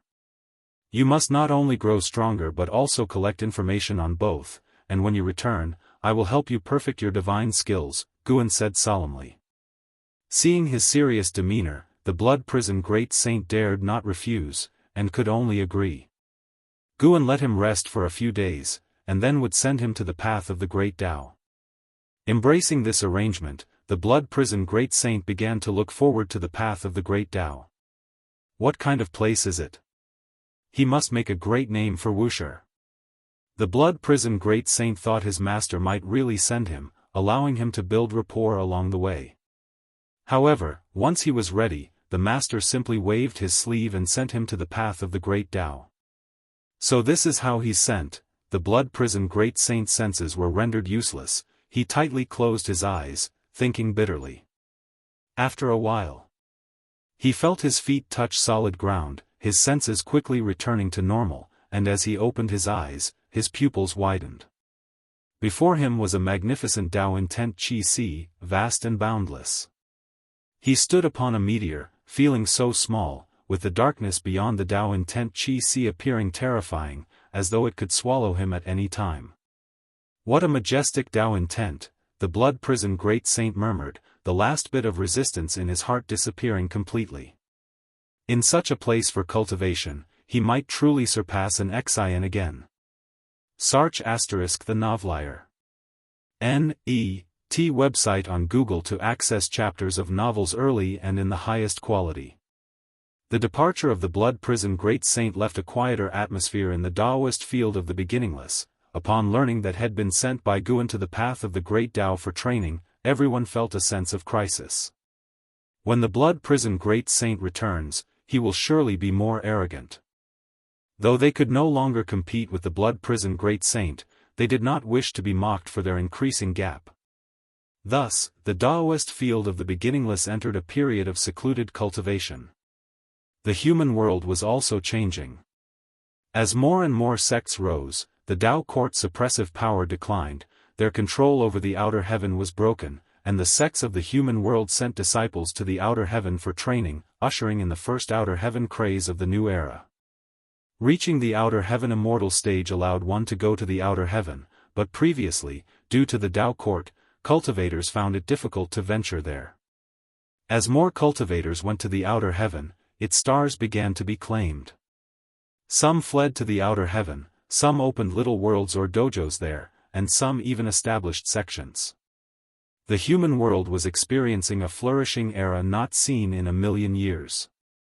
In this context, 100,000 years passed like pages in a book, leaving no trace. In those 100,000 years, in the Daoist field of the beginningless, besides the ghost mother of ephemera, the weakest cultivation level was Tao Void Profound Immortal Realm, and an Xian was the first to reach the Zai Immortal Realm, becoming the first free immortal among Wuxi's disciples. A 55,000-year-old free immortal, how dazzling. However, Anzin's reputation did not spread in the human world, but Emperor Tianhong could use her as a comparison to the world's prodigies, making him feel incredulous while also motivating him to cultivate harder. In the 2nd century after breaking through to Zai Immortal, an Xian finally selected a favored disciple. She brought back a 6 or 7-year-old boy to the Daoist field of the beginningless, hoping Guan could bestow a name. This child did not come from the Jianghu sect but was an orphan from the 9-spirit continent, whose parents were killed by a demon beast. Had it not been for Anzin's intervention, he too would have perished. This experience reminded Guan of How from back then. Let's call him An Zizai. Guan looked at the timid boy hiding behind an Xian, murmuring. An Xian asked with a smile, is it because I've just reached the Zizai immortal realm? Guan shook his head, saying, I just hope he's different from your senior brother, free from many burdens, and I hope in this life he can live freely and for himself. If you find any errors, ads pop up, ads redirect, broken links, non-standard content, etc., please let us know to report so we can fix it as soon as possible.